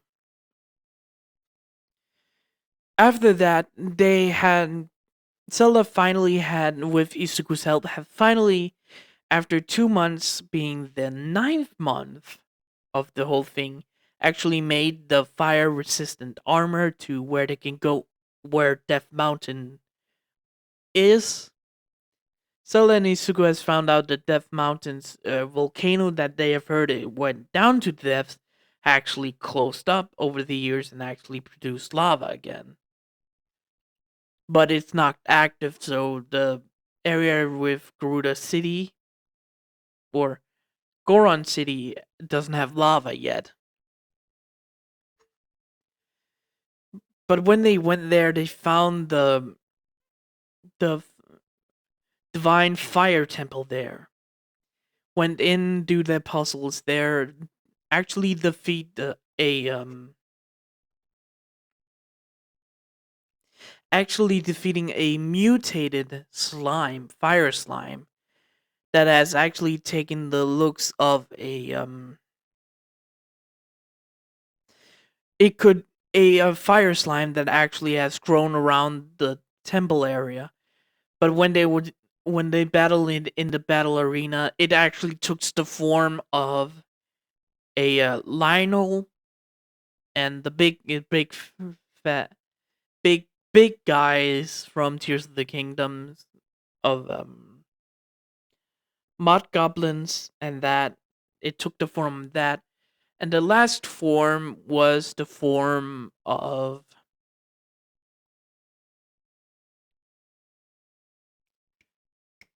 ooh the form of a lava looking those rock things. I forgot their names.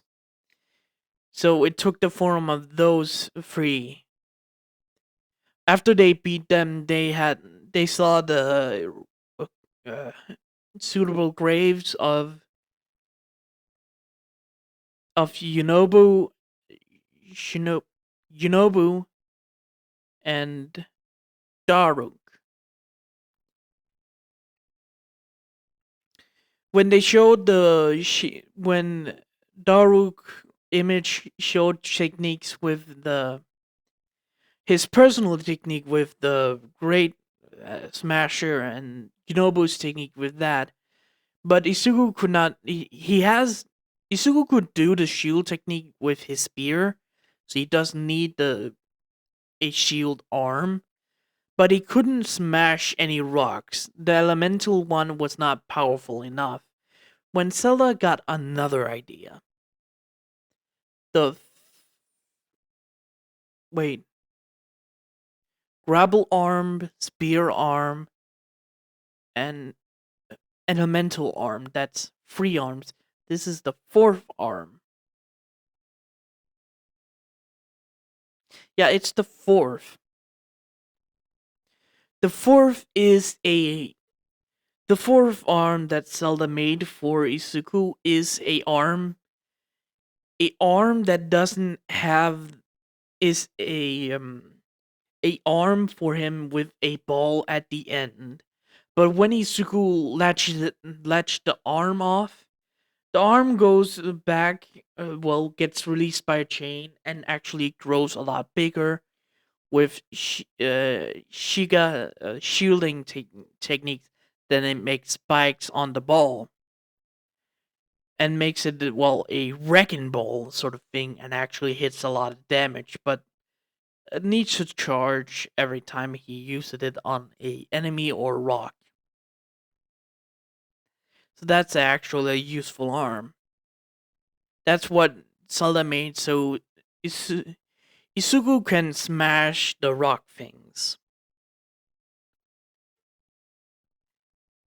When Isugu and Zelda took around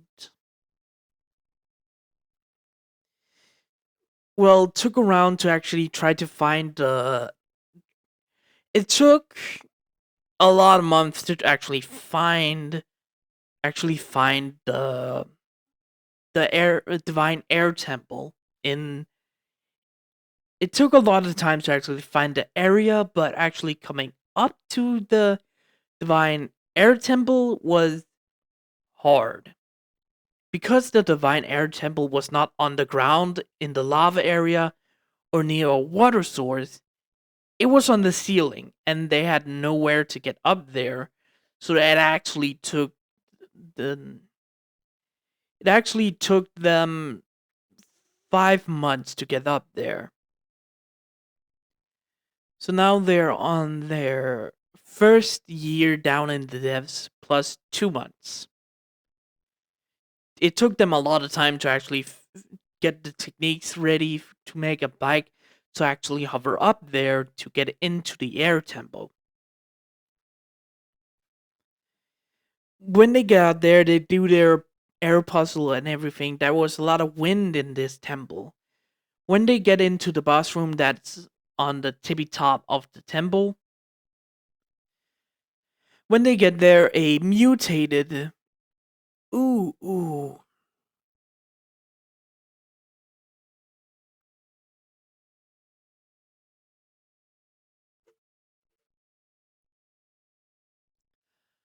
Ooh, I.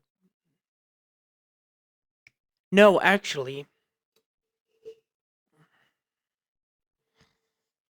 Actually, when they get up there, they actually didn't see any monsters or anything. But when they look up, they sees robot looking a robot bird with 6 wings on its side looking down at them. But this time it looks more destroyed than the Guardian. When it jumped down and showed them their 6 wings, it was supposed to be it's that protector. It's that protector that should protect the Wind Temple, but heavily got destroyed. Heavily got destroyed so it doesn't, well, read anyone who it shouldn't attack. So Isuku had to battle it with Zelda. It had used a lot of wind to blow them around the roof area that was protected by a shield on the sides, so no one can get into the graves. The bird flew around and attacked them with wind, so tried to push them off the roof area when it opens. But Isuku used his gravel arm to defeat the flying uh, defeat the flying protector of the temple, making it, well, destroyed. When they walked to the grave area, Tulip and Rivali showed their bow techniques to them, their personal techniques. But this Isuku doesn't need anything to fly or anything. He has a paraglider, of course. He has a way to get up in the air, so he doesn't need that. So Isuku didn't know what Zelda would make for him. But this is where the last 4 months was Zelda was couldn't figure out what to build him, except for the last 2 months she built him the bow arm. So he can better protect himself using a bow. So yeah, that is Isugu's abilities with his arms. Instead of uses Sage and everything else that they use, I'm gonna use techniques that he's gonna learn from the previous champions and Sage's techniques he's gonna use, and some arms that Zelda built for him. So yeah, when Zelda was building the fifth and final arm, She actually made an upgrade to the arm holder so where it can bend and Izuku can just switch out the arms, switch out the arms quickly.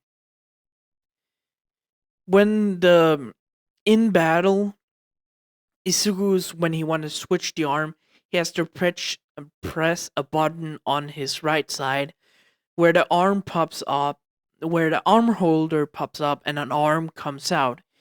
Izuku placed the arm that has been released from his, well, from his robot arm, and it released and switched out what he chose on what he chose to press with his left arm, so he can switch out every single one of them. So yeah, that's what Zelda and Izuku has been down there doing for the last year and a half. Zelda smiled at the memories that they have made around, actually going around to each and every mining facility that was around the depths, talking to the steward bots that was down there, actually getting some information how to make machines and everything. Zelda is very proud of how many things she has done for Isuku. But she's also proud that she she's also proud at Isuku that he took up the name Link after they visit the the fortress temple. The fortress temple and visit that place. Isugu after that day they have talked took the name Isugu Link Midoriya. Because Zelda also when the previous hero and queen actually said that Link was always the name of the hero, but Isugu was not born Link at all. He was born Isugu Midoriya. So respect the tradition he did. He took Isugu Link Midoriya. That makes Zelda proud and everything. After the year and a half being down there, Isugu and Zelda actually got into a relationship. It's not gone far, but they're fine where they are now. Zelda, oh god, the flashbacks and everything. Zelda was walking into the little hut they have built in the mine. Izuku had gone out to get some logs and everything, cutting them up and building some pillars that he have made so they can make the hut bigger. At when you go into the when do you look at the Yika compound, make it 2 times, well, no, 3 times bigger than it was. Where the first tent they found was, Isuko and Zelda actually placed where the room are. But when you walk in, you see when you walk towards the tent, you actually see the cooking pot that was around the stone plats and everything where it actually has been cleaned. But the pot was there with stone around it that holds ingredients where Izuku and Zelda actually cook. Izuku was not the best at cooking, but he got taught by, well, Violet actually taught him how to cook. Zelda and him was actually not good, but just good enough to get some food. Izuku and Zelda actually found some other ingredients that has been down here, being Dev's the Dev's carrot, Dev's potatoes, and some Dev's animals that actually some animals that's been been well got down to the depths somehow. They don't know how, but actually found a way down there and actually lives down there. there's some death spore that that's glowing neon green and has four tusks coming out of them, one to the side and one in front of them. All of them looked at that, but their female counterpart has shorter ones, but still are hard to fight. There are also death's bears that actually gotten more, had some neon lights on its shoulder and things that looks like eyes, but their eyes has actually grown a lot greener, so when they open it glows green. It has fake eyes, so animals get intrigued so the bears can catch it. There's some deers and there's deers and big birds kind of looking chickens around as well. The chicken actually has grown bigger wings. Actually, has grown bigger wings and longer beaks, and actually looks more like the Ritos. They found them near the Wind Temple, actually. Some of them are violent as hell. They actually attacked Link and Zelda when they were flying through the air. But they actually found two, a male and a female one, that they actually tamed, being a red and purple one. Yes, you know where I'm fucking going with this. This being, well, they're different. They have bigger wingspan and bigger bodies than Skyward Sword's uh, Skyloft animals. But they're little bigger, twice as big, and have bigger wingspan. These two has been one of the last two of the neutral birds that was down there.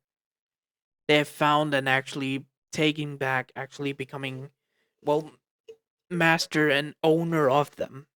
Actually eating fish and meat. Actually eating more fish than meat. Um, there's also some deers that's been down there, but their crown, their antlers actually grown actually grown around them, so they looks like they're spreading down and up at the same time.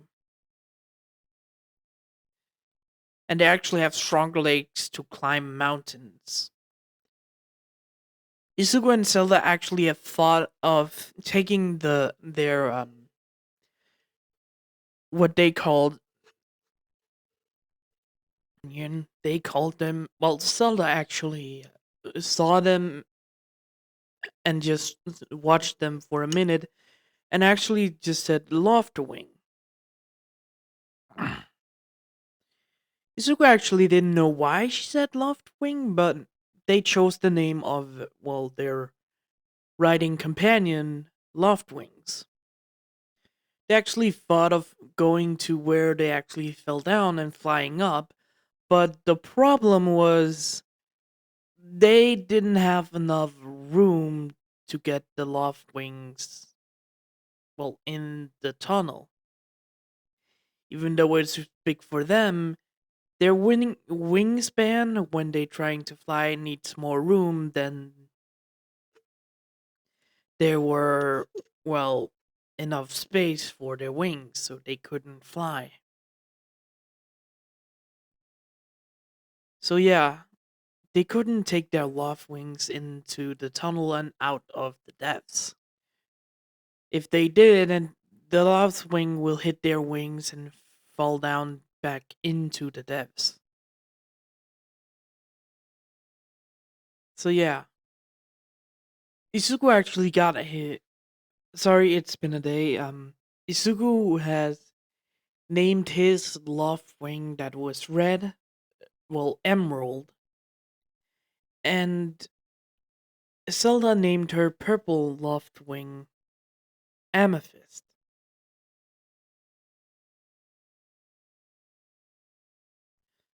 Yeah, so Isuku and Zelda named trying was actually once trying to get out, but couldn't.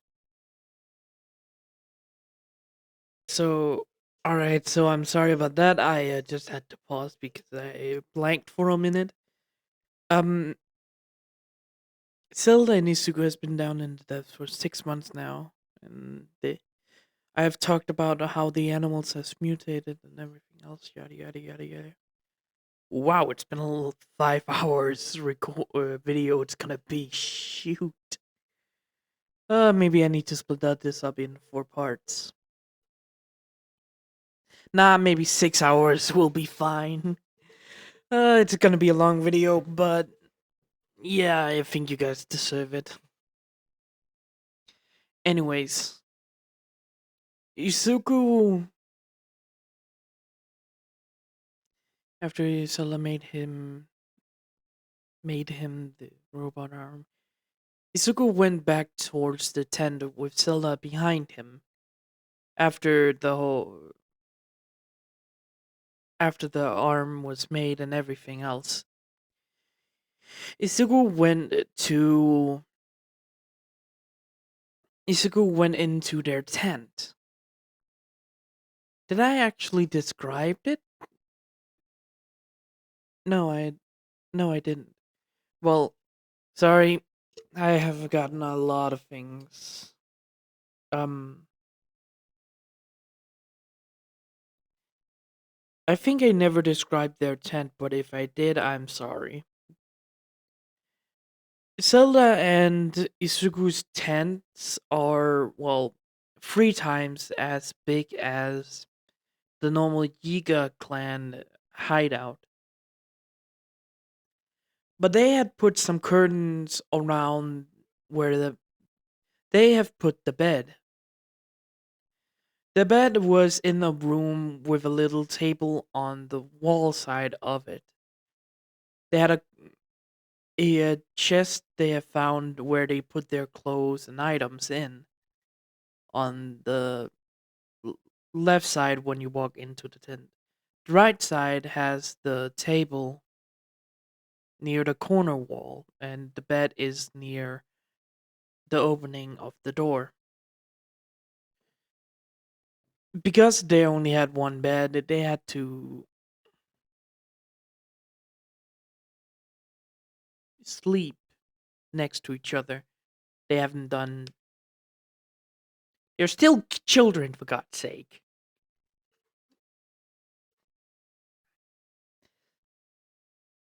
They have just cuddle and everything else. They haven't done anything inappropriate yet, and I don't think they will.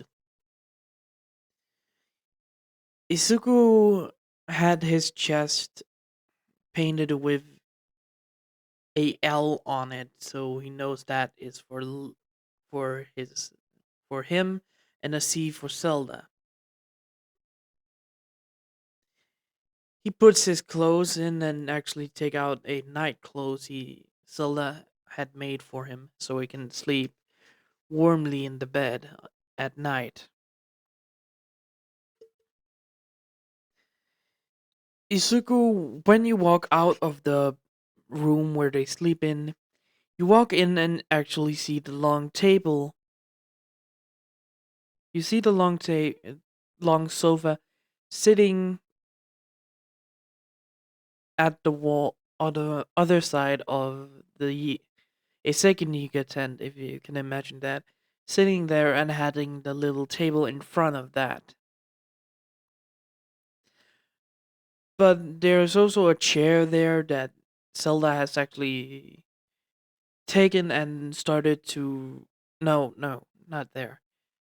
There were some few papers and some few things there. Isuko had actually found out that the Sheikah's Lake actually could a few well a year before when Isuku got his arm, Scylla actually found the Purapad and actually had upgraded it to record videos and movies on it. So they have some few movies they can watch on the on the other side of the table where it looks like a TV could be, but it's just a portapad sending a recording of the movie out and some videos they like to see on the internet. When you walk by the little table and the big sofa or couch, yeah, it's a sofa. When you walk by the couch and going in to the third area where the door outside on the side of that Yiga tent is, you can see the long table in that part. In that part near the big big couch and that the table has actually got a little smaller, actually being cut in half and made some adjustments. The table is cut so Izuku and Silla actually eat together at a smaller table. The kitchen area is outside, if I had said that, is outside and outside of the tent so that it doesn't get smoke in it. But the other table is a little longer than that. Like, if it was in three parts, Zelda and Isugu has cut one of them off and used that as a table where they eat at.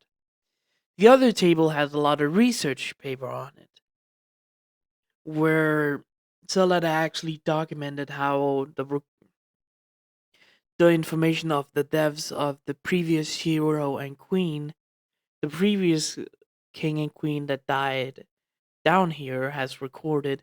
A lot had changed. A lot of more water has gone down there, and the area he still has recorded a lot of things has changed down in the depths. More information and more how the minerals has replenished again. All the facts and numbers and everything else. How new, how previous animals has been down there and actually mutated and become a lot, and how it affects their bodies in the depths. So yeah, the door is the door outside to the smithing area. That's the way the door goes. But there's also another door to the left side of the building that it goes into a little farming area they have set up. Izuku had actually helped some few of his neighbors in Hatua village,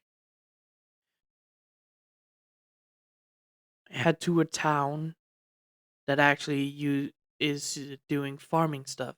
Actually helped and I learned a lot over those years he was on the surface. So he knew how to grow carrots and potatoes and tomatoes. But when you walk out but when you walk out on both sides, you can actually go into the round area where some supplies, some weapons they have found, they have stored in some boxes.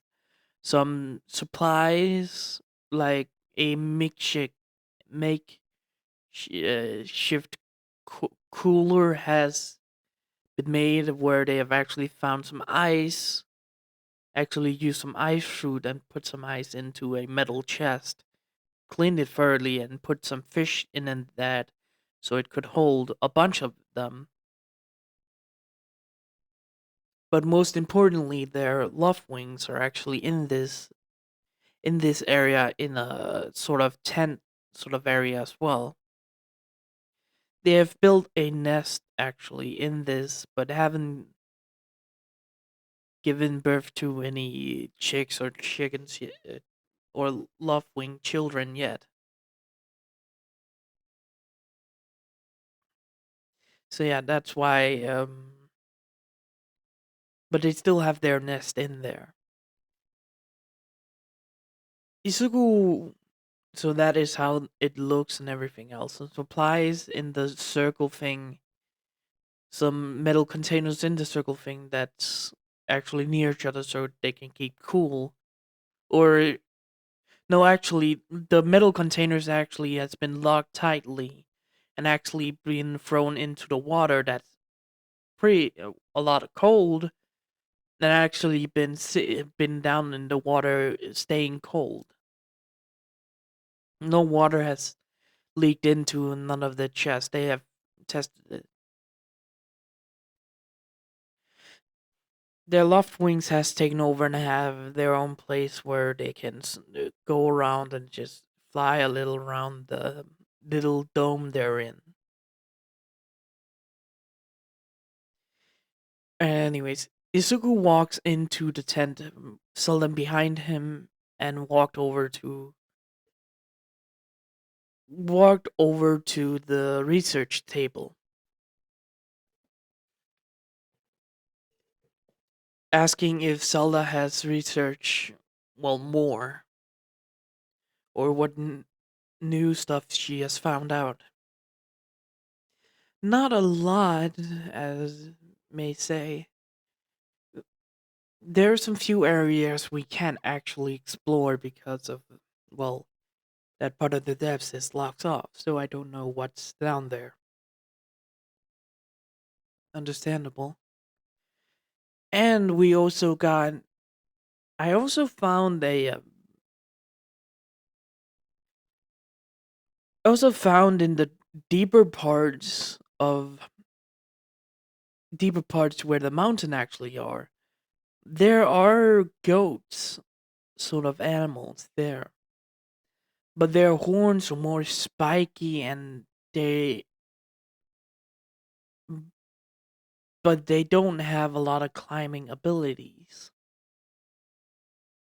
They have mutated their horns into being spikes for the monster that's trying to hunt them, and their goat legs has actually been stronger than we previous thought, stronger than the normal goat. That is interesting. But we better get to bed. Isugu took the pora pad from Zelda and looked at the clock. It was almost at midnight, an hour before midnight. Isuku has always checked the clock when to sleep at because they didn't want to miss their sleep schedule. So Isuku has always looked at the clock and checking out what's gonna be changed and whatever and whatnot. Scylla nodded and yawned. She grabbed on Isuku's arm and walked towards the sleeping area. Isuku walking in front, just smiling at her. Isuku and Scylla changed their clothes, well, from each other. Scylla going in first, changing hers, her walking out, and brushing her teeth. Isuka has actually make, well, toothbrushes from branches that he has cleaned very thoroughly. Using some clean water they have found at one point in the water temple, finding out that that water is very clean. Actually using it to, well, brush their teeth in it. They couldn't get toothpaste, but they have tried their best they could. Isugu brushing his, well, changing as well in a t-shirt and night pants as he calls them, puts them on and waving Zelda in to so she can sleep as well. Both of them laying on the bed, looking up at the roof they had made more better than before. Zelda just asked, leaning on Isuku's side, "Do you think they will rescue us?" How the council is right now. I think your father will lose his cool after half a year, maybe a year from now. I will hope they will come and save us. Zelda nodded, and after that, both of them fell asleep. A year and a half later, King Alfred had enough of his former council. A year ago, well, half a year, 6 months ago, he had enough of his council and actually dismissed them forever, calling in that they were just has been horrible in the business part of Hyrule. Actually stole some money from Hyrule's treasury. When he called in the, well, investigation on them, finding out some of their business practices and the laws they wanted to put in makes them more rich than others, King Alfred had enough and just arrested them, putting into a law that the next councils are gonna be the leaders, the King of Soras, the next Garuta Garuta leader, the next Sora or next Goron boss, and the next Sora or Rito, well, Rito Rito Elder as the personal, well, as their personal, as his personal counsel instead, meeting once a month, actually doing business stuff. Hmm? Actually doing, sorry about that, actually doing some more better for Hyrule. In the last 6 months, Alfred has gotten permission, well, help from the council actually going and trying to get down to what they have found out in their previous research, the depths. They have the previous Sonai technology they have to spare actually had made a sort of elevator for them to get down. Sonai and Shiga technology they have left was built to make an elevator down that can be plugged down one by one by one by machines from the continentals areas. So the king has actually been working for 6 months to get down to the depths, and actually had asked some help from the international heroes, some heroes from UA. He actually is a friend of Nesu's. That's why UA students were allowed to visit one of Hyrule's schools at one time. But that has been, well, awful relationship with the schools in UA. So the king didn't allow them to, well, visit any more of their schools because one of their students got their fucking arm cut off. So yeah. So the king asked Nesu personally if he could spare some heroes he has in contact with. Some that can work or some powerful heroes that can help kill monsters. Nesu actually sending two people to Hyrule, being a Razorhead that will use darkness and it can see better in darkness, and actually sending the number one hero in secret, of course. In secret, like I said, of course, to Hyrule to help out in the rescue of Princess Zelda and her personal knight, Isuka. But one thing that Alfred didn't expect was All Might is actually married to Isuku's mother, Inko Midoriya. Yeah, turns out All Might and Inko actually met at a teacher, well, they met at a school event once and actually started to date and actually are engaged at this point in time. So they met almost 4 years ago by now, and has been dating for 3 years, being engaged for a year now, still getting, well, wedding preparation done and everything else.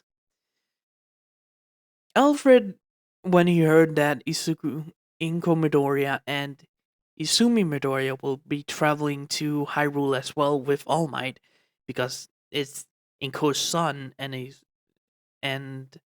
well, Izumi's brother that's been missing for 3 years now. But Alfred actually heard from Ibosa that she's actually been in a relationship with Hisashi for, well, a year now, becoming friends in those 6 months, having, well, actually, Hisashi has actually asked Ibosa on a date a year ago in this story, and them just being together, not getting ready for marriage or anything. I don't think they will. Just being there together, they're fine with that. So yeah. So when when Alfred actually explained to Sachi that Inko is actually the fiance of All Might now, somehow, Sachi didn't really care about Inko anymore. He cares about Izumi, he heavily does, but his concern has been over his son more than Izumi right now. And Ingo has just been away from his mind for a long time now. So yeah, Hisashi doesn't care about Inko anymore. And Inko's age at this point in time, Inko was 40 when Inko was 40 when um 40 when Isuku was 14 in the original story. A year later she's 41. Isuku has been in the death band, been then I have a year. Inko is 42. Sashi is 48. And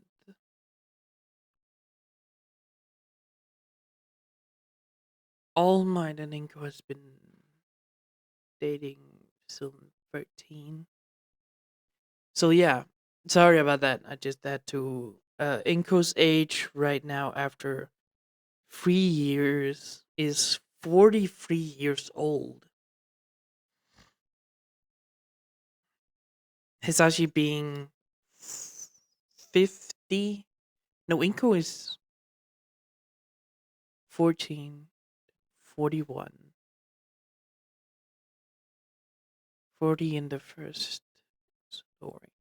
The next year, she's 41. Next year at 16, she's 42. Right now,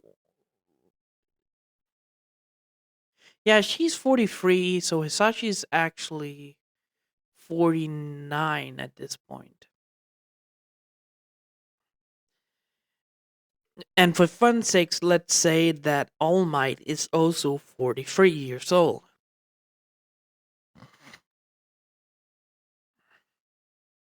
Yeah, so All Might is 43 in my version. In this one, he's 43, the same age as Inko. Fun stuff. So when Hisashi didn't care about Inko, he cares about his children more, and his stepdaughter cares about her and her relationship, yada yada yada. So yeah, the Alfred informed Hisashi that Inko will be coming and be staying at a hotel with her her family. Hisashi didn't really care about that, so Hisashi actually asked Alfred if he can come with down into the depths because he wants to see his son, because it's been 3 years away from him and actually is completely worried. And Alfred completely understood him, so he allowed him and Abosa to go down into the depths with, well, the group that's gonna be Alfred Violet, well, King Alfred, Queen Violet, around 10 guards down there that will protect them. Eraserhead and All Might will also be there. All Might actually asking if his, well, stepdaughter can come with him down into the depths because she has a strong telekinesis quirk. And he is allowing her to use the power to help down in the depths so she can actually see her brother again. The king agrees heavily because of, well, the relationship between, well, Izumi and Isuku. So yeah. When All Might and Eraserhead, Inko, and Izumi arrived at the Hylian airport and have been escorted to their hotel, Eraserhead and falls asleep and just do his work, not allowing to do his hero work here because there's no heroes here. There's only the knights and high knights. Uh, it's just knights that's higher up in the systems than other knights. That's why they're called the high knights. So yeah, Eraserhead did his teacher work at his hotel, getting grading the grades he has gotten and delivering them out back, well, sending them back in emails to Nesu. Meanwhile, Inko and Izumi and All Might, aka Yagi, was actually invited to dinner by Hisashi at a restaurant. Hearing that they got invited, they actually, well, Inko didn't actually wanted to go, but All Might said that Hisashi invited them because of this, so they have to go. She had to go with Izumi. He doesn't need to be there, but he's gonna be there because he's love her. Ingo, after some more talking, agrees to go. After some hours, they go to the dinner with Hisashi and Abosa. When they arrive, they see that Hisashi has, well, in a restaurant, ordered a private room where they can talk and no one will hear them. When they walked into the room and sees that it's a table for around 5 people, Hisashi sat at the near the and sat the near the door of the room. When he turned around to see Inko, All Might, and Izumi, he stood up and smiled at all of them. He walked over to Izumi to give her a hug, her, well, giving it back to Hisashi as well, and saying hello to him. All Might greeted and said hello to Inko. Not All Might. Hisashi greeted Inko and greeted All Might as well, saying they could sit down. Izumi sat, well, near Hisashi. Inko sat, well, near Obosa and All Might, and Hisashi sat near Izumi and Obosa, All Might being the middle of Inko and Izumi.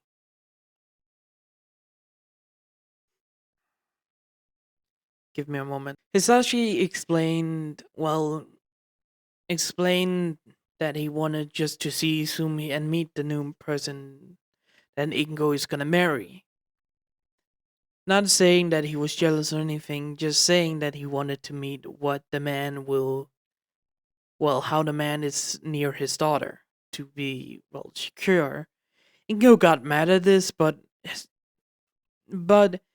All Might said it was fine, that it was actually Actually, good for Hisashi to meet the man or meet him before he throws out judgment. Hisashi nodded at this and talked with Izumi. Abosa introduced herself to Inko and All Might. Ingo is surprised that Ibosa was the previous, leader of Garuda City, saying that Ibosa saying that her daughter has taken over from her, and actually doesn't mind being in Heido town, living there with Hisashi at this point. Inko asked some more questions, and the night actually went well. Hisashi and Inko doesn't actually talk in this night, but no one really cares. After a day of preparing to go down and make sure that everyone is okay to go down in the depths, the group stood in front of the building they had. The big tent they have built around the hole, and their research studies down to the depths.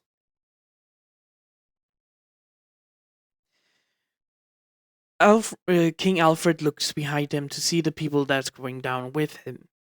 Being four high knights, eh, four well, four high knights, six normal knights, All Might, Eraserhead, Hisashi, Abosa, and Izumi that's going down to the depths, finding Zelda and Isuku.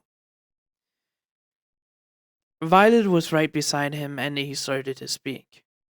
Now, we're gonna be safety down there because of the descriptions of the depths in the ancient times. It must be different down there. So you must be worried. You must be secure. Monsters could be in a high rise down there than up here. Must be much dangerous as well. So I beg all of you to be careful and don't walk alone. Everyone agreed to this, and then Alfred said that they're gonna go to the elevator that's gonna go down. All of them steps on the platform and it was lowered down to the depths. When they reach where the depths roof starts, the platform activated their floating platforms they have of the sonite technology that lifts them down carefully down to the ground. When they landed on the broken stone that was there, and all of them got off of the platform lifts up in up from the ground in the depths to up above again.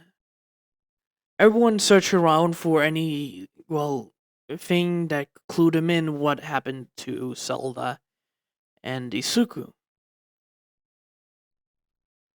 Eraserhead searched around in the nearest area, finding a curious sight. He spotted a little slice that actually looks more cleaner than it should be down here. But notice two white, some white things near the cut. When he bends down and brushes away the dirt and plants, he finds two skeleton fingers down on the ground. All Might no Eraserhead sees that it's completely cleaned off, meaning that these have been there for for some couple of months, maybe years by now. Eraserhead alerts the other that he found two fingers that looks like they're brand new. Looks like they have been cleaned by something. Everyone gets nervous now because it looks like Zelda, that how the position is and everything else, that someone lost two fingers from the right hand. It couldn't be Izuku because Izuku has a robot arm at that point, and Zelda is the only one with her right hand. meaning something happened to her. Everyone searched around in the depths, actually having some recording that Izumi is doing with some, well, Izumi is actually looking around as well, looking through the depths, actually seeing some lava over some few meters ahead. She looks around the area, doesn't look around the area, but looks out to the depths areas and actually spotted a huge plant with a light source that's actually shining a lot. When Izumi points that out to, well, to the people, they look and actually see the light source. King Alfred pulls out the research paper that's been on the depths and actually had some notes on it, and informing them they have to go to it because that's a platform where the previous hero, aka the first king of rebuilt Hyrule, has been before. So Zelda and Yusuke must have gone there if it seems to be activated again. They walked over to the light swords, taking more time than Zelda and Isuku, and standing there to look for more information. The sand area looks like it has been tempered out, so no footstep or nothing. Oh no, or no nothing. There was no footsteps or nothing around the sand area, but it seems that it has been activated as well. Getting informed by Alfred's research that the Porapad, aka the Porapad that not Izumi, but Zelda had actually could be teleported to that light source. They look around for more information, but there was nothing to go by. When Alfred, when the king asked his queen for where they could have gone, they couldn't have gone. They could have gone far in these 3 years. The queen actually asked a question: what is the best place to live in the depths? The others doesn't know didn't know that, and Aisawa asked for a map or something that can show them around.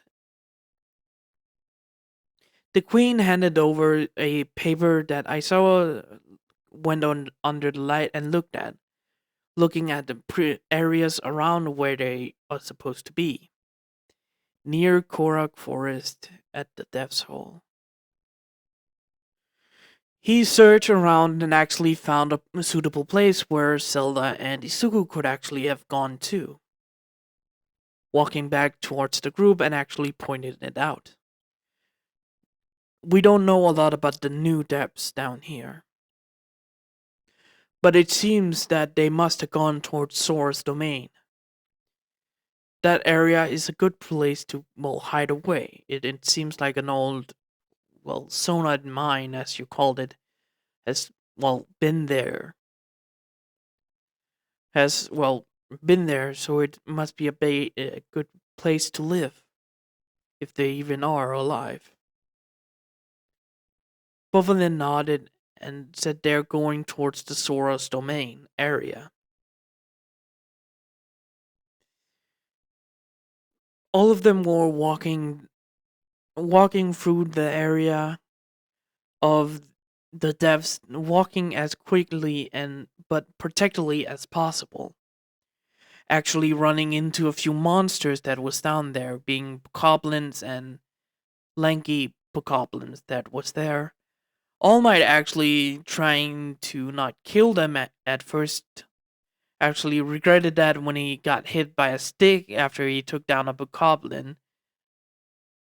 But when he turned around, he just killed it by accident. When he thought he killed an innocent creature, the king informed him that was a monster. They will just disappear after they were killed. And certain of that, some few parts came from it. Some few monster parts came from the monster, and All Might didn't know what to do with them. And one of them knights actually took the parts from him. They were walking for an hour or two, almost at the Sora's domain, when they hear a screeching coming from above them. They look up to see a big purple bird flying above them, flying towards the Sora's domain. Going into a hole, going to the wall and disappearing after that. All of them are surprised by this and runs after it. It could actually lead to where Zelda and Isuku are. After more traveling, they arrive at the hole that looks like it's been used a lot of times, having some scratches at the edge of the ledge that was scratches at the edge of the hole that walks into the where the source domain is above. All Might helps the troops getting up there and lifting them up. When they were walking through the hallway, they actually see some lights coming from the area, not hearing any birds or anything. They were walking into that, and when they came to the exit into the source domain area of the depths, they looked to see an area where people had actually been at. All Might asked all of them to stay behind so we can check it out quickly.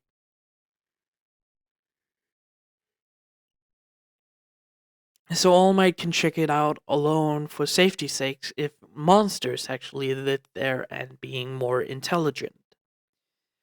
The king wanted to, well, say no to that, but the queen said he needs to be quiet and let the heroes do this. All Might jumping down into the area and walking around, seeing that a cooking pot was there and the blacksmith area looks like it has been used many times. All Might was walking in the middle of the area when Razorhead saw someone was actually above him at the circle area. It was a boy.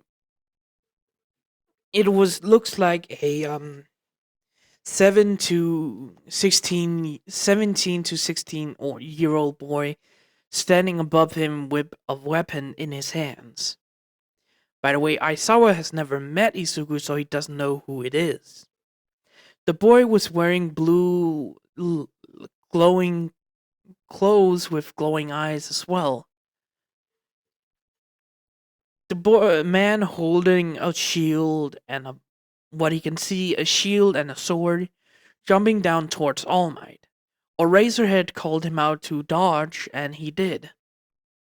All Might jumps back from the person that just attacked him. What all of them could see was the man had a sword on him. The man had a sword and shield on him, with glowing clothes and everything else. They could see some golden hair on him, but they couldn't save the golden blonde or dirty blonde.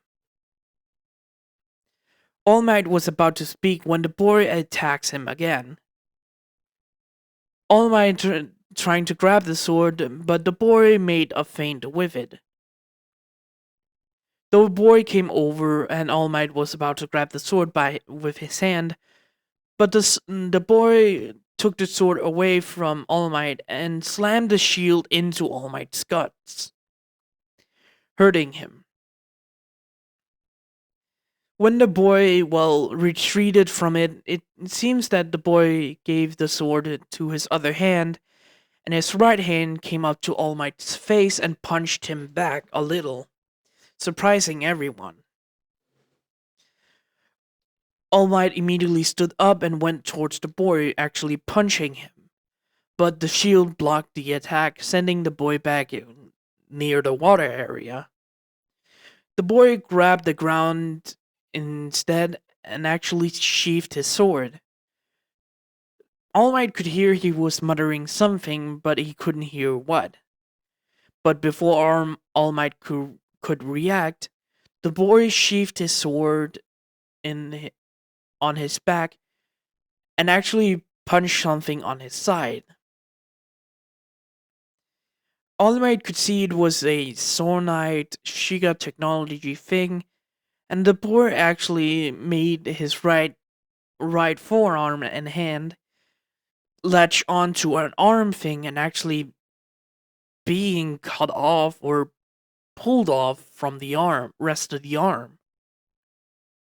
Before All Might could freak out, the boy plunged his elbow part down on a circle thing that was holding something.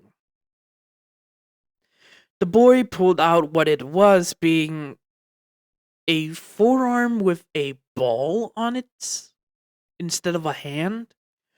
All might get confused by this, but when the boy rushes towards him, All Might was about to, well, throw another punch when the boy throws out his, well, right arm, and the ball just flies off from the hand, well, the forearm area. All Might getting more confused, but seeing after some few seconds that the ball was actually on a chain, and the chain just and the ball appears to be a spike ball.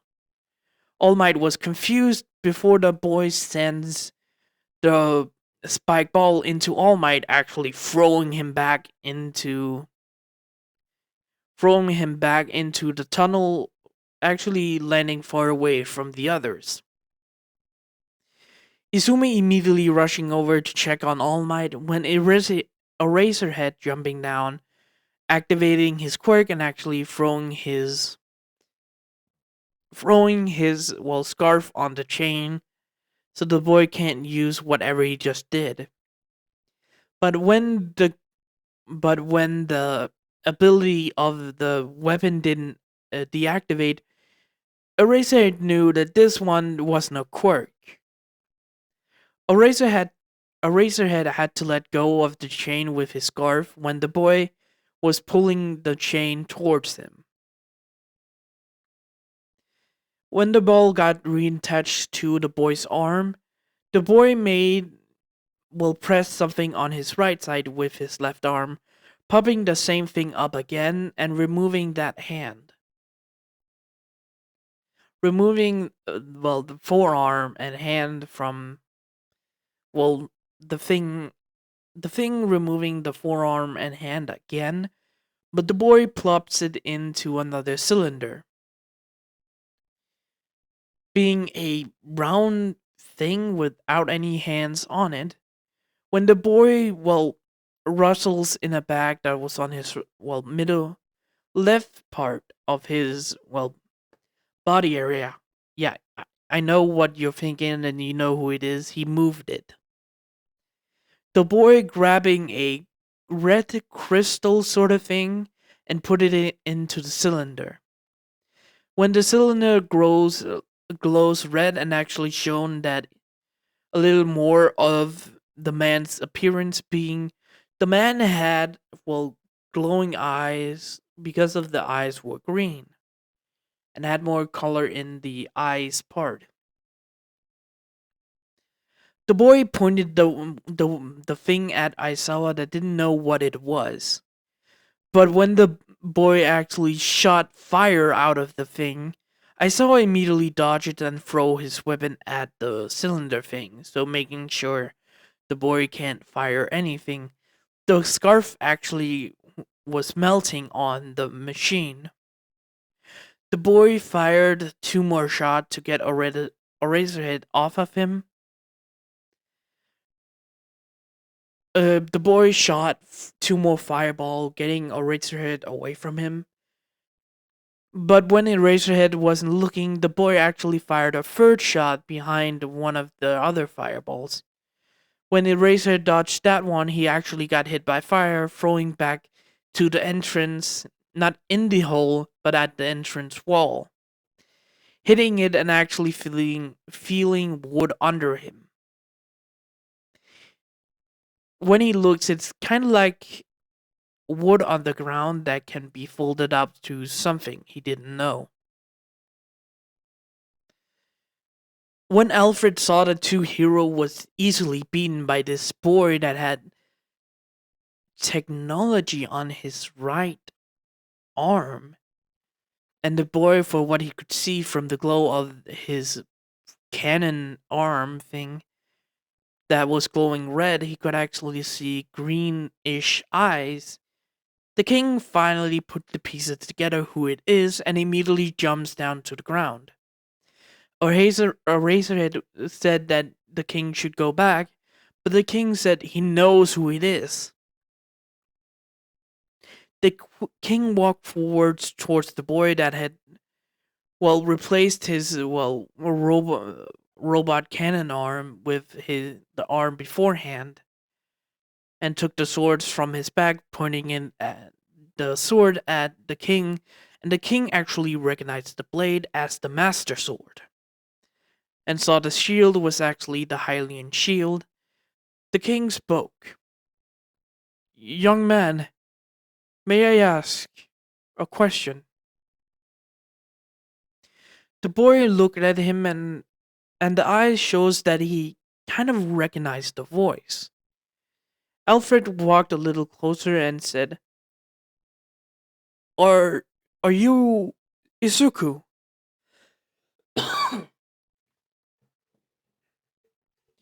The boy got surprised by this and actually looks closer at the man.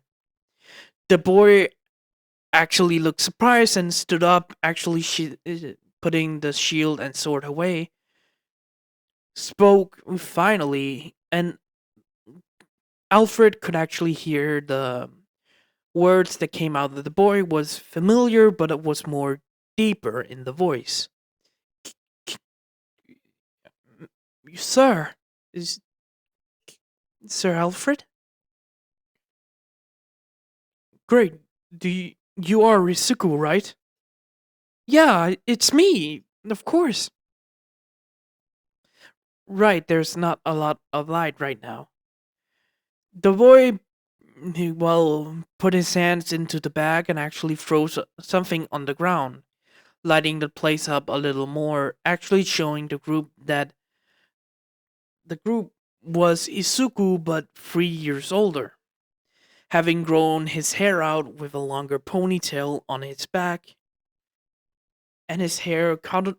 Well, the hair had a ponytail that was growing on the back of his head.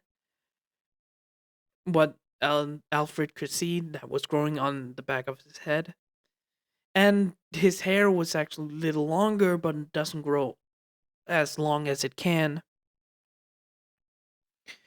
But the boy has, the Sheikah mask he had previous on him, so they couldn't see his face below. But Isuku took the mask off, and the King Alfred actually saw the boy has grown pretty good at his muscles and everything else.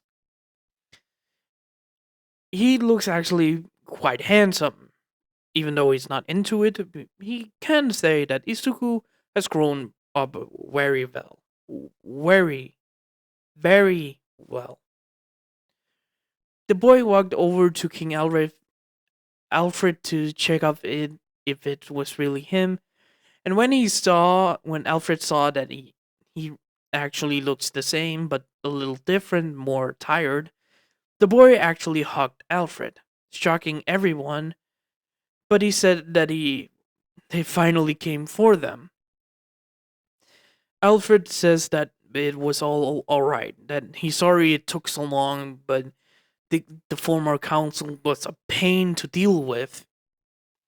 Isuku just laughs at this and saying that it was alright, that him and before he could say anything else, he remembers something and said, Right, stay here for a moment, I can go grab her right now. Isuku rushed over to the tent area all of them saw, but before he went in, he looked at everyone else that was still on the cliff area and said, Why are you still up there? You can just pull the lever that's up there, right? When everyone looked confused, he actually said, "On the right side of me, there's a lever that looks like a tree or a root." When a knight looks at it and actually saw what it was on his side, he looks a little embarrassed and pulls the thing. When Aisawa saw this, he actually felt the floor was rising. mm, Well, the floor was rising, under him. He immediately stood up and stepped away from the thing that was rising. When it rose up to actually show a stairwell, everyone else went down the thing as well. Violet went over to the Violet wing going over to Alfred to checking if every it was actually Isuku, and King agrees that that's definitely Isuku, but 3 years older and looks more muscular and more handsome, as he will say. But of course, like I said that before. The queen looks surprised at this, but looks at the tent area where they can hear voices actually coming from it, but not hearing what they're saying. After 5 minutes, Isuko come out of the tent opening and actually pulling someone out. Being an older Zelda in the same kind of clothes but more upgraded. It's there's the same pictures that I showed you, that sort of clothes they're wearing. When Zelda looks around at the people that's actually there and actually spotting her parents, she immediately rushed over calling out mom and dad, jumping towards her, well, Zelda jumping towards her parents and hugging her dad tightly, crying that they actually came for them. The queen went over and hugged them, and people actually saw that it was in awe of the reunion. Izuku smiled in this and looked at everyone else when he spotted his dad and sister rushing, actually coming over fast towards him. When Izumi jumps and just hugged Izuku down to the ground, Izuku not expecting that, but when she just cried without ever saying some words he understood, he just pets Izumi's hair, just asking her to be, just consoling her that they're meeting again after 3 years. After Izuku stood up and placed Izumi on the ground, Hisashi went over and just hugged Izuku tight as possible. Hisashi looked at Izuku and how he is, looking and seeing that he actually got a scar near his neck area, under his ear, going down towards his neck. When Izuku said he's fine, that was around a couple of months ago now. That he's fine now. Many. He's been fine for over 2 years by now. Hisashi just hugged Izuku more tightly, saying that he should have been there at when they fell down the hole. Izuku just saying that it's fine, Dad. Please, don't cry. I'm gonna goddamn cry. You've been missing for 3 years, my son. I know, but still, I'm fine. I can believe you. You wouldn't lie. Yeah. Izuku looks by Sashi's side and actually sees a woman standing beside him looking at Izuku, and Izuku had to do a double take actually looking at the woman. Just like, what the fuck? When the woman looks at Izuku and smiled and introduced herself as Hisashi's girlfriend. Izuku just nodded at this and just looked at her. They both are getting kind of confused and saying, "Is something wrong?" Yeah, just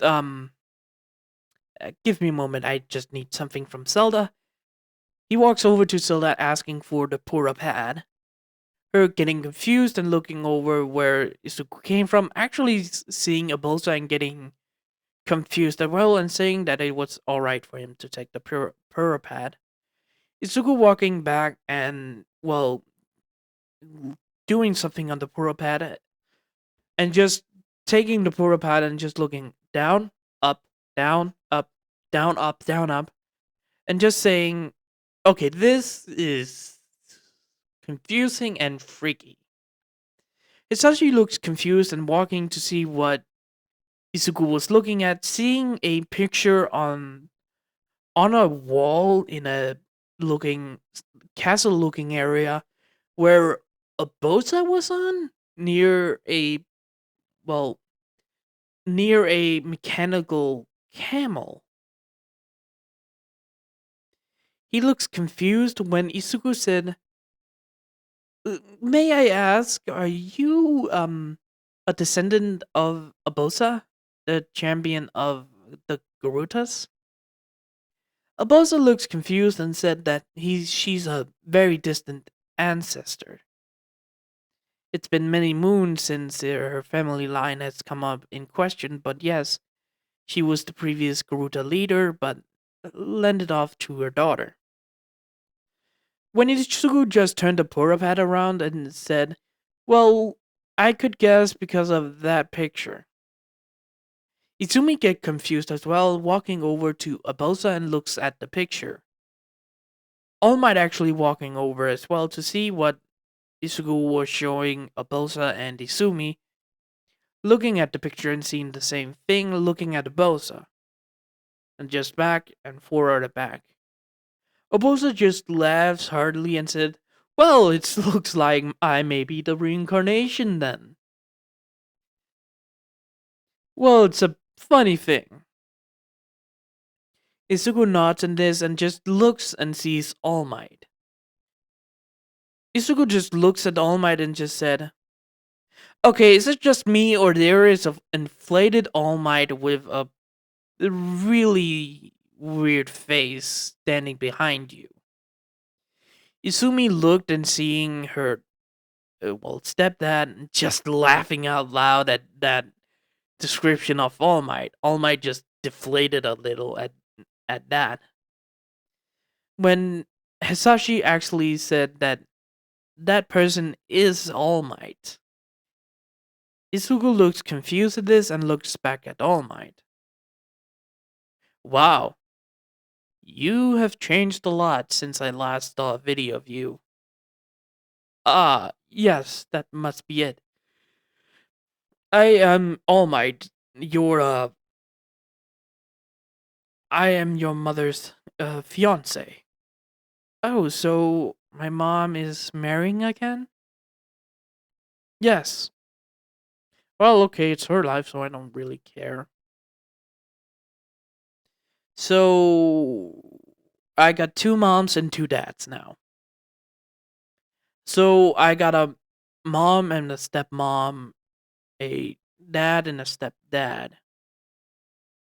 Do I get any siblings instead of Izumi? Abosa laughs and said that she has a young daughter that is around 29 now, almost at her 30. Almost at 30. Izuku nods in this and says he gets an older sister. Great. Do you get nephews? Abosa said that not yet. Izuku just Izuku just sighed at this and just said it's okay. Izuku walks over to oh sorry. Izuku walks over to Zelda and her parents, giving the Purbat back to her. When Zelda grabs the Purapad with her right hand and actually scrolling around, actually trying to show her parents something, the king noticed Zelda's two fingers. on her right hand being, well, Shiga and Sonite Tech. The king was immediately grabbed her arm and looked at it. Zelda getting confused that the king looked at her fingers and realized that, yeah, she didn't told that her fingers got cut off. When the king asked, "What happened to your fingers, Zelda?" "Oh, right. 3 years ago when we fell down the chasm, Isugu tried to protect me from your, well, broadsword. From the, sorry, from the sword that you tried to help us with. My hand, Isugu didn't know that it will aim for my hand and cut my two fingers off. But I have gotten used to, well, having just two robot fingers now. Actually helpful."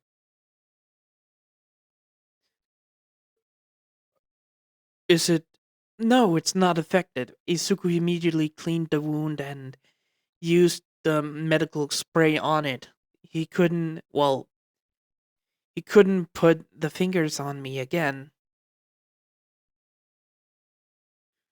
Eraserhead walked over because of what their conversation is and asked, "So you just, so that cut I found with two fingers?"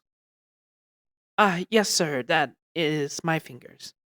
We left them there and actually never picked them up because we didn't want my fingers there and we didn't know how long it's gonna be, so we just left them." "I see. Well, before Eraserhead could ask more questions, some noise came from the circle area, where some guards actually came in to search the place. When Isuku and Sella immediately turned around to see what was happening, seeing that the guards was actually pointing weapon at their bird, well, at their. Sorry, I just had to get the name again. When Isuku and Zelda saw that some of the soldiers pointing spears at their loft, loft wings, Isuku and Zelda immediately rushed over to calm the soldiers down and their, well, flying companions. When the soldiers was about to stop them, Isuku immediately just pushed them away and actually got in front of their loft wings and said, Calm down, they're ours. Be careful, for God's sake, you scared them." Isuku immediately went over to Ruby and Zelda went over to Sapphire. Isuku coming, well, Ruby down and Zelda with Sapphire. The king and the others that was outside walked into the circle and saw the loft wings that was, well, uh, two times bigger and two times,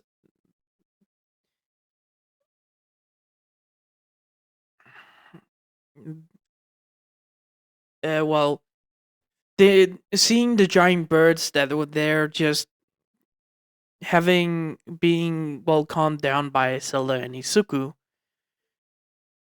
everyone was surprised and amazed by these two birds. Alfred walking over and asking them a question. "Isuku, Zelda, what is these creatures?" "Oh, it's some of the new species we have found down here. We call them depths creatures. These being some giant birds that's been, well, came down here somehow and mutated. They, well, developed into two kinds of birds, being the loft wings we, well, Zelda named, and the fierce wings that's down here, being, well, a little smaller creature than them, but have sharper beaks and talons on their wings and sharper claws on their feet." They are monster types down here as well. But these guys are the neutral kind, the love wings. They're more riding companions than anything else. I see. Is there more creatures? Is there more different creatures down here? Yes, there are. There's some mutated kind and everything else. Um, let me just, Isuku, can you help me quickly? Sure. Zelda went over to the tent area and make sure the door area was open. Walked in and grabbed onto the books and grabbed onto the table and asked Usuku for his help. Isuku grabbing the other side and walking the table out with the papers still on. The people were surprised by all the papers and books they have made down here. And when the king grabbed onto a book that read research paper on the deaths monster animal criteria. The king was about to read it when they heard a scream from behind them. They turned around to see a Lefalfos coming running towards them with a spear on its hands. It was about to, attack Izumi, and Izumi, that was about to defend herself. All Might almost was what didn't see it coming, and the others wasn't prepared as well. But Isuku immediately went in front and blocks, well, made when the spear was about to hit Izumi, and a right arm of Isuku came over, and the spear went through his robot hand. Well, the Isuku blocks the spear with his bicep, the robot bicep of his right arm, and the spear went through it. The Falfors couldn't come through, but after Isuku grabbed the spear that couldn't hit Izumi. Isuku took the spear away from the monster, and Isuku just grabbed the master sword from the well no grabbed the spear from his arm and pulled it out of his body. Destroyed the spear handle and just grabbed the part that was already that he could grab and throw the broken spear at the Lefalfo's head, killing it. When Izumi went over to check if Isuku was okay, he pulled the rest of the spear out of his robot arm. Isuku checking it and seeing that it was destroyed in some areas, make sure that his hand was, still as possible on his side. Zelda just looks pissed at this point and walked over to Isuku, pointing at him with her Zelda pointing at Isuku with her finger just started scolding him. The most idiot, metaphorical, dumb thing you have done. You used your arm instead of your shield? Look, I was panicking. Okay, Zelda, calm down. You go and sit on the bench. Go on the smithing table right now so I can get the arm fixed. Fine, fine. Sorry, I'm so sorry. Do it! Yeah, fine. Good. God. Everyone looked surprised at how Zelda scolded Isuku, and Isuku immediately went over to the smithing area. Izumi following with Hisashi, making sure that Isuku was okay. Izuku went over to the smithing area and lay down on the big stone table that was on at the smithing area with the robot that everyone saw. The robot saw what happened and asked, "Do you need material, Miss Zelda?" "Yes, Sonai and Shiga technology that we got. I have to fix the arm again." "Sure, miss." The store bot went over to a box and grabbed some Shiga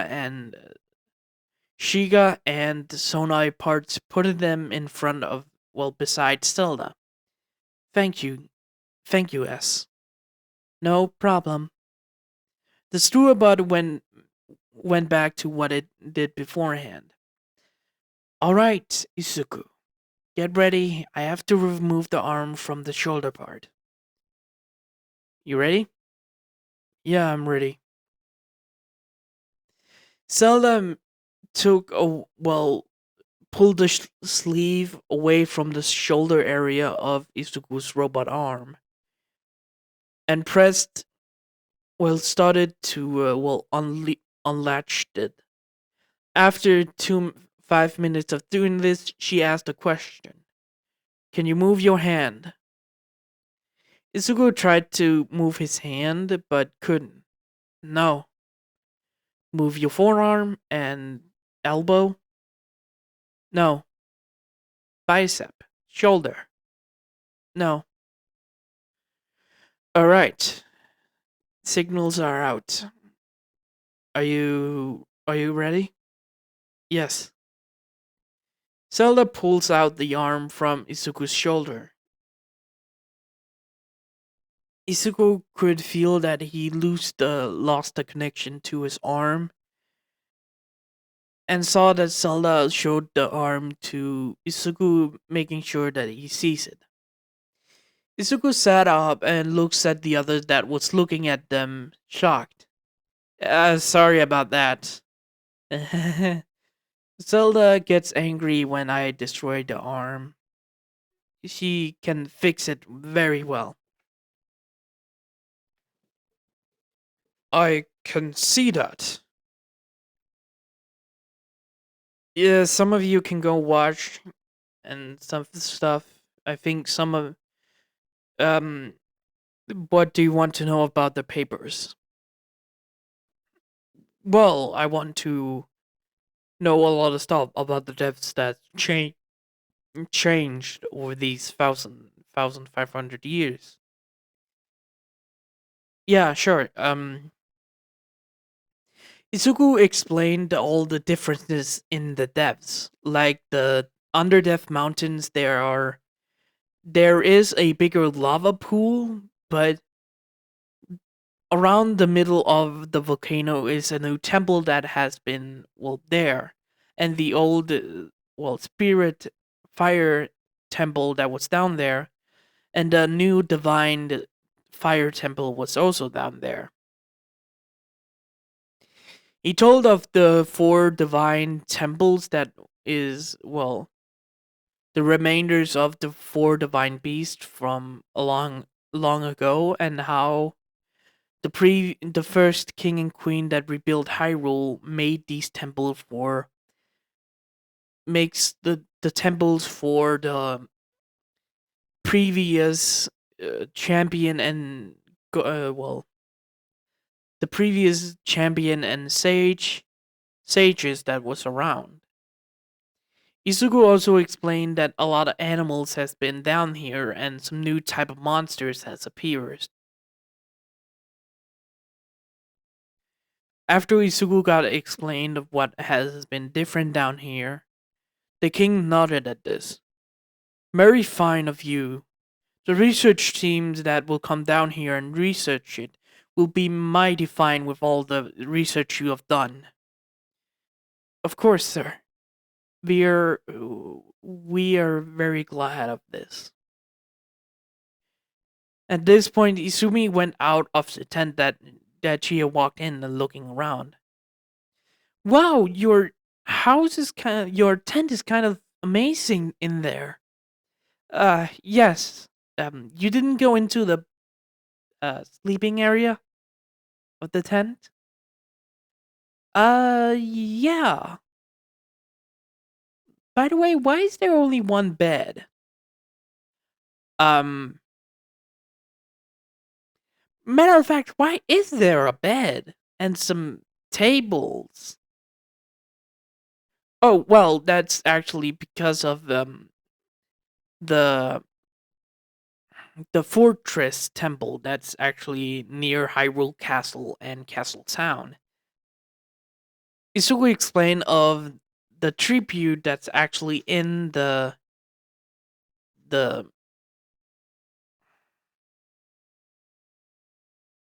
in the castle temple or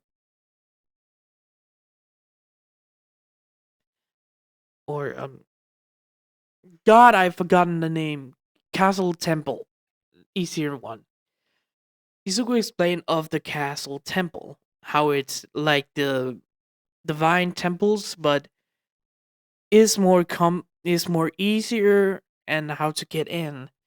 But said that because him and Zelda has been there, there's not a lot of stuff back there. There's only the pictures of the spirit, the champions and the spirit and the sages in there. And saying that there were a living room where the previous king and queen lives and died there. They actually had was allowed to, well, by what Zelda, the previous queen, said, and Isuku and Zelda took their stuff for supplies. After talking and Zelda repairing his arm and it being put on Isuku's body again, the people actually the people went to go into tents they are set up for so they can sleep fine. Isuku asked them not to go into their tent because that's kind of their area.